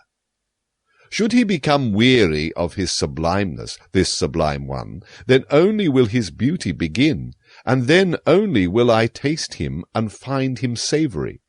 And only when he turneth away from himself will he o'erleap his own shadow, and verily into his sun. Far too long did he sit in the shade. The cheeks of the penitent of the spirit became pale. He almost starved on his expectations. Contempt is still in his eye, and loathing hideth in his mouth. To be sure, he now resteth, but he hath not yet taken rest in the sunshine. As the ox ought he to do, and his happiness should smell of the earth, and not of contempt for the earth. As a white ox would I like to see him, which snorting and lowing walketh before the ploughshare, and his lowing should also lord all that is earthly. Dark is still his countenance, the shadow of his hand danceth upon it. O'ershadowed is still the sense of his eye. His deed itself is still the shadow upon him, his doing obscureth the doer. Not yet hath he overcome his deed. To be sure, I love in him the shoulders of the ox, but now do I want to see also the eye of the angel. Also his hero will hath he still to unlearn. An exalted one shall he be, and not only a sublime one. The ether itself should raise him, the will-less one. He hath subdued monsters, he hath solved enigmas, but he should also redeem his monsters and enigmas. Into heavenly children should he transform them. As yet hath his knowledge not learned to smile, and to be without jealousy, and as yet his gushing passion not become calm in beauty. Verily, not in satiety shall his longing cease and disappear, but in beauty. Gracefulness belongeth to the munificence of the magnanimous. His arm across his head, thus should the hero repose, thus should he also surmount his repose. But precisely to the hero is beauty the hardest thing of all. Unattainable is beauty by all ardent wills. A little more, a little less. Precisely this is much here. It is the most here. To stand with relaxed muscles and with unharnessed will, that is the hardest for all of you, ye sublime ones. When power becometh gracious and descendeth into the visible, I call such condescension beauty. And from no one do I want beauty so much as from thee, thou powerful one. Let thy goodness be thy last self-conquest. All evil do I accredit to thee, therefore do I desire of thee the good. Verily, I have often laughed at the weaklings who think themselves good because they have crippled paws. The virtue of the pillar shalt thou strive after. More beautiful doth it ever become, and more graceful, but internally harder and more sustaining, the higher it riseth. Yea, thou sublime one, one day shalt thou also be beautiful, and hold up the mirror to thine own beauty. Then will thy soul thrill with divine desires, and there will be adoration even in thy vanity. For this is the secret of the soul. When the hero hath abandoned it, then only approacheth it in dreams, the superhero. Thus spoke Zarathustra. The land of culture. Too far did I fly into the future. A horror seized upon me. And when I looked around me, lo, there time was my sole contemporary. Then did I fly backwards, homewards, and always faster. Thus did I come unto you, ye present-day men, and into the land of culture. For the first time brought I an eye to see you, and good desire. Verily, with longing in my heart did I come. But how did it turn out with me? Although so alarmed, I had yet to laugh. Never did mine eye see anything so motley coloured. I laughed and laughed, while my foot still trembled, and my heart as well. Here, forsooth, is the home of all the paint-pots, said I. With filthy patches painted on faces and limbs, so sat ye there to mine astonishment, ye present-day men. And with 50 mirrors around you, which flattered your play of colours and repeated it. Verily you could wear no better masks, ye present-day men, than your own faces. Who could recognize you? Written all over with the characters of the past, and these characters also pencilled over with new characters. Thus have ye concealed yourselves well from all decipherers. And though one be a trier of the reins, who still believeth that ye have reins, out of colours ye seem to be baked, and out of glued scraps. All times and peoples gaze divers colours out of your veils. All customs and beliefs speak divers colours out of your gestures. He who would strip you of veils and wrappers and paints and gestures would just have enough left to scare the crows.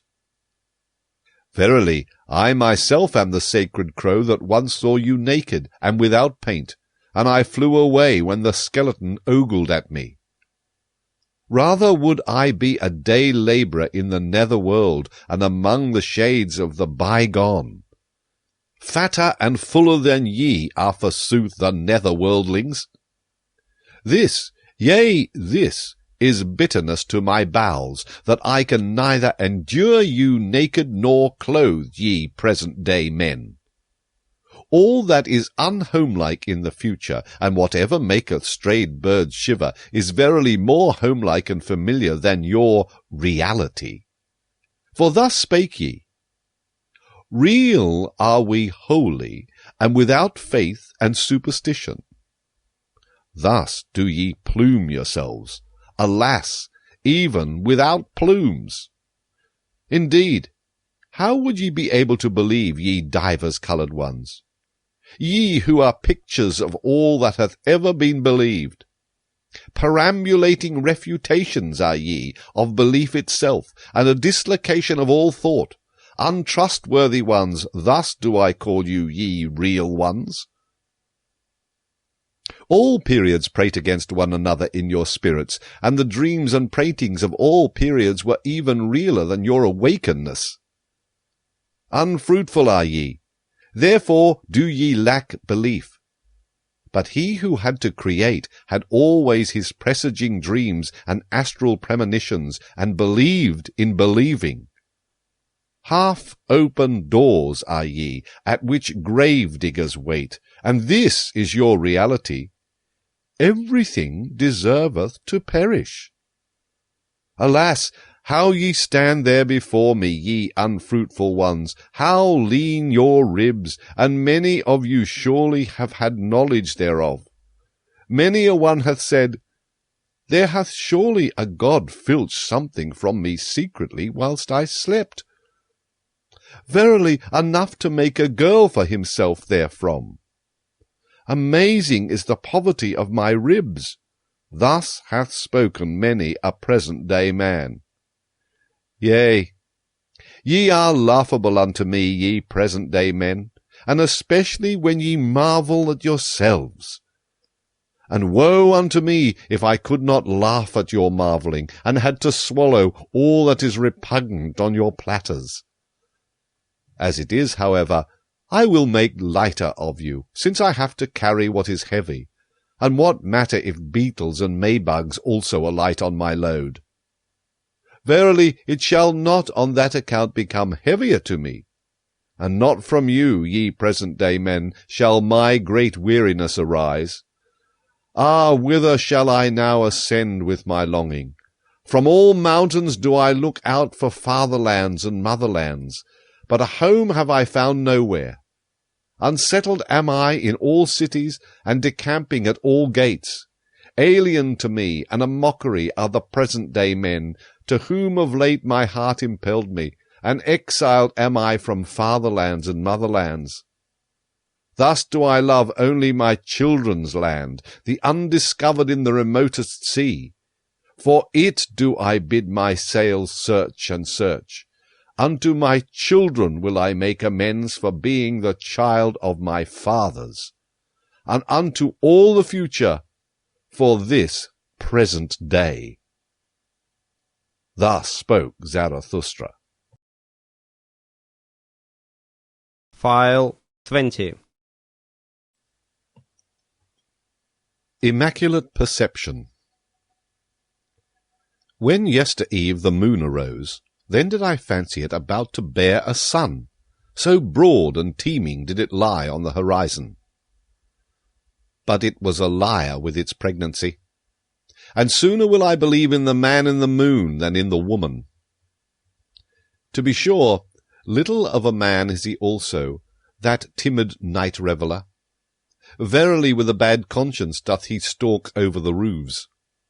For he is covetous and jealous, the monk in the moon, covetous of the earth, and all the joys of lovers. Nay, I like him not, that tom-cat on the roofs. Hateful unto me are all that slink around half-closed windows. Piously and silently doth he stalk along on the star carpets. But I like no light-treading human feet on which not even a spur jingleth. Every honest one's step speaketh. The cat, however, stealeth along over the ground. Lo, cat-like doth the moon come along, and dishonestly. This parable speak I unto you, sentimental dissemblers, unto you, the pure discerners. You do I call covetous ones. Also ye love the earth, and the earthly. I have divined you well, but shame is in your love, and a bad conscience. Ye are like the moon. To despise the earthly hath your spirit been persuaded, but not your bowels. These, however, are the strongest in you. And now is your spirit ashamed to be of the service of your bowels, and goeth in byways and lying ways to escape its own shame. That would be the highest thing for me, so saith your lying spirit unto itself, to gaze upon life without desire, and not like the dog with hanging out tongue, to be happy in gazing, with dead will, free from the grip and greed of selfishness, cold and ashy grey all over, but with intoxicated moon eyes. That would be the dearest thing to me. Thus doth the seduced one seduce himself, to love the earth as the moon loveth it, and with the eye only to feel its beauty. And this do I call immaculate perception of all things, to want nothing else from them, but to be allowed to lie before them as a mirror with 100 facets.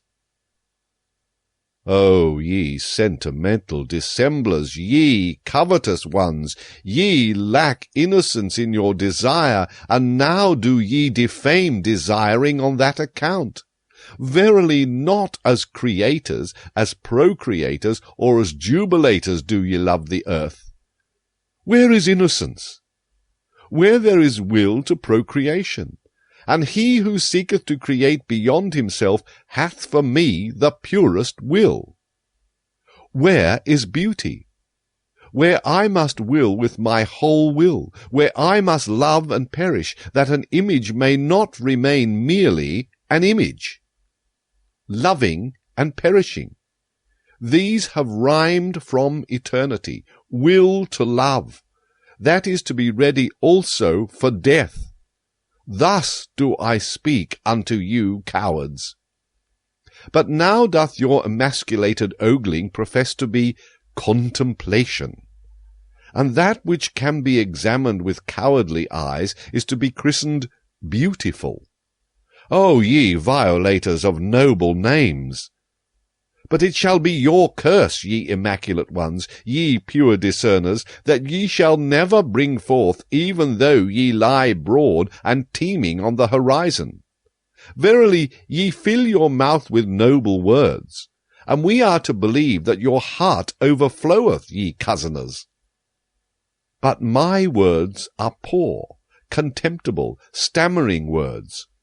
Gladly do I pick up what falleth from the table at your repasts. Yet still can I say therewith the truth, to dissemblers. Yea, my fish-bones, shells, and prickly leaves shall tickle the noses of dissemblers. Bad air is always about you and your repasts. Your lascivious thoughts, your lies, and secrets are indeed in the air. Dare only to believe in yourselves and in your inward parts.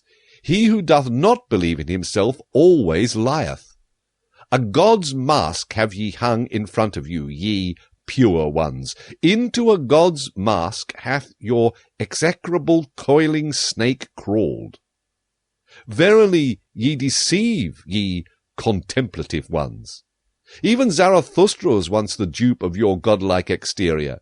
He did not divine the serpent's coil with which it was stuffed. A God's soul I once thought I saw playing in your games, ye pure discerners.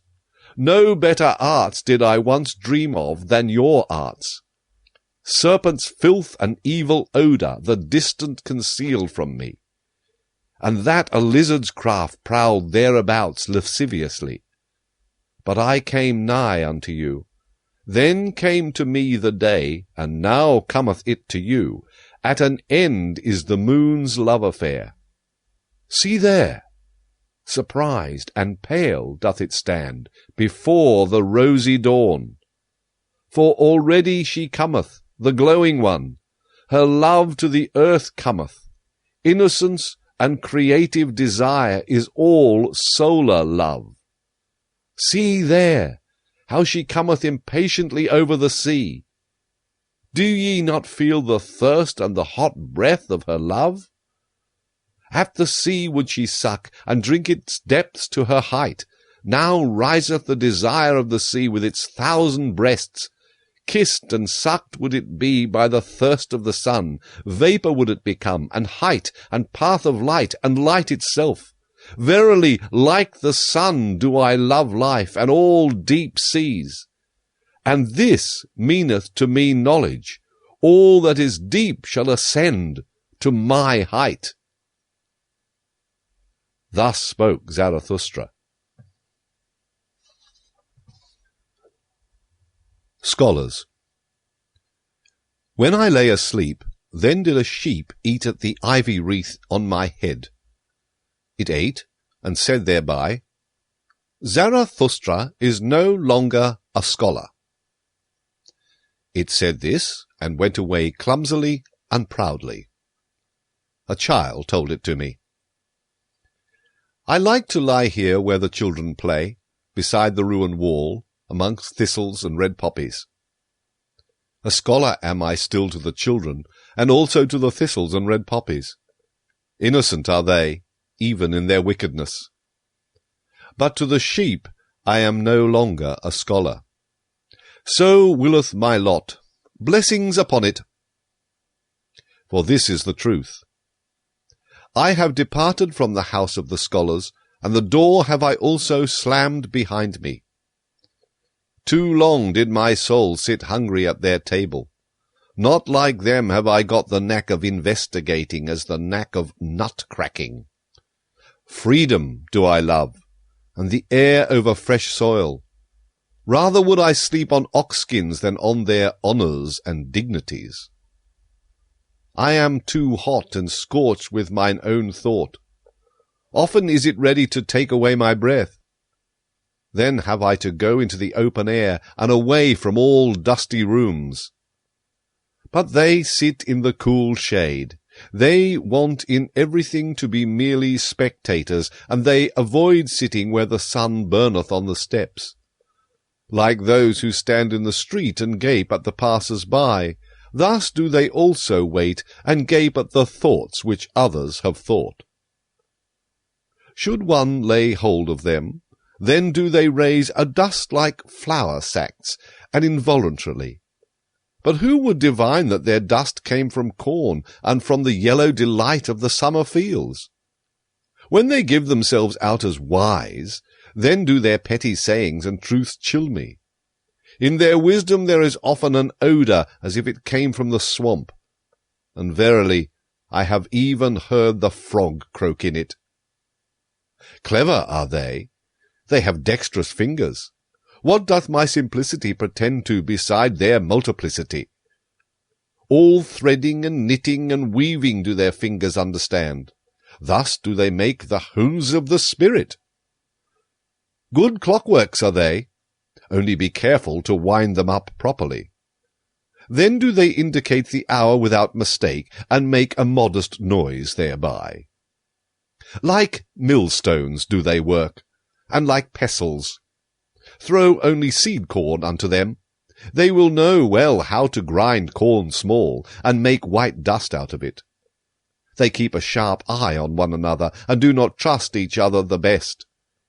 Ingenious in little artifices, they wait for those whose knowledge walketh on lame feet. Like spiders do they wait. I saw them always prepare their poison with precaution, and always did they put glass gloves on their fingers in doing so. They also know how to play with false dice, and so eagerly did I find them playing that they perspired thereby. We are alien to each other, and their virtues are even more repugnant to my taste than their falsehoods and false dice. And when I live with them, then did I live above them. Therefore did they take a dislike to me. They want to hear nothing of any one walking above their heads, and so they put wood and earth and rubbish betwixt me and their heads. Thus did they deafen the sound of my tread. At least have I hitherto been heard by the most learned. All mankind's faults and weaknesses did they put betwixt themselves and me. They call it false ceiling in their houses. But nevertheless I walk with my thoughts above their heads, and even should I walk on mine own errors, still would I be above them and their heads. For men are not equal, so speaketh justice, and what I will, they may not will. Thus spoke Zarathustra.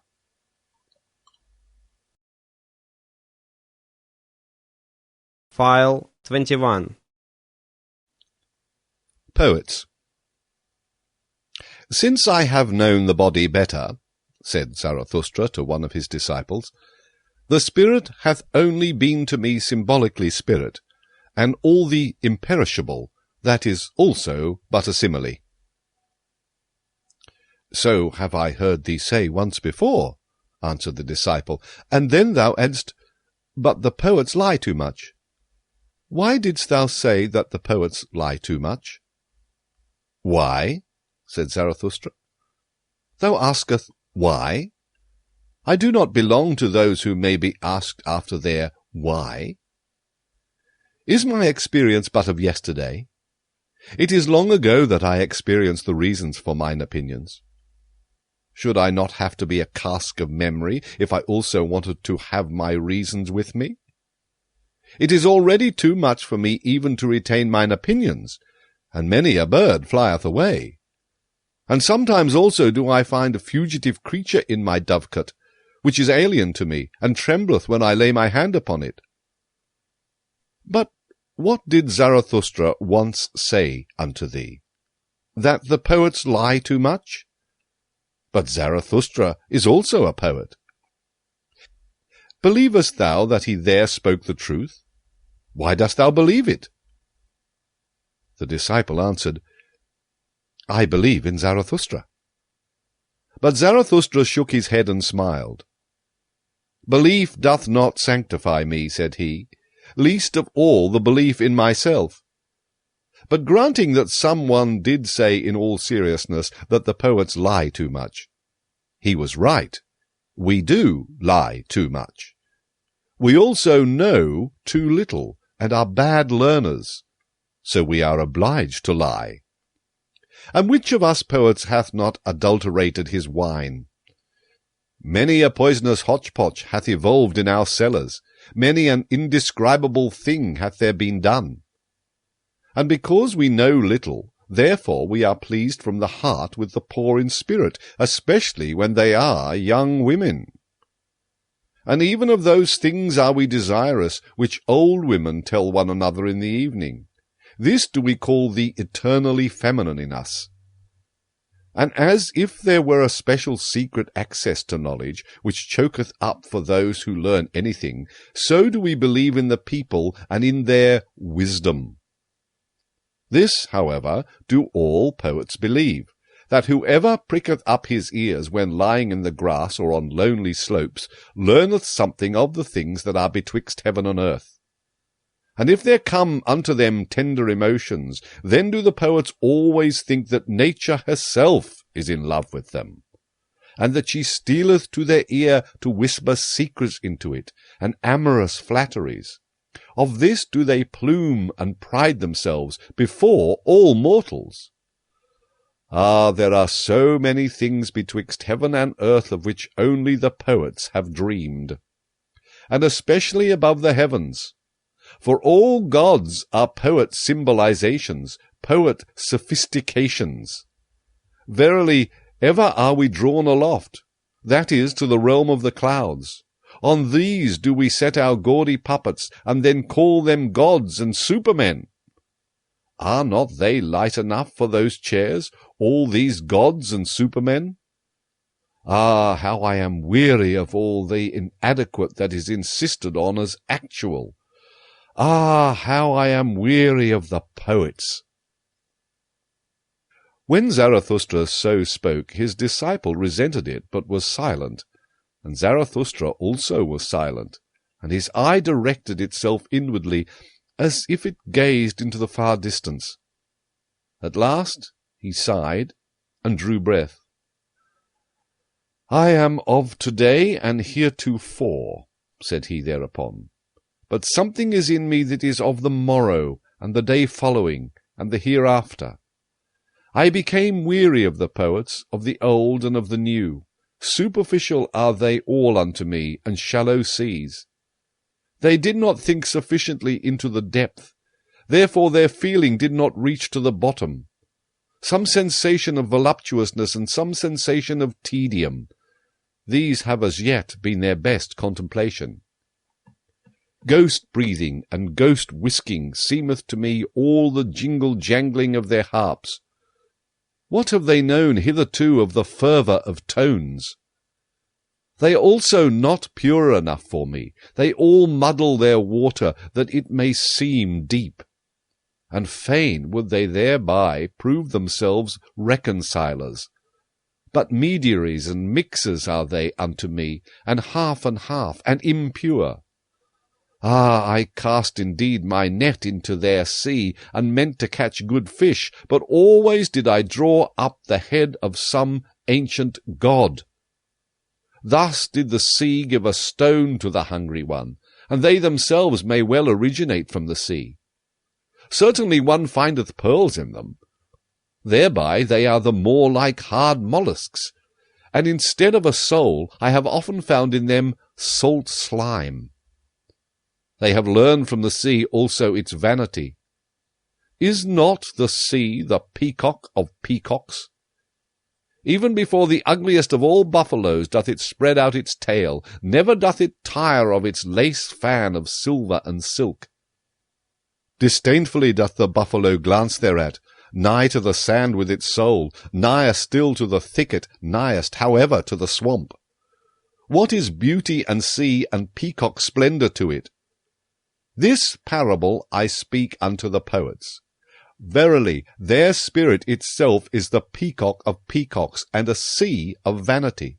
Spectators seeketh the spirit of the poet, should they even be buffaloes. But of this spirit became I weary, and I see the time coming when it will become weary of itself. Yea, changed have I seen the poets, and their glance turned towards themselves. Penitents of the spirit have I seen appearing. They grew out of the poets. Thus spoke Zarathustra. Great events. There is an isle in the sea, not far from the happy isles of Zarathustra, on which a volcano ever smoketh, of which isle the people, and especially the old women amongst them, say that it is placed as a rock before the gate of the nether world, but that through the volcano itself the narrow way leadeth downwards, which conducteth to this gate. Now about the time that Zarathustra sojourned on the Happy Isles, it happened that a ship anchored at the isle on which standeth the smoking mountain, and the crew went ashore to shoot rabbits. About the noontide hour, however, when the captain and his men were together again, they suddenly saw a man coming towards them through the air, and a voice said distinctly, "It is time. It is the highest time." But when the figure was nearest to them, it flew past quickly, however, like a shadow in the direction of the volcano, then did they recognize with the greatest surprise that it was Zarathustra. For they had all seen him before except the captain himself, and they loved him as the people love, in such wise that love and awe were combined in equal degree. "Behold," said the helmsman, "there goeth Zarathustra to hell." About the same time that these sailors landed on the Fire Isle, there was a rumour that Zarathustra had disappeared. And when his friends were asked about it, they said that he had gone on board a ship by night without saying whither he was going. Thus there arose some uneasiness. After 3 days, however, there came the story of the ship's crew in addition to this uneasiness. And then did all the people say that the devil had taken Zarathustra.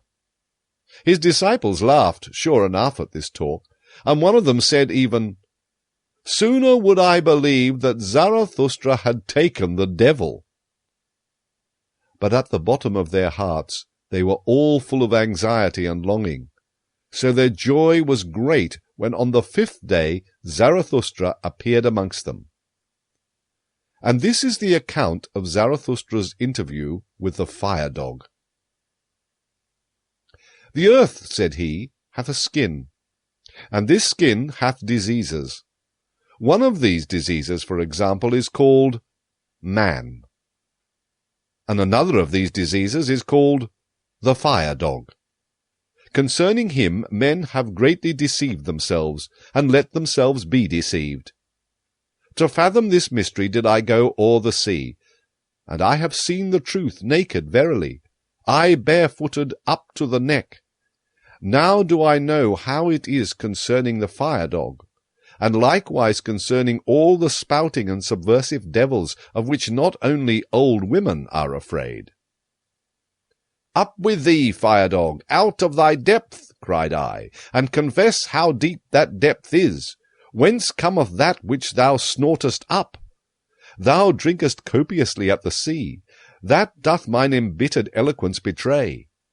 In sooth, for a dog of the depth, thou takest thy nourishment too much from the surface. At the most, I regard thee as the ventriloquist of the earth, and ever, when I have heard subversive and spouting devils speak, I have found them like thee, embittered, mendacious, and shallow. Ye understand how to roar and obscure with ashes. Ye are the best braggarts, and have sufficiently learned the art of making dregs boil. Where ye are, there must always be dregs at hand, and much that is spongy, hollow, and compressed. It wanteth to have freedom. Freedom ye all roar most eagerly, but I have unlearned the belief in great events, when there is much roaring and smoke about them. And believe me, friend Hullabaloo, the greatest events are not our noisiest, but our stillest hours. Not around the inventors of new noise, but around the inventors of new values doth the world revolve. Inaudibly it revolveth. And just own to it. Little had ever taken place when thy noise and smoke passed away. What if a city did become a mummy, and a statue lay in the mud? And this do I say also to the o'erthrowers of statues. It is certainly the greatest folly to throw salt into the sea and statues into the mud. In the mud of your contempt lay the statue. But it is just its law that out of contempt its life and living beauty grow again. With diviner features doth it now arise, seducing by its suffering, and verily it will yet thank you for o'erthrowing it, ye subverters. This counsel, however, do I counsel to kings and churches, and to all that is weak with age or virtue. Let yourselves be o'erthrown, that ye may again come to life, and that virtue may come to you. Thus spoke I before the fire-dog. Then did he interrupt me sullenly, and asked, Church? What is that? Church, answered I. That is a kind of state, and indeed the most mendacious. But remain quiet, thou dissembling dog. Thou surely knowest thine own species best. Like thyself, the state is a dissembling dog. Like thee doth it like to speak with smoke and roaring, to make believe, like thee, that it speaketh out of the heart of things. For it seeketh by all means to be the most important creature on earth, the state, and people think it so. When I had said this, the fire-dog acted as if mad with envy. What? cried he. The most important creature on earth, and people think it so? And so much vapour and terrible voices came out of his throat that I thought he would choke with vexation and envy. At last he became calmer, and his panting subsided. As soon, however, as he was quiet, I said laughingly, Thou art angry, fire-dog, so I am in the right about thee. And that I may also maintain the right, hear the story of another fire-dog. He speaketh actually out of the heart of the earth. Gold doth his breath exhale, and golden rain, so doth his heart desire. What are ashes and smoke and hot dregs to him?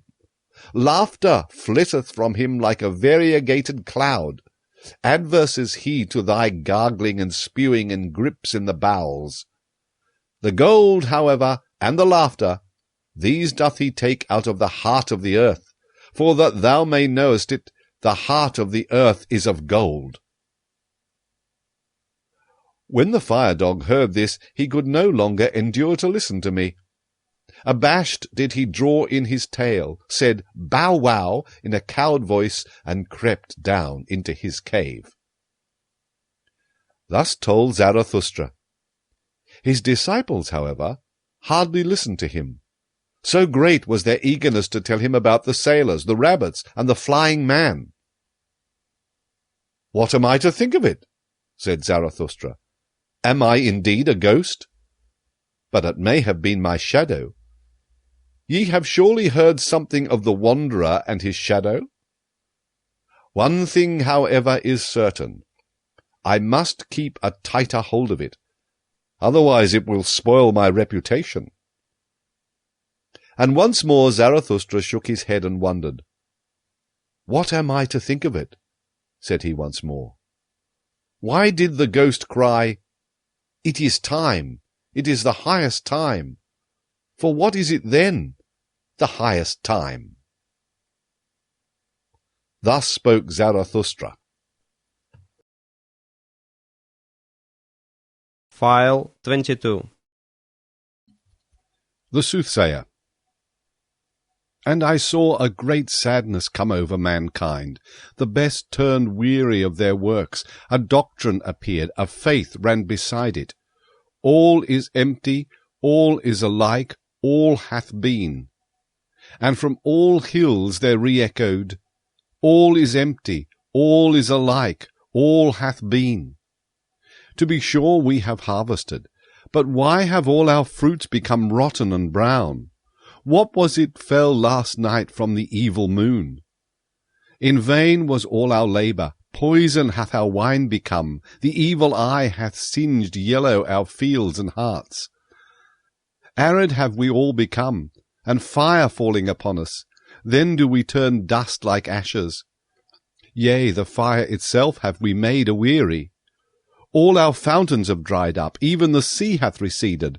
All the ground trieth to gape, but the depth will not swallow. Alas, where is there still a sea in which one could be drowned? So soundeth our plaint across shallow swamps. Verily, even for dying have we become too weary. Now do we keep awake and live on in sepulchres.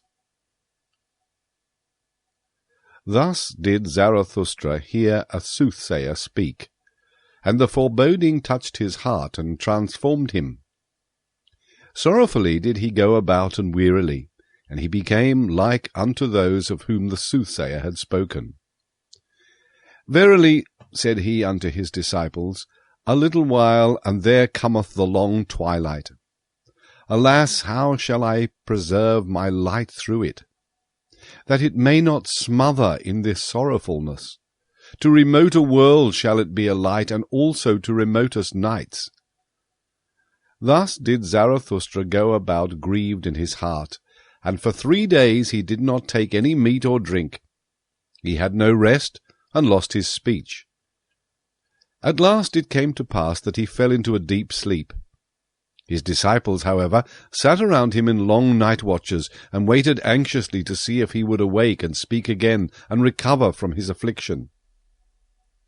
And this is the discourse that Zarathustra spoke when he awoke. His voice, however, came unto his disciples as from afar. Hear, I pray you, the dream that I dreamed, my friends, and help me to divine its meaning. A riddle is it still unto me, this dream. The meaning is hidden in it and encaged, and doth not yet fly above it on free pinions. All life had I renounced, so I dreamed. Night watchman and grave guardian had I become, aloft in the lone mountain fortress of death. There did I guard his coffins. Full stood the musty vaults of those trophies of victory. Out of glass coffins did vanquished life gaze upon me. The odour of dust-covered eternities did I breathe. Sultry and dust-covered lay my soul. And who could have aired his soul there?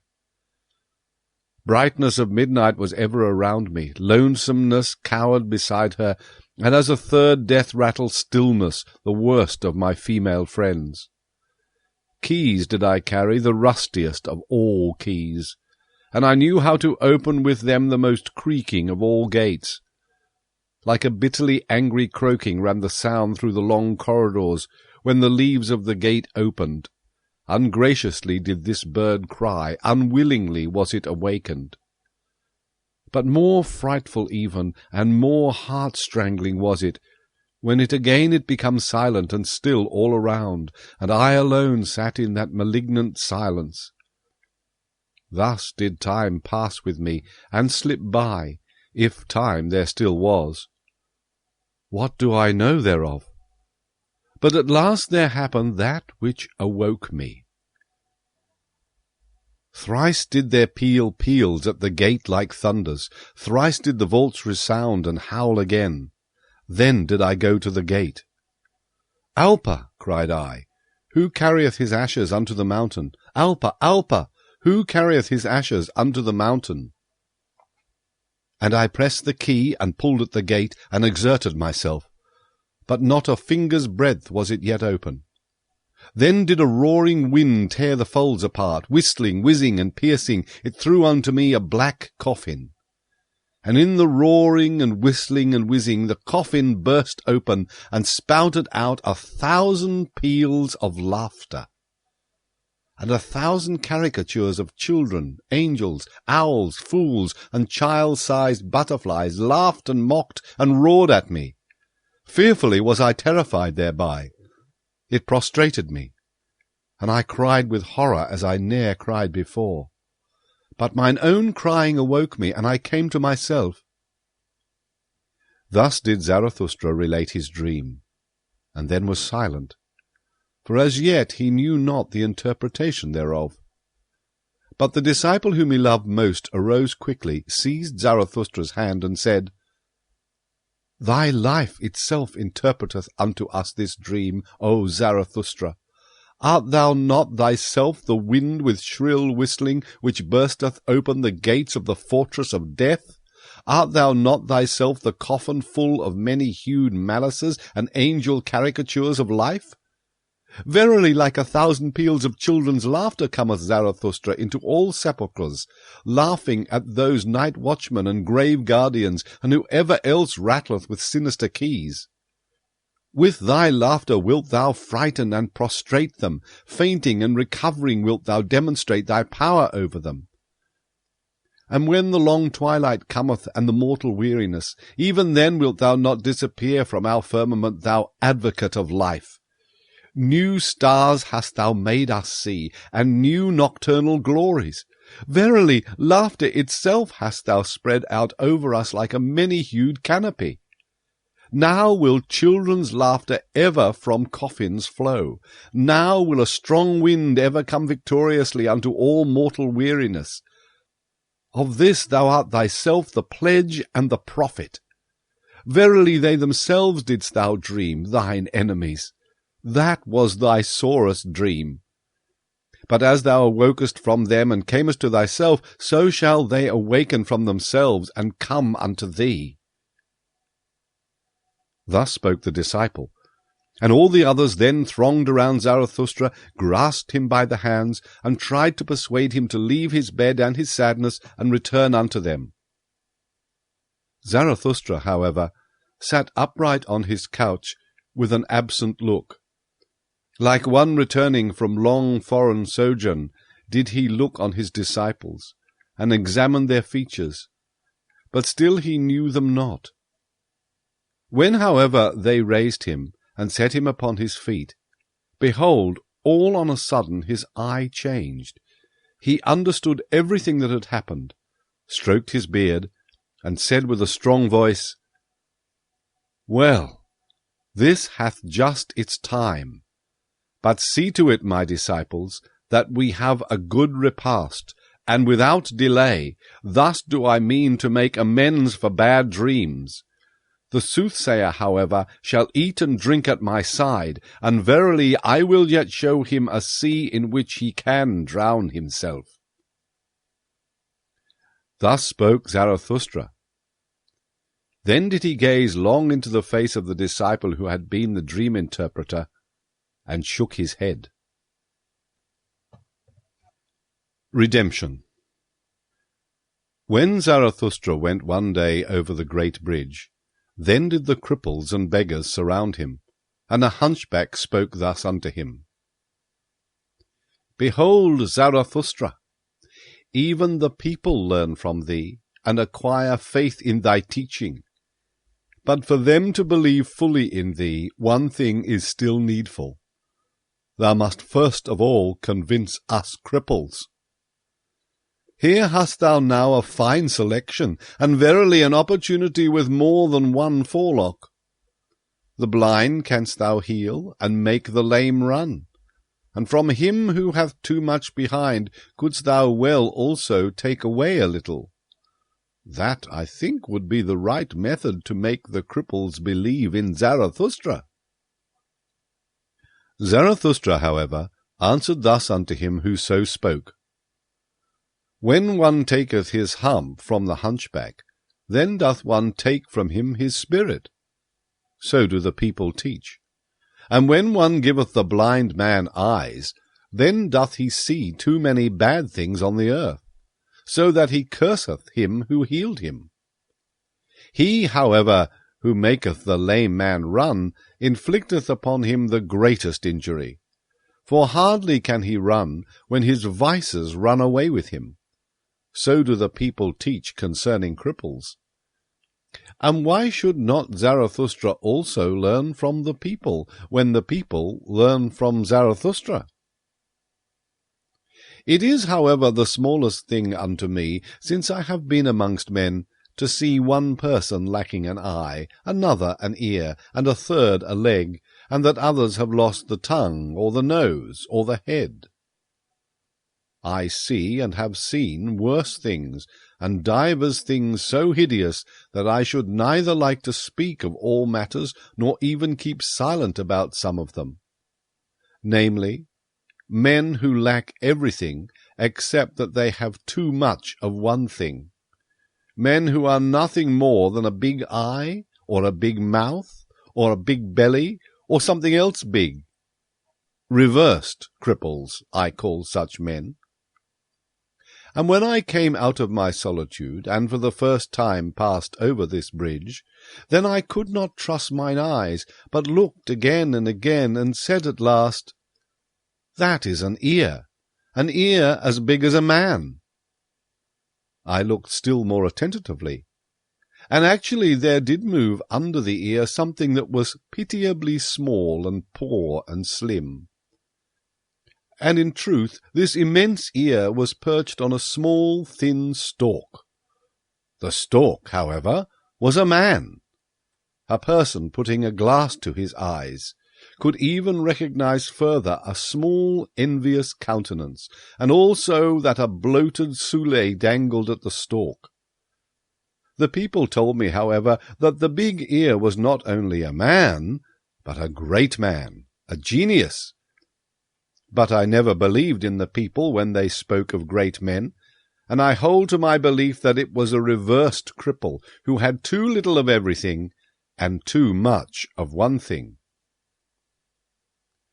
When Zarathustra had spoken thus unto the hunchback, and unto those of whom the hunchback was the mouthpiece and advocate, then did he turn to his disciples in profound dejection, and said, "Verily, my friends, I walk amongst men as amongst the fragments and limbs of human beings.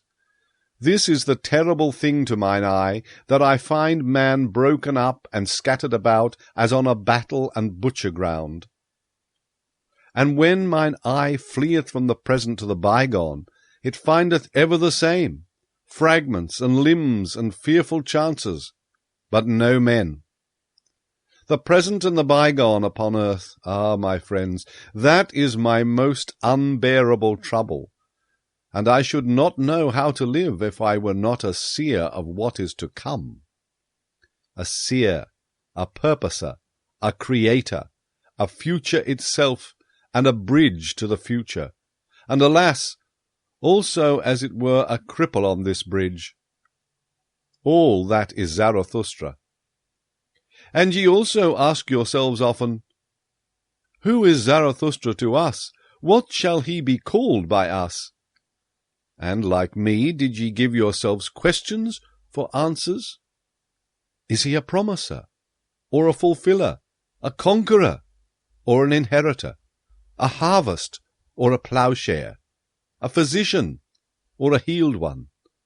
Is he a poet, or a genuine one, an emancipator, or a subjugator, a good one, or an evil one? I walk amongst men as the fragments of the future, that future which I contemplate. And it is all my poetization and aspiration to compose and collect into unity what is fragment and riddle and fearful chance. And how could I endure to be a man if man were not also the composer and riddle-reader and redeemer of chance? To redeem what is past, and to transform every "it was" into "thus would I have it," that only do I call redemption. Will, so is the emancipator and joy-bringer called. Thus have I taught you, my friends. But now learn this likewise. The will itself is still a prisoner. Willing emancipateth. But what is that called which still putteth the emancipator in chains? It was. Thus is the will's teeth-gnashing and lonesomest tribulation called. Impotent towards what hath been done, it is a malicious spectator of all that is past. Not backward can the will. That it cannot break time and time's desire, that is the will's lonesomest tribulation. Willing emancipateth. What doth willing itself devise in order to get free from its tribulation and mock at its prison? Ah, a fool becometh every prisoner. Foolishly delivereth itself also the imprisoned will. That time doth not run backward, that is its animosity. That which was, so is the stone which it cannot roll called. And thus doth it roll stones out of animosity and ill humour, and taketh revenge on whatever doth not, like it, feel rage and ill humour. Thus did the will, the emancipator, become a torturer. And all that is capable of suffering it taketh revenge, because it cannot go backward. This, yea, this alone is revenge itself, the will's antipathy to time, and its it was. Verily, a great folly dwelleth in our will, and it became a curse unto all humanity that this folly acquired spirit, the spirit of revenge. My friends, that hath hitherto been man's best contemplation, and where there was suffering it was claimed there was always penalty. Penalty, so calleth itself revenge. With a lying word it feigneth a good conscience. And because in the willer himself there is suffering, because he cannot will backwards, thus was willing itself, and all life claimed, to be penalty. And then did cloud after cloud roll over the spirit, until at last madness preached, Everything perisheth, therefore everything deserveth to perish. And this itself is justice, the law of time, that he must devour his children. Thus did madness preach. Morally are things ordered according to justice and penalty. Oh, where is there deliverance from the flux of things and from the existence of penalty? Thus did madness preach. Can there be deliverance when there is eternal justice? Alas, unrollable is the stone, it was. Eternal must also be all penalties. Thus did madness preach. No need can be annihilated. How could it be undone by the penalty? This is what is eternal in the existence of penalty. That existence also must be eternally recurring deed and guilt. Unless the will should at last deliver itself, and willing become non-willing. But ye know, my brethren, this fabulous song of madness.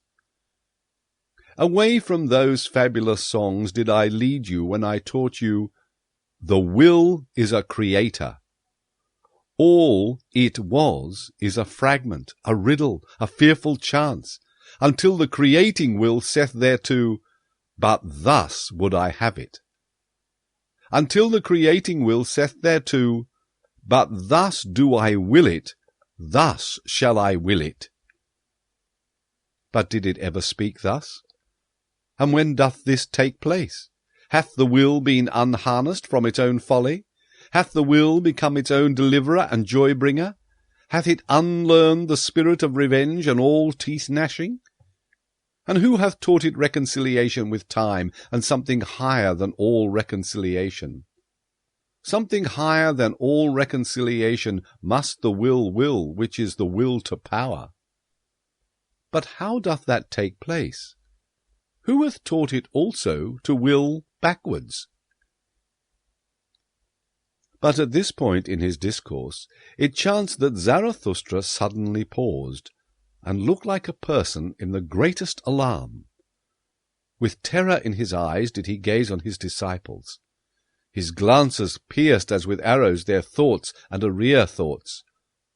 But after a brief space he again laughed, and said soothedly, It is difficult to live amongst men, because silence is so difficult, especially for a babbler. Thus spoke Zarathustra.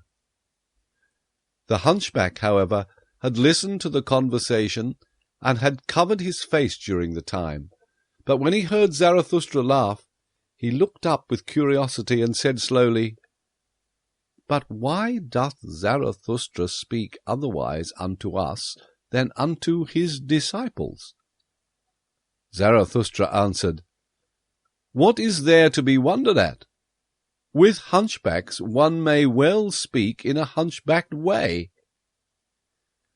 Very good, said the hunchback, and with pupils one may well tell tales out of school. But why doth Zarathustra speak otherwise unto his pupils than unto himself? File 23. Manly prudence. Not the height, it is the declivity that is terrible. The declivity, where the gaze shooteth downwards, and the hand graspeth upwards. There doth the heart become giddy through its double will. Ah, friends, do ye divine also my heart's double will? This is my declivity and my danger, that my gaze shooteth towards the summit, and my hand would fain clutch and lean on the depth. To man clingeth my will. With chains do I bind myself to man, because I am pulled upwards to the Superman, for thither doth mine other will tend. And therefore do I live blindly among men, as if I knew them not, that my hand may not entirely lose belief in firmness. I know not you men. This gloom and consolation is often spread around me. I sit at the gateway for every rogue and ask, Who wisheth to deceive me? This is my first manly prudence, that I allow myself to be deceived, so as not to be on my guard against deceivers. Ah, if I were on my guard against man, how could man be an anchor to my ball? Too easily would I be pulled upwards and away. This providence is over my fate, that I have to be without foresight. And he who would not languish amongst men must learn to drink out of all glasses, and he who would keep clean amongst men must know how to wash himself even with dirty water. And thus spoke I often to myself for consolation. Courage! Cheer up, old heart! An unhappiness hath failed to befall thee. Enjoy that as thy happiness. This, however, is mine other manly prudence. I am more forbearing to the vain than to the proud. Is not wounded vanity the mother of all tragedies? Where, however, pride is wounded, there groweth up something better than pride. That life may be fair to behold, its game must be well played. For that purpose, however, it needeth good actors. Good actors have I found all the vain ones. They play and wish people to be fond of beholding them. All their spirit is in this wish. They represent themselves. They invent themselves. In their neighbourhood I like to look upon life. It cureth of melancholy. Therefore am I forbearing to the vain, because they are the physicians of my melancholy, and keep me attached to man as to a drama. And further, who conceiveth the full depth of the modesty of the vain man? I am favourable to him, and sympathetic on account of his modesty. From you would he learn his belief in himself. He feedeth upon your glances, he eateth praise out of your hands. Your lies doth he even believe when you lie favourably about him, for in its depth sigheth his heart, What am I? And if that be the true virtue which is unconscious of itself, well, the vain man is unconscious of his modesty. This is, however, my third manly prudence. I am not put out of conceit with the wicked by your timorousness. I am happy to see the marvels the warm sun hatcheth, tigers and palms and rattlesnakes. Also amongst men there is a beautiful brood of the warm sun, and much that is marvellous in the wicked. In truth, As your wisest did not seem to me so very wise, so found I also human wickedness below the fame of it. And oft did I ask with a shake of the head, Why still rattle, ye rattlesnakes? Verily, there is still a future even for evil, and the warmest south is still undiscovered by man. How many things are now called the worst wickedness, which are only 12 feet broad and 3 months long? Some day, however, will greater dragons come into the world. For that the Superman may not lack his dragon, the super-dragon that is worthy of him, there must still much warm sun-glow on moist virgin forests. Out of your wild cats must tigers have evolved, and out of your poison toads crocodiles. For the good hunter shall have a good hunt. And verily, ye good and just, in you there is much to be laughed at, and especially your fear of what hath hitherto been called the devil. So alien are ye in your souls to what is great, that to you the Superman would be frightful in his goodness. And ye wise and knowing ones, ye would flee from the solar glow of the wisdom in which the Superman joyfully batheth his nakedness. Ye highest men who have come within my ken, this is my doubt of you and my secret laughter. I suspect ye would call my Superman a devil. Ah, I became tired of those highest and best ones. From their height did I long to be up, out, and away to the Superman. A horror came over me when I saw those best ones naked. Then there grew for me the pinions to soar away into distant futures, into more distant futures, into more southern souths than ever artist dreamed of, thither where gods are ashamed of all clothes. But disguised do I want to see you, ye neighbours and fellow men, and well attired and vain and estimable, as the good and just. And disguised will I myself sit amongst you, that I may mistake you and myself, for that is my last manly prudence. Thus spoke Zarathustra.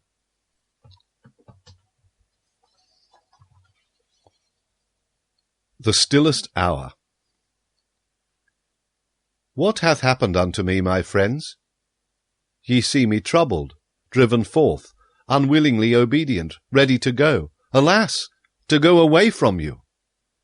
Yea, once more must Zarathustra retire to his solitude, but unjoyously this time doth the bear go back to his cave. What hath happened unto me? Who ordereth this? Ah, mine angry mistress wisheth it so. She spoke unto me. Have I ever named her to you? Yesterday, towards evening, there spoke unto me my stillest hour. That is the name of my terrible mistress. And thus did it happen. For everything must I tell you, that your heart may not harden against the suddenly departing one. Do ye know the terror of him who falleth asleep? To the very toes he is terrified, because the ground giveth way under him, and the dream beginneth. This do I speak unto you in parable. Yesterday, at the stillest hour, did the ground give way under me. The dream began. The hour hand moved on, the timepiece of my life drew breath. Never did I hear such stillness around me, so that my heart was terrified. Then was there spoken unto me without voice, Thou knowest it, Zarathustra? And I cried in terror at this whispering, and the blood left my face. But I was silent. Then was there once more spoken unto me without voice, Thou knowest it, Zarathustra, but thou dost not speak it. And at last I answered, like one defiant, Yea, I know it, but I will not speak it. Then was there again spoken unto me without voice, Thou wilt not, Zarathustra? Is this true? Conceal thyself not behind thy defiance.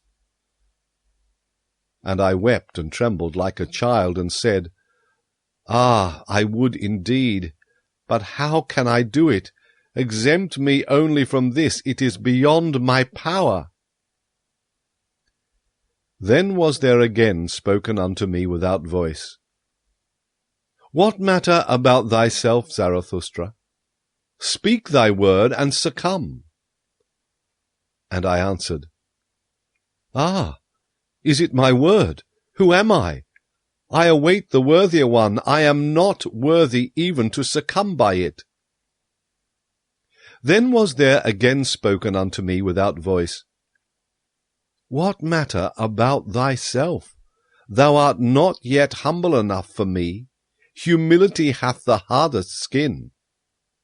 And I answered, What hath not the skin of my humility endured? At the foot of my height do I dwell. How high are my summits? No one hath yet told me, but well do I know my valleys.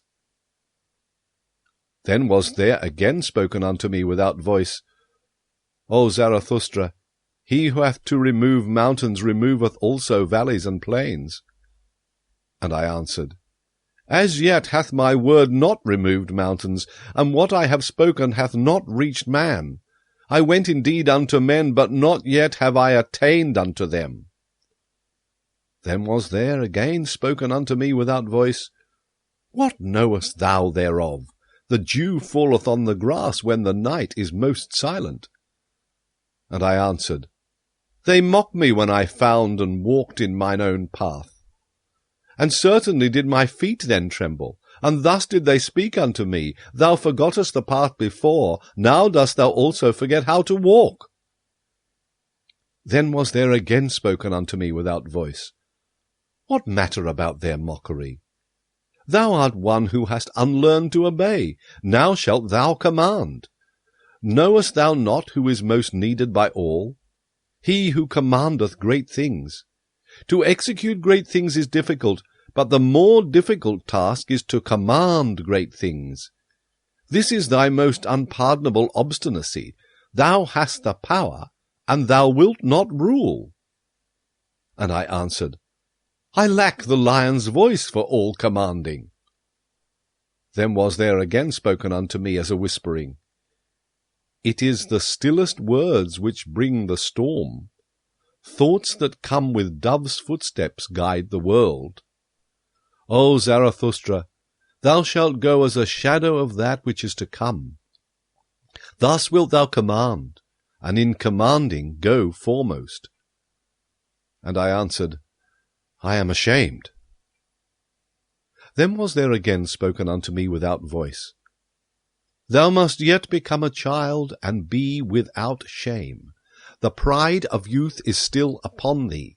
Late hast thou become young, but he who would become a child must surmount even his youth. And I considered a long while, and trembled. At last, however, did I say what I had at first, I will not. Then did a laughing take place all around me. Alas, how that laughing lacerated my bowels and cut into my heart. And there was spoken unto me for the last time, O Zarathustra, thy fruits are ripe, but thou art not ripe for thy fruits. So must thou go again into solitude, for thou shalt yet become mellow. And again was there a laughing, and it fled. Then did it become still around me, as with a double stillness. I lay, however, on the ground, and the sweat flowed from my limbs. Now have ye heard all, and why I have to return into my solitude. Nothing have I kept hidden from you, my friends. But even this have ye heard from me, who is still the most reserved of men, and will be so. Ah, my friends, I should have something more to say unto you. I should have something more to give unto you. Why do I not give it? Am I then a niggard? When, however, Zarathustra had spoken these words, the violence of his pain and a sense of the nearness of his departure from his friends came over him, so that he wept aloud, and no one knew how to console him. In the night, however, he went away alone and left his friends. File 24. Third part. Ye look aloft when ye long for exaltation, and I look downward because I am exalted. Who among you can at the same time laugh and be exalted? He who climbeth on the highest mountains laugheth at all tragic plays and tragic realities. Zarathustra 1, Reading and Writing. The Wanderer. Then, when it was about midnight, Zarathustra went his way over the ridge of the isle, that he might arrive early in the morning at the other coast, because there he meant to embark. For there was a good roadstead there, in which foreign ships also liked to anchor. Those ships took many people with them, who wished to cross over from the Happy Isles. So when Zarathustra thus ascended the mountain, he thought on the way of his many solitary wanderings from youth onwards, and how many mountains and ridges and summits he had already climbed. I am a wanderer and a mountain climber, said he to his heart. I love not the plains, and it seemeth I cannot long sit still. And whatever may still overtake me as fate and experience, a wandering will be therein, and a mountain climbing. In the end, one experienceth only oneself.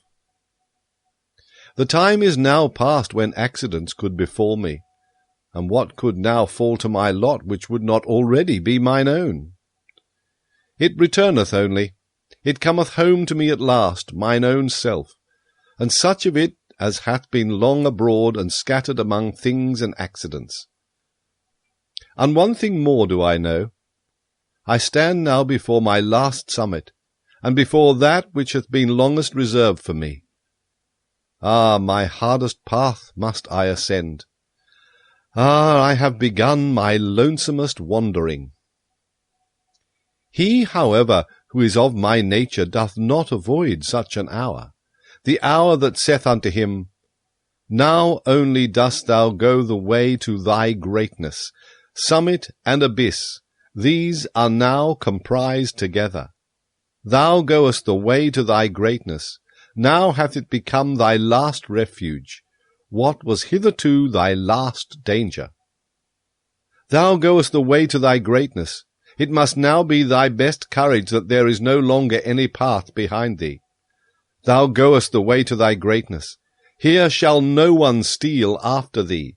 Thy foot itself hath effaced the path behind thee, and over it standeth written, Impossibility. And if all ladders henceforth fail thee, then must thou learn to mount upon thine own head. How couldst thou mount upward otherwise? Upon thine own head, and beyond thine own heart, now must the gentlest in thee become the hardest. He who hath always much indulged himself sickeneth at last by his much indulgence. Praises on what maketh hardy. I do not praise the land where butter and honey flow. To learn to look away from oneself is necessary in order to see many things. This hardiness is needed by every mountain climber. He, however, who is obtrusive with his eyes as a discerner, how can he ever see more of anything than its foreground? But thou, O Zarathustra, wouldst view the ground of everything and its background. Thus must thou mount even above thyself, upwards, until thou hast even thy stars under thee. Yea, to look down upon myself, and even upon my stars, that only would I call my summit that hath remained for me as my last summit. Thus spoke Zarathustra to himself while ascending, comforting his heart with harsh maxims, for he was sore at heart as he had never been before. And when he had reached the top of the mountain ridge, behold, There lay the other sea spread out before him, and he stood still and was long silent. The night, however, was cold at this height, and clear and starry. "I recognize my destiny," said he at last, sadly. "Well, I am ready. Now hath my last lonesomeness begun. Ah, this sombre, sad sea below me! Ah, this sombre nocturnal vexation! Ah, fate and sea! To you must I now go down. Before my highest mountain do I stand, and before my longest wandering. Therefore must I first go deeper down than I ever ascended. Deeper down into pain than I ever ascended, even into its darkest flood. So willeth my fate. Well, I am ready. Whence come the highest mountains? So did I once ask. Then did I learn that they come out of the sea, that testimony is inscribed on their stones and on the walls of their summits. Out of the deepest must the highest come to its height.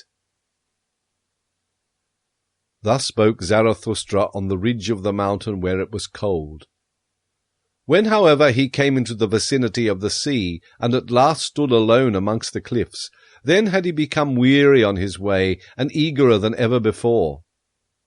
"Everything as yet sleepeth," said he, "even the sea sleepeth. Drowsily and strangely doth its eye gaze upon me, but it breatheth warmly, I feel it. And I feel also that it dreameth. It tosseth about dreamily on hard pillows. Hark! Hark! How it groaneth with evil recollections, or evil expectations! Ah, I am sad along with thee, thou dusky monster, and angry with myself even for thy sake. Ah, that my hand hath not strength enough! Gladly indeed would I free thee from evil dreams." And while Zarathustra thus spoke, he laughed at himself with melancholy and bitterness. "What, Zarathustra," said he, "wilt thou even sing consolation to the sea?" "Ah, thou amiable fool, Zarathustra, thou too blindly confiding one! But thus hast thou ever been. Ever hast thou approached confidently all that is terrible. Every monster wouldst thou caress, a whiff of warm breath, a little soft tuft on its paw, and immediately wert thou ready to love and lure it. Love is the danger of the lonesomest one, love to anything, if it only live. Laughable verily is my folly and my modesty in love." Thus spoke Zarathustra, and laughed thereby a second time. Then, however, he thought of his abandoned friends, and as if he had done them a wrong with his thoughts, he upbraided himself because of his thoughts. And forthwith it came to pass that the laugher wept. With anger and longing wept Zarathustra bitterly. The Vision and the Enigma.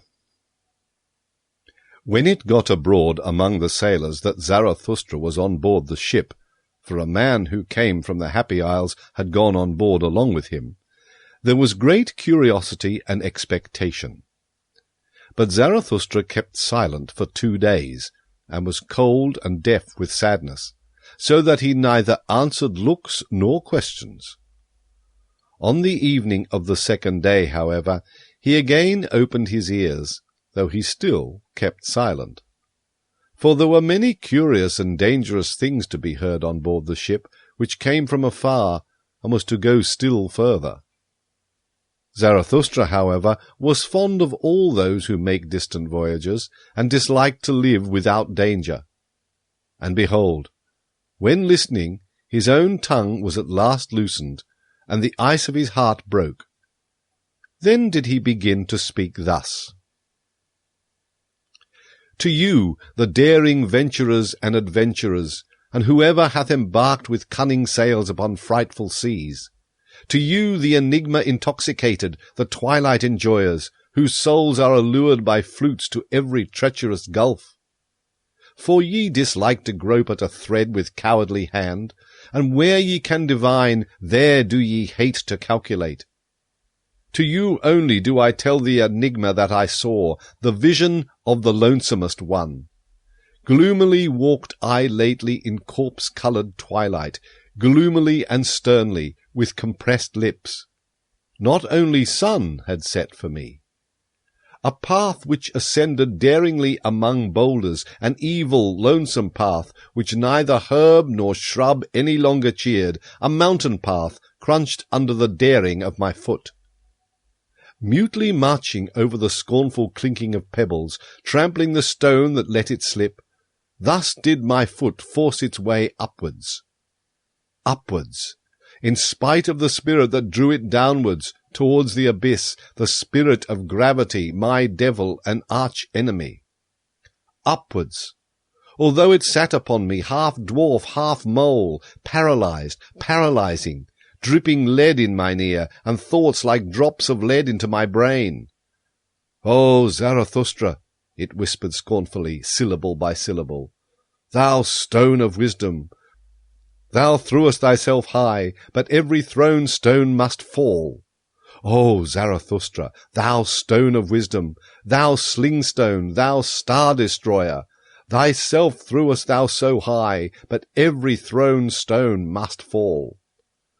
Condemned of thyself, and to thine own stoning, O Zarathustra, far indeed threwest thou thy stone, but upon thyself will it recoil." Then was the dwarf silent, and it lasted long. The silence, however, oppressed me, and to be thus in pairs one is verily lonesomer than when alone. I ascended. I ascended. I dreamt. I thought. But everything oppressed me. A sick one did I resemble, whom bad torture wearieth, and a worse dream reawakeneth out of his first sleep. But there is something in me which I call courage. It hath hitherto slain for me every dejection. This courage at last bade me stand still and say, "Dwarf, thou or I?" For courage is the best slayer, courage which attacketh, for in every attack there is sound of triumph. Man, however, is the most courageous animal. Thereby hath he overcome every animal. With sound of triumph hath he overcome every pain. Human pain, however, is the sorest pain. Courage slayeth also giddiness at abysses. And where doth man not stand at abysses? Is not seeing itself seeing abysses? Courage is the best slayer. Courage slayeth also fellow suffering. Fellow suffering, however, is the deepest abyss. As deeply as man looketh into life, so deeply also doth he look into suffering. Courage, however, is the best slayer, courage which attacketh. It slayeth even death itself, for it saith, "What's that life? Well, once more." In such speech, however, there is much sound of triumph. He who hath ears to hear, let him hear. "Halt, dwarf," said I, "either I or thou. I, however, am the stronger of the two. Thou knowest not mine abysmal thought. It couldst thou not endure." Then happened that which made me lighter, for the dwarf sprang from my shoulder, the prying sprite, and it squatted on a stone in front of me. There was, however, a gateway just where we halted. "Look at this gateway, dwarf," I continued. "It hath two faces. Two roads come together here. These hath no one yet gone to the end of. This long lane backwards, it continueth for an eternity, and that long lane forward, that is another eternity. They are antithetical to one another, these roads. They directly abut on one another, and it is here at this gateway that they come together. The name of the gateway is inscribed above. This moment. But should one follow them further, and ever further and further on, thinkst thou, dwarf, that these roads would be eternally antithetical? Everything straight lieth, murmured the dwarf contemptuously. All truth is crooked, time itself is a circle. Thou spirit of gravity, said I wrathfully, do not take it too lightly, or I shall let thee squat where thou squattest. Hold foot, and I carry thee high. Observe, continued I, this moment, from this gateway, this moment, there runneth a long eternal lane backwards, behind us lieth an eternity. Must not whatever can run its course of all things have already run along that lane? Must not whatever can happen of all things have already happened, resulted, and gone by? And if everything has already existed, what thinkest thou, dwarf, of this moment? Must not this gateway also have already existed? And are not all things closely bound together in such wise that this moment draweth all coming things after it? Consequently, itself also. For whatever can run its course of all things, also in this long lane outward, must it once more run. And this slow spider which creepeth in the moonlight, and this moonlight itself, and thou and I in this gateway whispering together, whispering of eternal things, must we not all have already existed? And must we not return and run in that other lane out before us, that long weird lane, must we not eternally return? Thus did I speak, and always more softly, for I was afraid of mine own thoughts and rear thoughts. Then suddenly did I hear a dog howl near me. Had I ever heard a dog howl thus? My thoughts ran back. Yes, when I was a child, in my most distant childhood. Then did I hear a dog howl thus, and saw it also, with hair bristling, its head upwards, trembling in the stillest midnight, when even dogs believe in ghosts.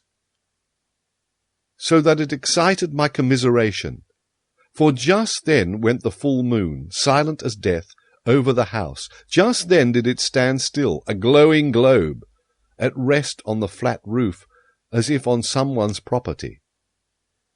Thereby had the dog been terrified, for dogs believe in thieves and ghosts. And when I again heard such howling, then did it excite my commiseration once more. Where was now the dwarf, and the gateway, and the spider, and all the whispering? Had I dreamt? Had I awakened? Twixt rugged rocks did I suddenly stand alone, dreary in the dreariest moonlight. But there lay a man, and there the dog, leaping, bristling, whining. Now did it see me coming, then did it howl again, then did it cry. Had I ever heard a dog cry so for help? And verily what I saw, the like had I never seen. A young shepherd did I see, writhing, choking, quivering, with distorted countenance, and with a heavy black serpent hanging out of his mouth. Had I ever seen so much loathing and pale horror on one countenance? He had perhaps gone to sleep? Then had the serpent crawled into his throat. There had it bitten itself fast. My hand pulled at the serpent and pulled. In vain I failed to pull the serpent out of his throat. Then there cried out of me, Bite! Bite! Its head off! Bite! So cried it out of me, my horror, my hatred, my loathing, my pity, all my good and my bad cried with one voice out of me. Ye daring ones around me, ye venturers and adventurers, and whoever of you have embarked with cunning sails on unexplored seas, ye enigma enjoyers, solve unto me the enigma that I then beheld. Interpret unto me the vision of the lonesomest one. For it was a vision and a foresight. What did I then behold in parable? And who is it that must come some day? Who is the shepherd into whose throat the serpent thus crawled? Who is the man into whose throat all the heaviest and blackest will thus crawl? The shepherd, however, bit as my cry had admonished him. He bit with a strong bite. Far away did he split the head of the serpent and sprang up. No longer shepherd, no longer man, a transfigured being, a light-surrounded being that laughed. Never on earth laughed a man as he laughed. O my brethren, I heard a laughter which was no human laughter, and now gnaweth a thirst at me, a longing that is never allayed. My longing for that laughter gnaweth at me. Oh, how can I still endure to live, and how could I endure to die at present? Thus spoke Zarathustra.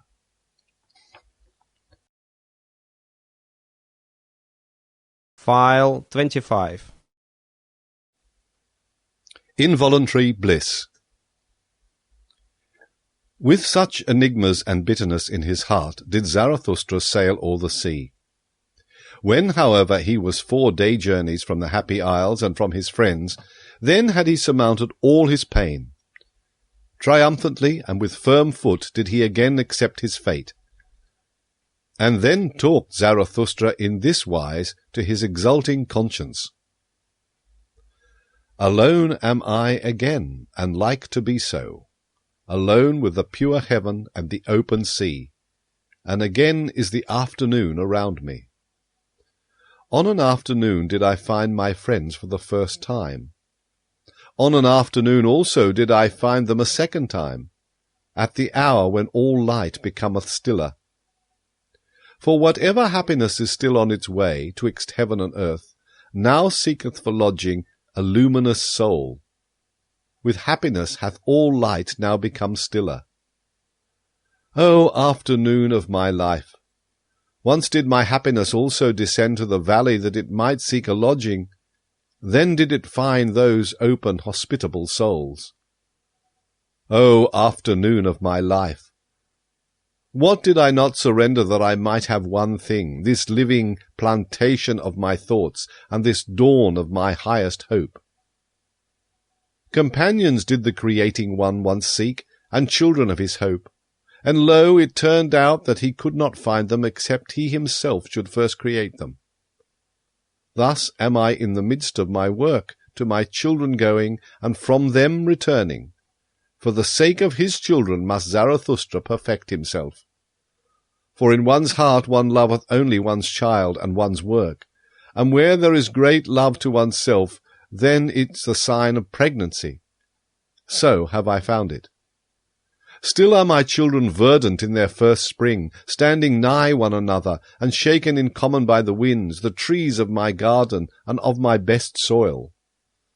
And verily, where such trees stand beside one another, there are happy isles. But one day will I take them up, and put each by itself alone, that it may learn lonesomeness and defiance and prudence. Gnarled and crooked and with flexible hardness shall it then stand by the sea, a living lighthouse of unconquerable life.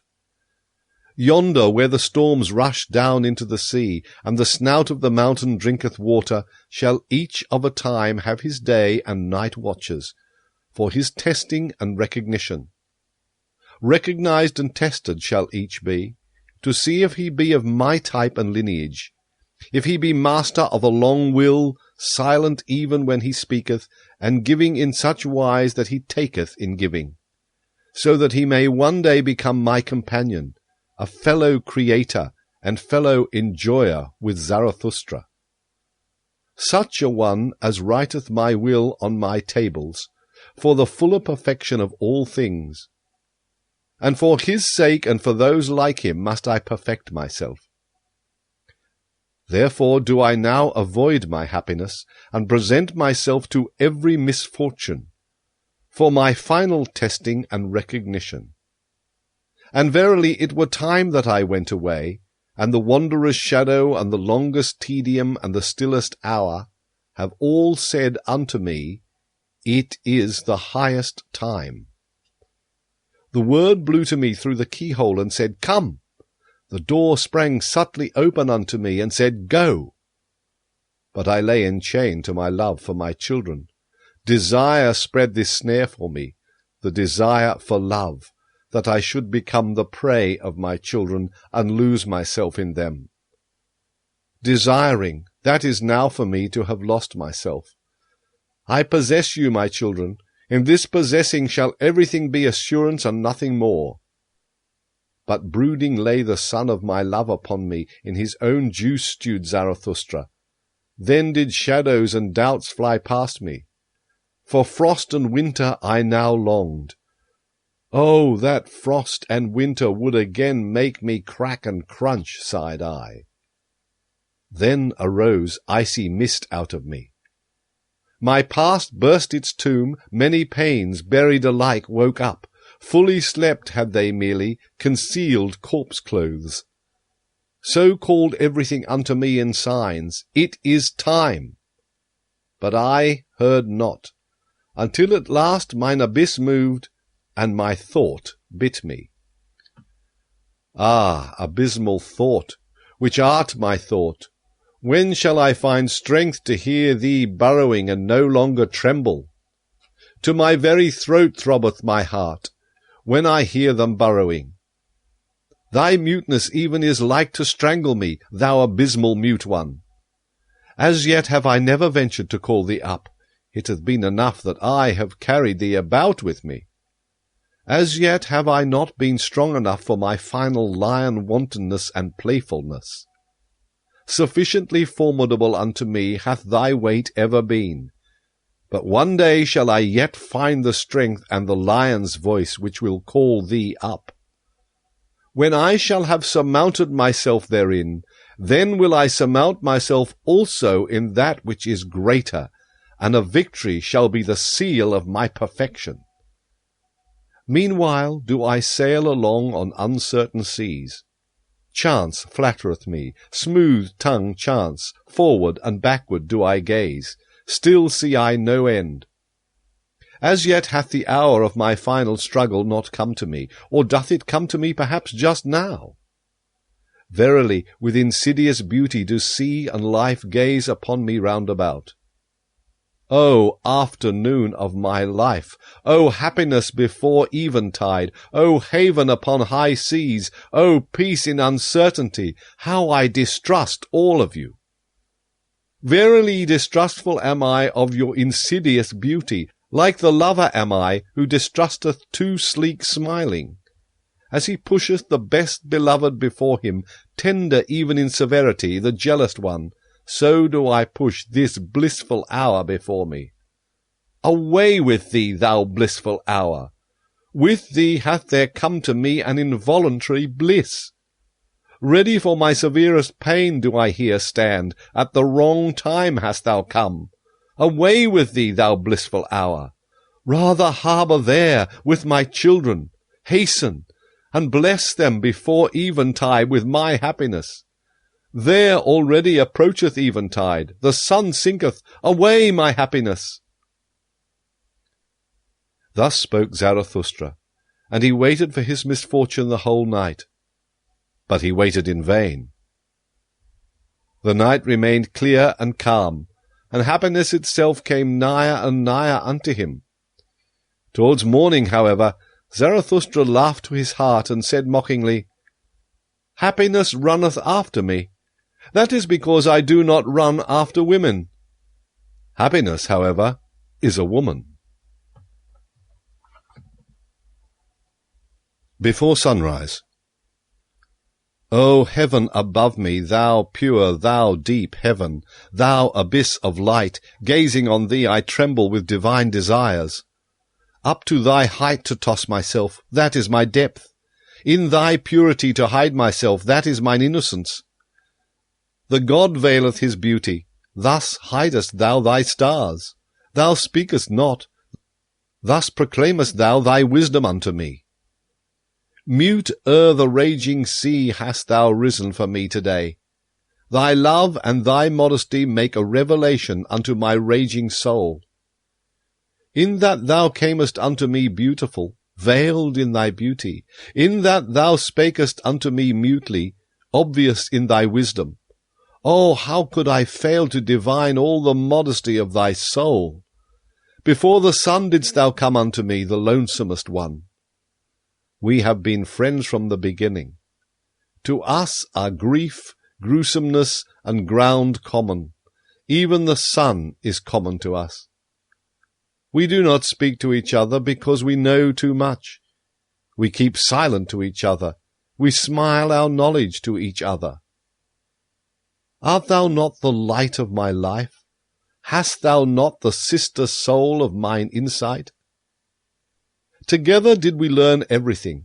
Together did we learn to ascend beyond ourselves to ourselves, and to smile uncloudedly.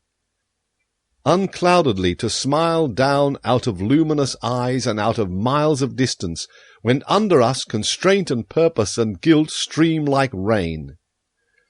And wandered I alone, for what did my soul hunger by night and in labyrinthine paths? And climbed I mountains, whom did I ever seek, if not thee, upon mountains? And all my wandering and mountain climbing, a necessity was it merely, and a makeshift of the unhandy one. To fly only wanteth my entire will, to fly into thee. And what have I hated more than passing clouds, and whatever tainteth thee? And mine own hatred have I even hated, because it tainted thee. The passing clouds I detest, those stealthy cats of prey. They take from thee and me what is common to us, the vast, unbounded yea and amen saying. These mediators and mixers we detest, the passing clouds. Those half and half ones that have neither learned to bless nor to curse from the heart. Rather will I sit in a tub under a closed heaven, rather will I sit in the abyss without heaven, than see thee, thou luminous heaven, tainted with passing clouds. And oft have I longed to pin them fast with the jagged gold wires of lightning, that I might, like the thunder, beat the drum upon their kettle bellies. An angry drummer, because they rob me of thy yea and amen, thou heaven above me, thou pure, thou luminous heaven, thou abyss of light, because they rob thee of my yea and amen. For rather will I have noise and thunders and tempest blasts than this discreet, doubting cat repose. And also amongst men do I hate most of all the soft treaders, and half ones, and the doubting, hesitating, passing clouds. And he who cannot bless shall learn to curse. This clear teaching dropped unto me from the clear heaven. This star standeth in my heaven even in dark nights. I, however, am a blesser and a yea-sayer, if thou be but around me, thou pure, thou luminous heaven, thou abyss of light. Into all abysses do I then carry my beneficent yea-saying. A blesser have I become, and a yea-sayer, and therefore strove I long and was a striver, that I might one day get my hands free for blessing. This, however, is my blessing. To stand above everything as its own heaven, its round roof, its azure bell and eternal security, and blessed is he who thus blesseth. For all things are baptized at the font of eternity, and beyond good and evil. Good and evil themselves, however, are but fugitive shadows and damp afflictions and passing clouds.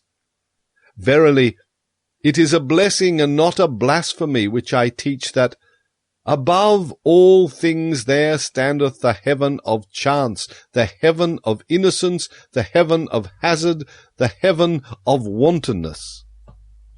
Of hazard. That is the oldest nobility in the world. That gave I back to all things. I emancipated them from bondage under purpose. This freedom and celestial serenity did I put like an azure bell above all things, when I taught over them and through them no eternal will willeth. This wantonness and folly did I put in place of that will, when I taught that In everything there is one thing impossible, rationality. A little reason, to be sure, a germ of wisdom scattered from star to star. This leaven is mixed in all things, for the sake of folly wisdom is mixed in all things. A little wisdom is indeed possible. But this blessed security have I found in all things, that they prefer to dance on the feet of chance. O heaven above me, thou pure, thou lofty heaven, this is now thy purity unto me, that there is no eternal reason spider and reason cobweb, that thou art to me a dancing floor for divine chances, that thou art to me a table of the gods for divine dice and dice players. But thou blushest? Have I spoken unspeakable things? Have I abused when I meant to bless thee? Or is it the shame of being two of us that maketh thee blush? Dost thou bid me go and be silent because now day cometh? The world is deep, and deeper than e'er the day could read. Not everything may be uttered in presence of day. But day cometh, so let us part. O heaven above me, thou modest one, thou glowing one, O thou my happiness before sunrise, the day cometh, so let us part. Thus spoke Zarathustra.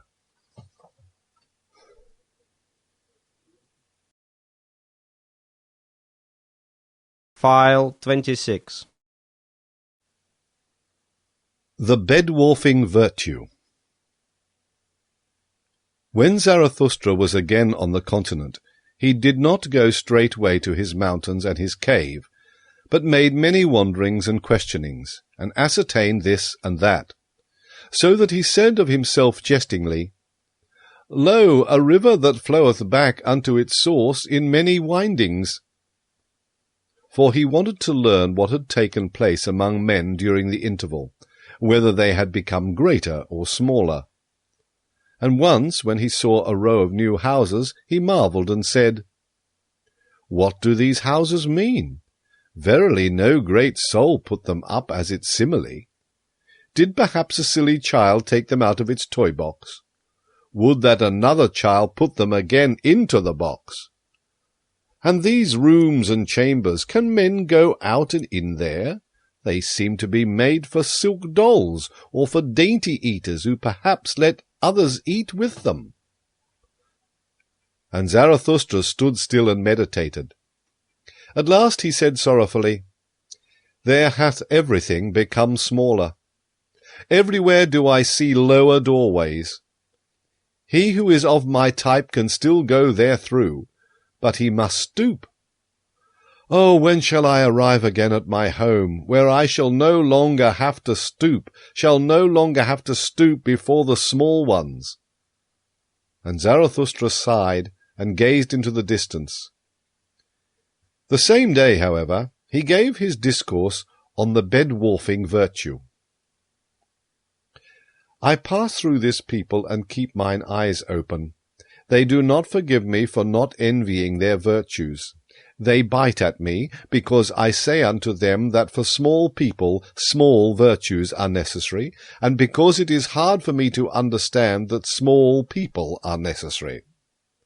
Here am I, still like a cock in a strange farmyard, at which even the hens peck. But on that account I am not unfriendly to the hens. I am courteous towards them, as towards all small annoyances. To be prickly towards what is small seemeth to me wisdom for hedgehogs.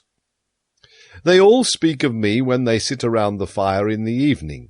They speak of me, but no one thinketh of me. This is the new stillness which I have experienced. Their noise around me spreadeth a mantle over my thoughts. They shout to one another, What is this gloomy cloud about to do to us? Let us see that it doth not bring a plague upon us. And recently did a woman seize upon her child that was coming unto me. "Take the children away," cried she. "Such eyes scorch children's souls." They cough when I speak. They think coughing an objection to strong winds. They divine nothing of the boisterousness of my happiness. "We have not yet time for Zarathustra," so they object. But what matter about a time that hath no time for Zarathustra? And if they should altogether praise me, how could I go to sleep on their praise? A girdle of spines is their praise unto me. It scratcheth me even when I take it off. And this also did I learn among them.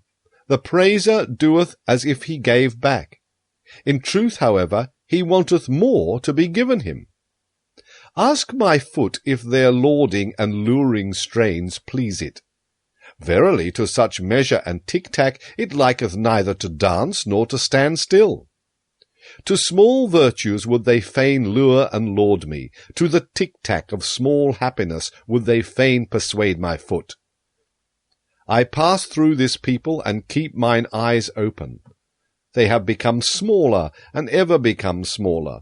The reason thereof is their doctrine of happiness and virtue. For they are moderate also in virtue, because they want comfort. With comfort, however, moderate virtue only is compatible. To be sure, they also learn in their way to stride on and stride forward. That I call their hobbling. Thereby they become a hindrance to all who are in haste. And many of them go forward, and look backwards thereby, with stiffened necks. Those do I like to run up against. Foot and eye shall not lie, nor give the lie to each other. But there is much lying among small people. Some of them will, but most of them are willed. Some of them are genuine, but most of them are bad actors. There are actors without knowing it amongst them, and actors without intending it. The genuine ones are always rare, especially the genuine actors. Of man there is little here. Therefore do their women masculinize themselves, for only he who is man enough will save the woman in woman. And this hypocrisy found I worst amongst them, that even those who command feign the virtues of those who serve. I serve, thou servest, we serve. So chanteth here even the hypocrisy of the rulers, and alas, if the first lord be only the first servant. Ah, even upon their hypocrisy did mine eyes' curiosity alight, and well did I divine all their fly happiness, and their buzzing around sunny window panes. So much kindness, so much weakness do I see, so much justice and pity, so much weakness. Round, fair, and considerate are they to one another, as grains of sand are round, fair, and considerate to grains of sand. Modestly to embrace a small happiness, that do they call submission. And at the same time they peer modestly after a new small happiness. In their hearts they want simply one thing most of all, that no one hurt them. Thus they do anticipate everyone's wishes and do well unto everyone. That, however, is cowardice, though it be called virtue. And when they chance to speak harshly, those small people, then do I hear therein only their hoarseness. Every draught of air maketh them hoarse. Shrewd indeed are they, their virtues have shrewd fingers, but they lack fists. Their fingers do not know how to creep behind fists. Virtue for them is what maketh modest and tame. Therewith have they made the wolf a dog, and a man himself man's best domestic animal. We set our chair in the midst, so saith their smirking unto me, and as far from dying gladiators as from satisfied swine. That, however, is mediocrity, though it be called moderation. I pass through this people and let fall many words, but they know neither how to take nor how to retain them. They wonder why I came not to revile venery and vice, and verily I came not to warn against pickpockets either. They wonder why I am not ready to abet and whet their wisdom, as if they had not yet enough wiseacres, whose voices grate on mine ear like slate pencils. And when I call out, "Curse all the cowardly devils in you, that would fain whimper and fold the hands and adore," then do they shout, "Zarathustra is godless." And especially do their teachers of submission shout this. But precisely in their ears do I love to cry, "Yea, I am Zarathustra, the godless." Those teachers of submission. Wherever there is aught puny or sickly or scabby, there do they creep like lice, and only my disgust preventeth me from cracking them. Well, this is my sermon for their ears. I am Zarathustra the godless, who saith, "Who is more godless than I, that I may enjoy his teaching?" I am Zarathustra the godless. Where do I find mine equal? And all those are mine equals who give unto themselves their will, and divest themselves of all submission. I am Zarathustra the godless. I cook every chance in my pot, and only when it hath been cooked do I welcome it as my food.